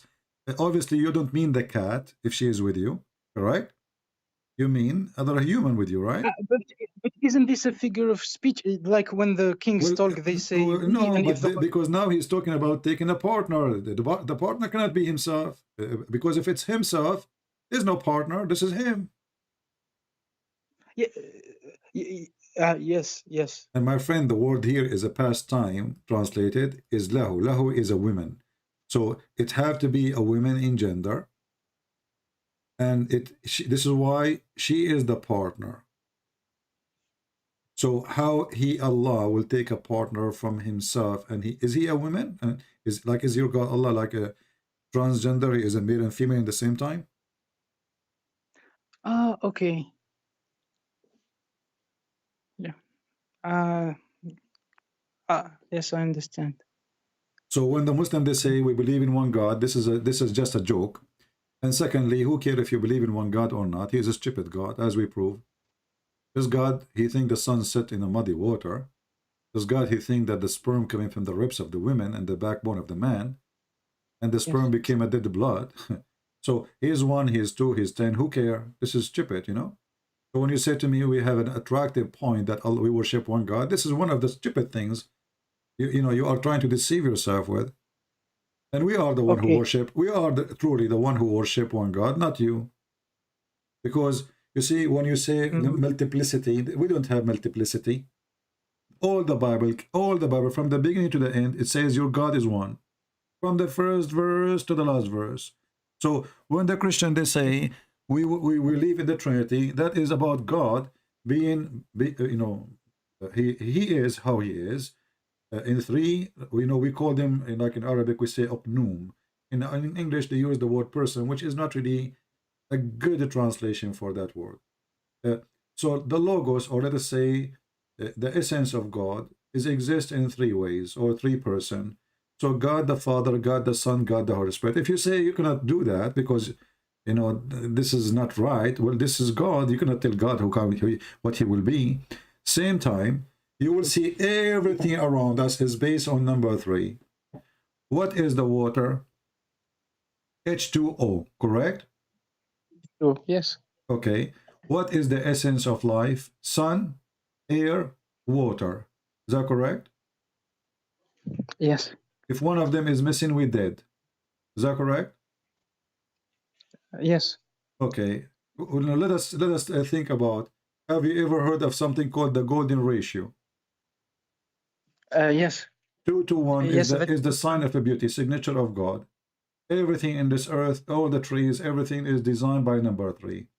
So if you look around you, you will find everything is based in a signature of God. God, he have his signature and everything. He have his fingerprint. So when a Muslim, he tried to say that Christianity does not make sense. Why? Because God is a 3 and 1 at the same time. Well, I thought God is almighty, and when we say almighty, nothing is impossible for God, correct? No, of course. But no, we not believe of course, not of course. When you were a Muslim, that is impossible. Why? Because Allah, as an example, he cannot have a son unless he have a girlfriend, correct? From the ayah that you showed me. Yeah, Allah in the Quran, he says, how can Allah have a son if you don't have a girlfriend? But you know that the God of the Christians, he have a son, but he don't have a girlfriend. Yes. Okay. So for Allah, it is not possible to do the impossible. Because it's not possible for Allah to have a son unless he have a girlfriend. The God of the Christians, he do not need a girlfriend to have a son. Why? Because he is the Almighty God. The God of Islam is just a manly God like me and you. I cannot have a son unless I have a woman. A woman, she cannot have a son unless she have a boyfriend or a husband. So the God of Islam, when he spoke about himself, he gave us a great example of description of himself. He is the same as any of us. Without a female, he is useless. He cannot reproduce. He cannot have children. He cannot regenerate. So Adam and Eve is more powerful than Allah. Why? Because one man, one woman, they can make a baby. Allah is a lonely guy. He cannot make babies. Why? Because he don't have a wife. So how is God? So everything in this Quran doesn't make sense. It's stupid. It's silly. So my friend, what do you think about accepting the Messiah as your savior? Can I ask you a question about? Sure. Go ahead. Thank you. Can anyone go? Can anyone go to heaven even if he's not Christian, or you? No. You have. No. You have to be a follower of Christ to believe in him. Jesus the Messiah, our Lord, he says, I am the way, I am the door, and no one can go to the Father but by me. So in order to go to heaven, even if you are a Jew, even whoever you are, you have to accept the Messiah, and you have to be saved by him, and you have to be born again. Born again doesn't mean we go inside our mother and we come back again. Born again means that we start a new life by becoming a new believers with the Messiah by the Spirit. So we deny the old pagan religion, and already you did. So you are ready to go for the Messiah if you accept. And if you accept the Messiah from your heart, not because just you want to go to heaven, not because you want to get a benefit. We don't have virgins waiting for you. You know, this is not satanic cult. We don't have No, voice. I didn't ask the question about for me. I asked it for everybody, including people. me, including everybody, even my father, even my mother. If they don't believe and they follow Jesus, they will not go to heaven. Even if they are born a Christian, even if they are, listen, Muhammad, even if they are born a Christian, even if they are born Christian, even if they go to church, but they are not true Christians, they will not go to heaven. A person, it's why Jesus said, not everyone says to me, Lord, Lord, God will enter the kingdom of my Father, but the one who do his will. So in Christianity, we don't have someone he says, Bismillah, Alhamdulillah, 100 times, that's it, his son is forgiven. Muslims, they lie when they say, in Christianity, the Christian believe that Jesus, he paid for their sins so they can sin as much as they want. That's a lie. That's an absolute super satanic lie. Absolutely a lie. When we say that Jesus, he paid for our sin, that's mean now we are ready to go to heaven if we follow Jesus. Not just by saying we believe in Jesus, we are in heaven already. That's why he says, not everyone says to me, Lord, Lord, but the one who do his will. So Muhammad, my friend, I want to say to you, you are like my younger brother. I invite you right now as we speak to accept the Messiah so he can save your soul. Because my friend, you might go to sleep, you might never wake up. Me and you, we come to a conclusion that Muhammad is a satanic man. Me and you, we know and we believe in God. Don't you believe in God's existence, Muhammad? Yes, I think there is a God. Exactly. And if I ask you, you told me already that Jesus is amazing, powerful he is, correct? Yes. So what is missing about Jesus not to be God? He can resurrect people from death. That is God power. He can make the blind see. That is God power. He forgives sin. That's only God power. He is alive as we speak. That is God power. Yes. Jesus is not like me and you, my friend. Yes, he come in the flesh of a man. So God, because he loves us, he humbled himself. Man always wanted to see God. Where is this God who want me to worship him? Why he don't love me and come to me and show me himself? I am the poor man who need to see God so I can believe. I am limited. My eyes cannot see far. My ears cannot hear far. You know, my life is not long. Why does God don't come to me? Jesus did that. So when Jesus come to this earth, not because he is weak, but because he is strong. If God cannot do what Jesus did, then God cannot be God. So my friend Muhammad, I invite you in the name of the Messiah to accept him to be your savior. So today you will be saved. I'm sorry. I know I took too much of your time, and I thank you for. Don't worry. Don't worry. I'm here trying to serve you, my friend. Thank you very much. I just want to tell you that I saw the movie The Passion of the Christ. Is it good? Does it reflect? I did not even watch that movie. I don't myself. I don't watch movies to learn about Jesus. The Bible is my book. I don't have other resource. So to know about Jesus, my friend, we don't learn about him from movie. Movie is a movie. There are things. Of course. No. I wanted to tell you that I saw that he's a very good. He's very kind. That even after all the bad things that happened to him, he stayed very kind, and he wanted to save all humanity. That's what Jesus in the cross, my friend, he says, "Forgive them, Father, they do not know what they are doing." He was not cursing and angry, and I want to kill you, and I want to show you what I can do. Just wait for me, I'm coming back. Even when he was on the cross, he was forgiving and merciful. Imagine if Jesus say, "Kill them for revenge for me." Do you know what the Christians will do to the Jews? We are almost 3 billion human beings. If Jesus says, "Kill whoever deny me," do you know what we can do? But Jesus, he cared for you, Muhammad. He cared for your family. Christians today is the most powerful nation when it comes to armies. Nobody can stop them. They can destroy everything. And I believe those countries, they will destroy everything anyway. But here we have Jesus, the merciful, the loving. He don't want the Christians and the Muslims to hate each other. We don't ask to kill each other. He ordered the Christians to love their enemies. So my friend Muhammad, I've been ordered by the Messiah to love you and your family as my own family, even though you've been taught as a Muslim not to be a friend to the Christians. And this is the huge difference. I never accepted. I never believed that. You don't believe because you're a good person, but the Quran order you, correct?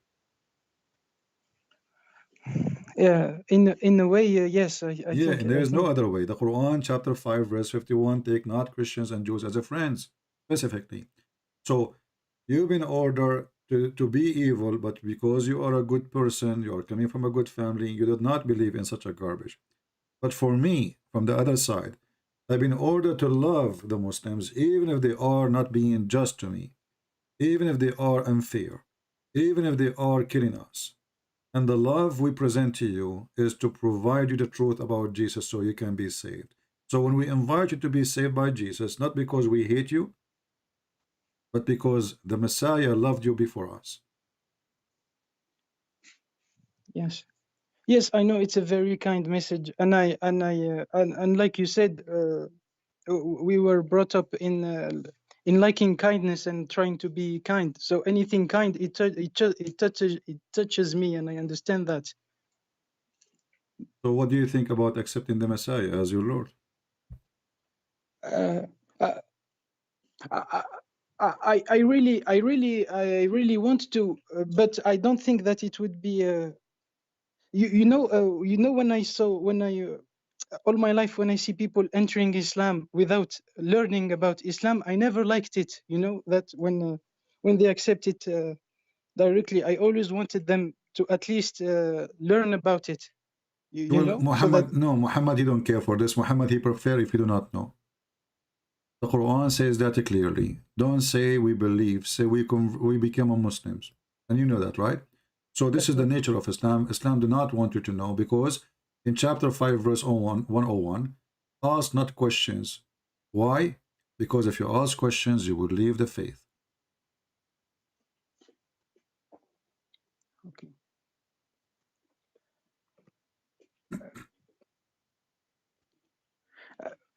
You know, the only problem that I may have with Christianity, and it's the same. I know it's the same with Islam. I know that it's the same. I believe that I think I understood the kindness of Jesus. I really believe that I understood it. But I don't. When someone is kind, I don't think that that he will send all the non-believers in hell. You know what I mean? No, my friend, because he is kind, he will send you. He will send them to hell. Let me explain to you why. This person, he is so kind to the point he come to this earth. He cry out to save you. He die in the cross. He been tortured. He been called names. Just to tell you, I'm coming to save you. And then Muhammad, he refused to accept him as a savior. So it is not him who decided to go to hell for you. It is you who chose to go to hell. Because it's you who refuse to be saved. So don't blame the Messiah for not being kind. It is you who is not being kind to himself. So when the day of hell will come, and you say, this is not nice. Well, he said, was it nice when No, I came to you? I assure you, I don't care about me. I always believe that that I may go to hell, and it's not a problem for me. It's the kind people that I find it sad that kind people may go to hell. You know, I assure you that I'm not thinking about me, My friend, and I don't think I the deserve to go kind to people, heaven. it doesn't matter how kind you are, because the kind is evil. The kind of a man is evil. Because even when we are kind, we commit sin. None of us is a clean, like a clear water, even clear water full of bacteria. So when a human being, he play the victim, or he play that he is so kind, but in reality, we are not. We commit sin, and we do sin, and we live with sin. And later, we claim that we are the good ones who is walking like angels in this earth. But in reality, we are not. So God is not judging kind people. We are not. We are always committing sin, non-stop. And the best of us is not even clean. So when God will judge you, he will judge you for rejecting him. He will judge you for what you did. He will not judge you for being kind, which means he will not punish you because you were good. He will punish you for you being bad. So don't worry about the just of God. God is just. As an example, if somebody never heard of Jesus, let us say he lived in the jungle of Amazon. He never heard of the Bible. He never heard of Jesus. Is that fair? He will go to hell? Well, No, God, of he course, will it's the not. same thing Well, it's the same thing in Islam. That no, when he doesn't hear about it. no. You see, you do not know much about your religion. So only in Christianity. If you never heard of, when you say something to me, Muhammad, show me reference. Otherwise, this is not true. I'm sorry. I know I'm not an Yeah. expert at all. It's what If we you were. do not get, you see, we just prove that Allah is unjust. Me and you, we agree that Allah is unjust, and this is why you left Islam, right? So suddenly Allah is just again. He cannot be just and unjust at the same time. Either you are just or unjust. And as long as you believe in destiny, that's mean if somebody don't he never heard of Islam, Allah did not make him hear of Islam. You know, Islam is a silly religion based on this, because Allah did not make me hear about Islam. How stupid is that? You know, so God will judge you based on your knowledge. And now you, as a Muhammad who spoke to me, and you know about Christ, you know about the Bible. So if you refuse the Bible, then you are really challenging God, or you rejected God. You are not the same as a person who live in the jungle in the middle of nowhere. You never heard of the Messiah, and you live as a human being, whatever God he gave you little knowledge in your heart. You are not. So I asked you already twice to say, I said to you, accept the Messiah. Look like you are not ready, and this is your choice. But I say to you, time will come and your soul will be taken from you. Your soul, your body, it is not yours. Everything you have will be taken from you. And then after your soul will be taken from you, you cannot repent, and there's no return. So my friend Muhammad, I give up, but I don't give up. I give up on you as a human, but I pray to the Lord to open your heart and to make you accept him as Lord and Savior. I pray for that. But as long I just want. What can I read to know more about Christianity, please? Go. You know, you can read. Start from the book of John, the Gospel of John, and read about the Messiah from the book of John. But try to read and to live the words. Try to read and to live the story, not just to read. try to be filled with the love of the book so you can understand the book. Okay, and then I read the 3 others. When you finish the first one, you can read but the first one alone will make you a different person. I guarantee you that. Okay, thank you very much for your time. You're Thank you welcome, Muhammad. I'm so happy that you decide to leave Islam at least, and you are a step closer to accept the Messiah, and I hope soon I will hear from you. Thank you very much. Take care. You. God bless. You too. Thank you. Well, we did our best what we can do, right? What we can do. But at least we were able to save him from Muhammad. That alone is wonderful.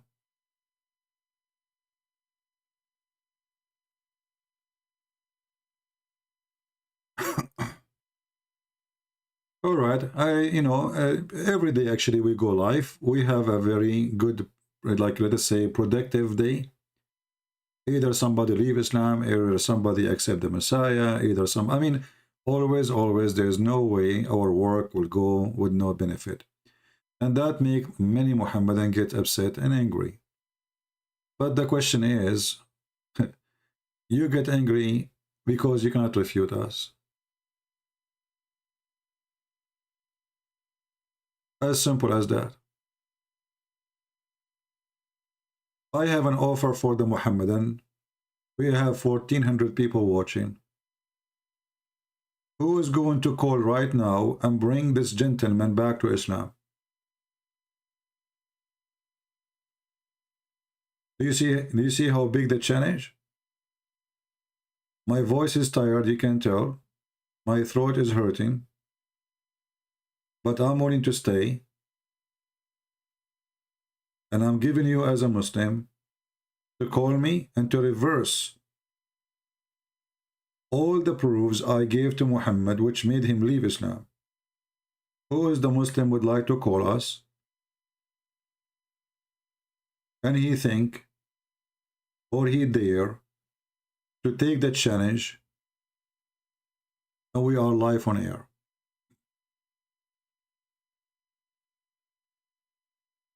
Your brother Muhammad, he just left Islam and you don't want to do anything? Where is your heroes?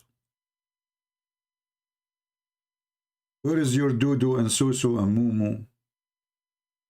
Where is your Sheikh? Where is your Ustaz?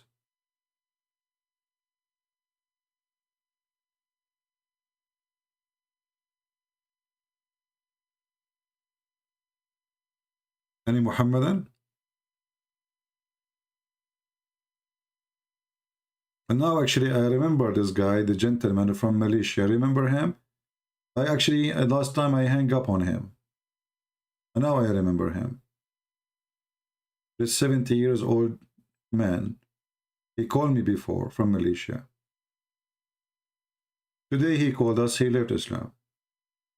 And not only that, his family left Islam too. And not only that, a bunch of his friends, they left Islam too. Where is the Ustaz of Malaysia?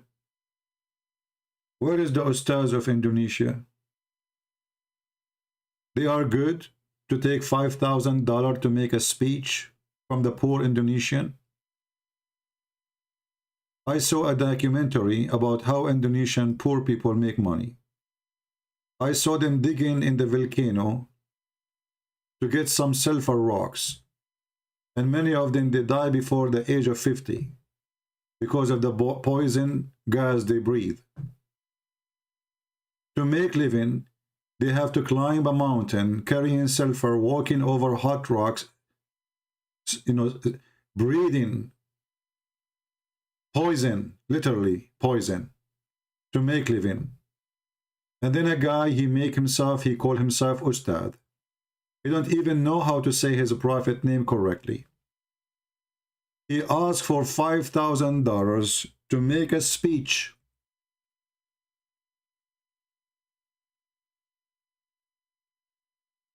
This is the biggest scam ever in history. Islam is a scam. Prove me wrong.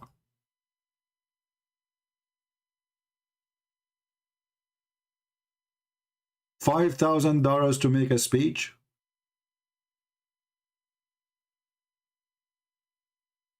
What that will do to the nation? Is that going to feed the poor? If those people are serving God, why they need such a money? I'm not saying don't take money. You can take money. Everybody need money.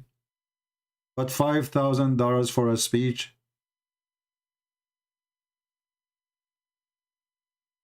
Those people, their time is not for free. And what are they doing to you? Here we go. We need them now. Can they come and defend Muhammad? Can they come and tell us what Islam is?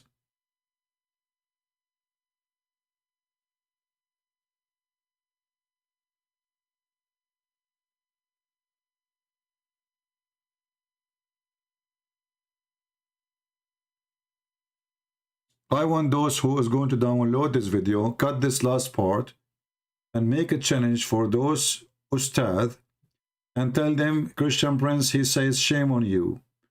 You are a bunch of scammers. You have no dignity, and you have no courage. And your Lord does not exist. This is why you fear to talk to me.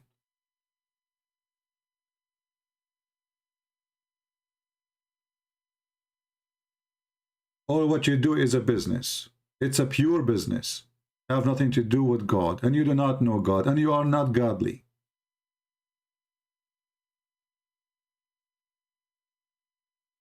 Those people who live in a poor country like Indonesia, they should give their time for free.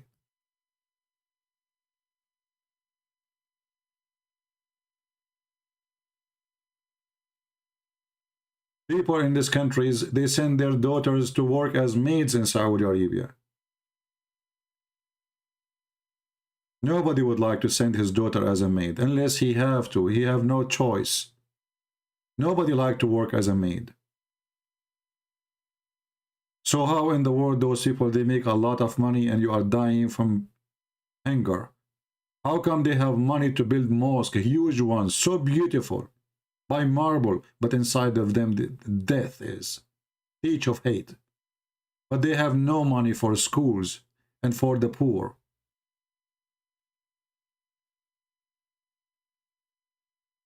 The president of Indonesia, the hypocrite, he met with Joe Biden, with the other hypocrite, and they were talking about a human right. While we have Christians in jail, just because they debated Muslims, they arrested them. This is how you can win an argument and win a debate, by arresting the guy who debate with you. You are a bunch of cowards.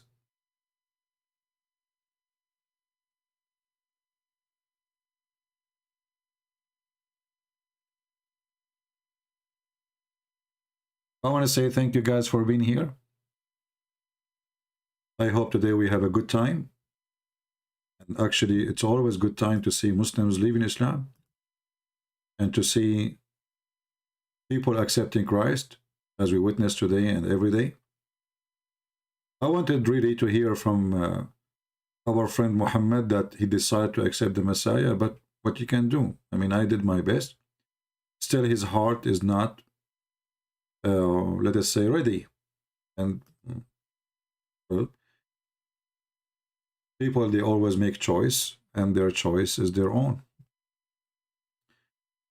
I want to say thank you all for being here. We will see if we will go live tomorrow. I saw one in the comments saying, why Christian Prince is forcing people to subscribe? The question is, for the dummy who is asking the question, who is forcing you to come here anyway? I mean, people are really very silly. They come to your door. They knock at your door. They open your door. They jump inside your house. And then they ask you, how come we are in your house? So if you don't like to be here, why you are here? Don't get married. Your wife, she will lose her mind. because she have an intelligent, special, handsome husband who's coming from the refrigerator. And they call him these days sausages. If you are a sausages, don't give me your sausages here.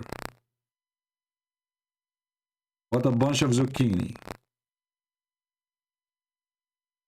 I mean, what's wrong with people? You don't know. I mean, you know, you come to the person and you tell him why you are, you know, why you are here. Did somebody push you? Today, actually, somebody told me a joke. I will share it with you about this silly one. There's a Muhammad, and he was, you know, going in the desert. He was so thirsty. He saw a Jew. Finally, he saw a Jew. He said, do you have water? He said, the Jew, I don't have water. He said, I need water. He said, I have mask if you want. He said, I do not need mask. I need water. I said, I have mask for $5, the Jewish guy, he said. The Muslim guy, he says, what's wrong with you? You are evil. You are evil. I want water. You want to send me mask? The Jewish guy, he said, you know what? You are insulting me for a reason. This is what I have, what I can do. However, listen, whatever miles from here, if you keep going, maybe 10 or 20 miles, whatever, you go, you will find a restaurant. Go drink and eat. So, the Muhammadan, he went. After like many hours, he came back and hardly he can breathe. The Jewish guy, he said to him, why you are back? He said to him, I cannot enter the restaurant without a mask. My microphone has a static. Okay. Okay, give me a second.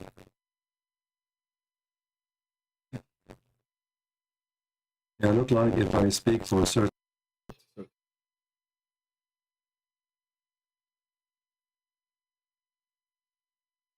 13. Okay, is it better now? Is it better now? All right. So yeah, you know, people don't want to listen, you know. The guy, he says to you, I have mask. And obviously the mask is there for a reason. He's not being evil. This is what he have. And then now I'm going to walk 20 miles to go to the restaurant. When I arrived there, they said to me, you cannot enter without the mask. So the guy, he told you to buy a mask. And this is how a human being is, you know.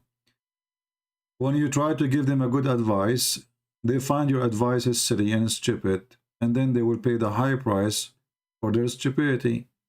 So don't buy the mask. Go to the restaurant. You go to the restaurant, you need to buy a mask. 8 a.m. in their time.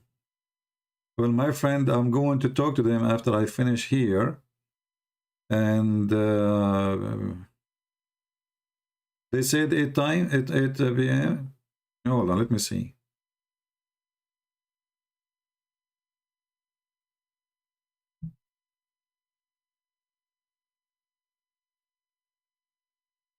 Well, if we are going to have a debate at 8 p.m. New York time, I mean, sorry, Philippine time, 8 p.m., that will be what?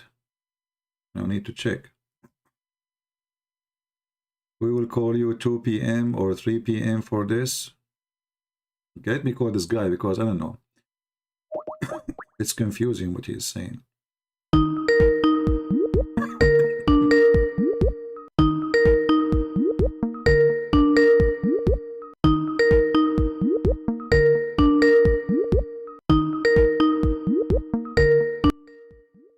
Let me lower the sound of the bell so it doesn't hurt your ears.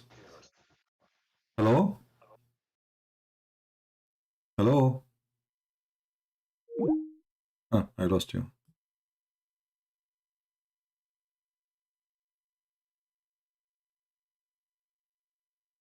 Let's call him again.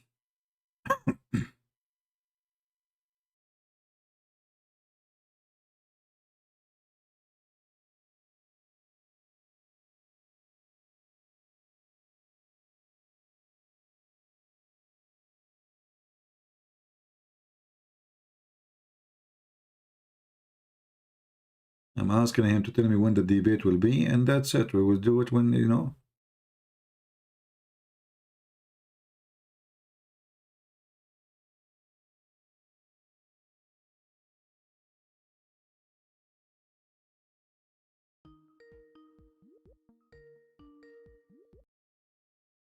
Hello? Yes, my friend. Yeah, you know, like you sent to me, you will call me at 2 p.m. or 3 p.m. There is no need for you to call me. Just organize, my friend. Listen, because 2 p.m., 3 p.m., that I think will be for maybe 3, 4 a.m. in the morning for me here. I don't know. I want you to set the time for the debate. I do not need to talk to you.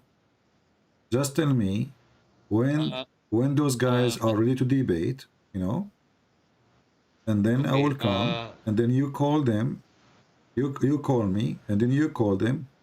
We will go live here, so we can have it recorded. And because I'm not really, you know, I don't want to have a talk with the group. You know, we can do that in private sometime later. But I cannot wait to debate those Muslims. You know what I mean? So Okay. talk to them, try to do it maybe tomorrow, so people here, they can have, we know what time, we tell people to come. Maybe we can have a couple of thousand to come and enjoy the debate with those Muslim Filipinos who knows nothing about their religion anyway.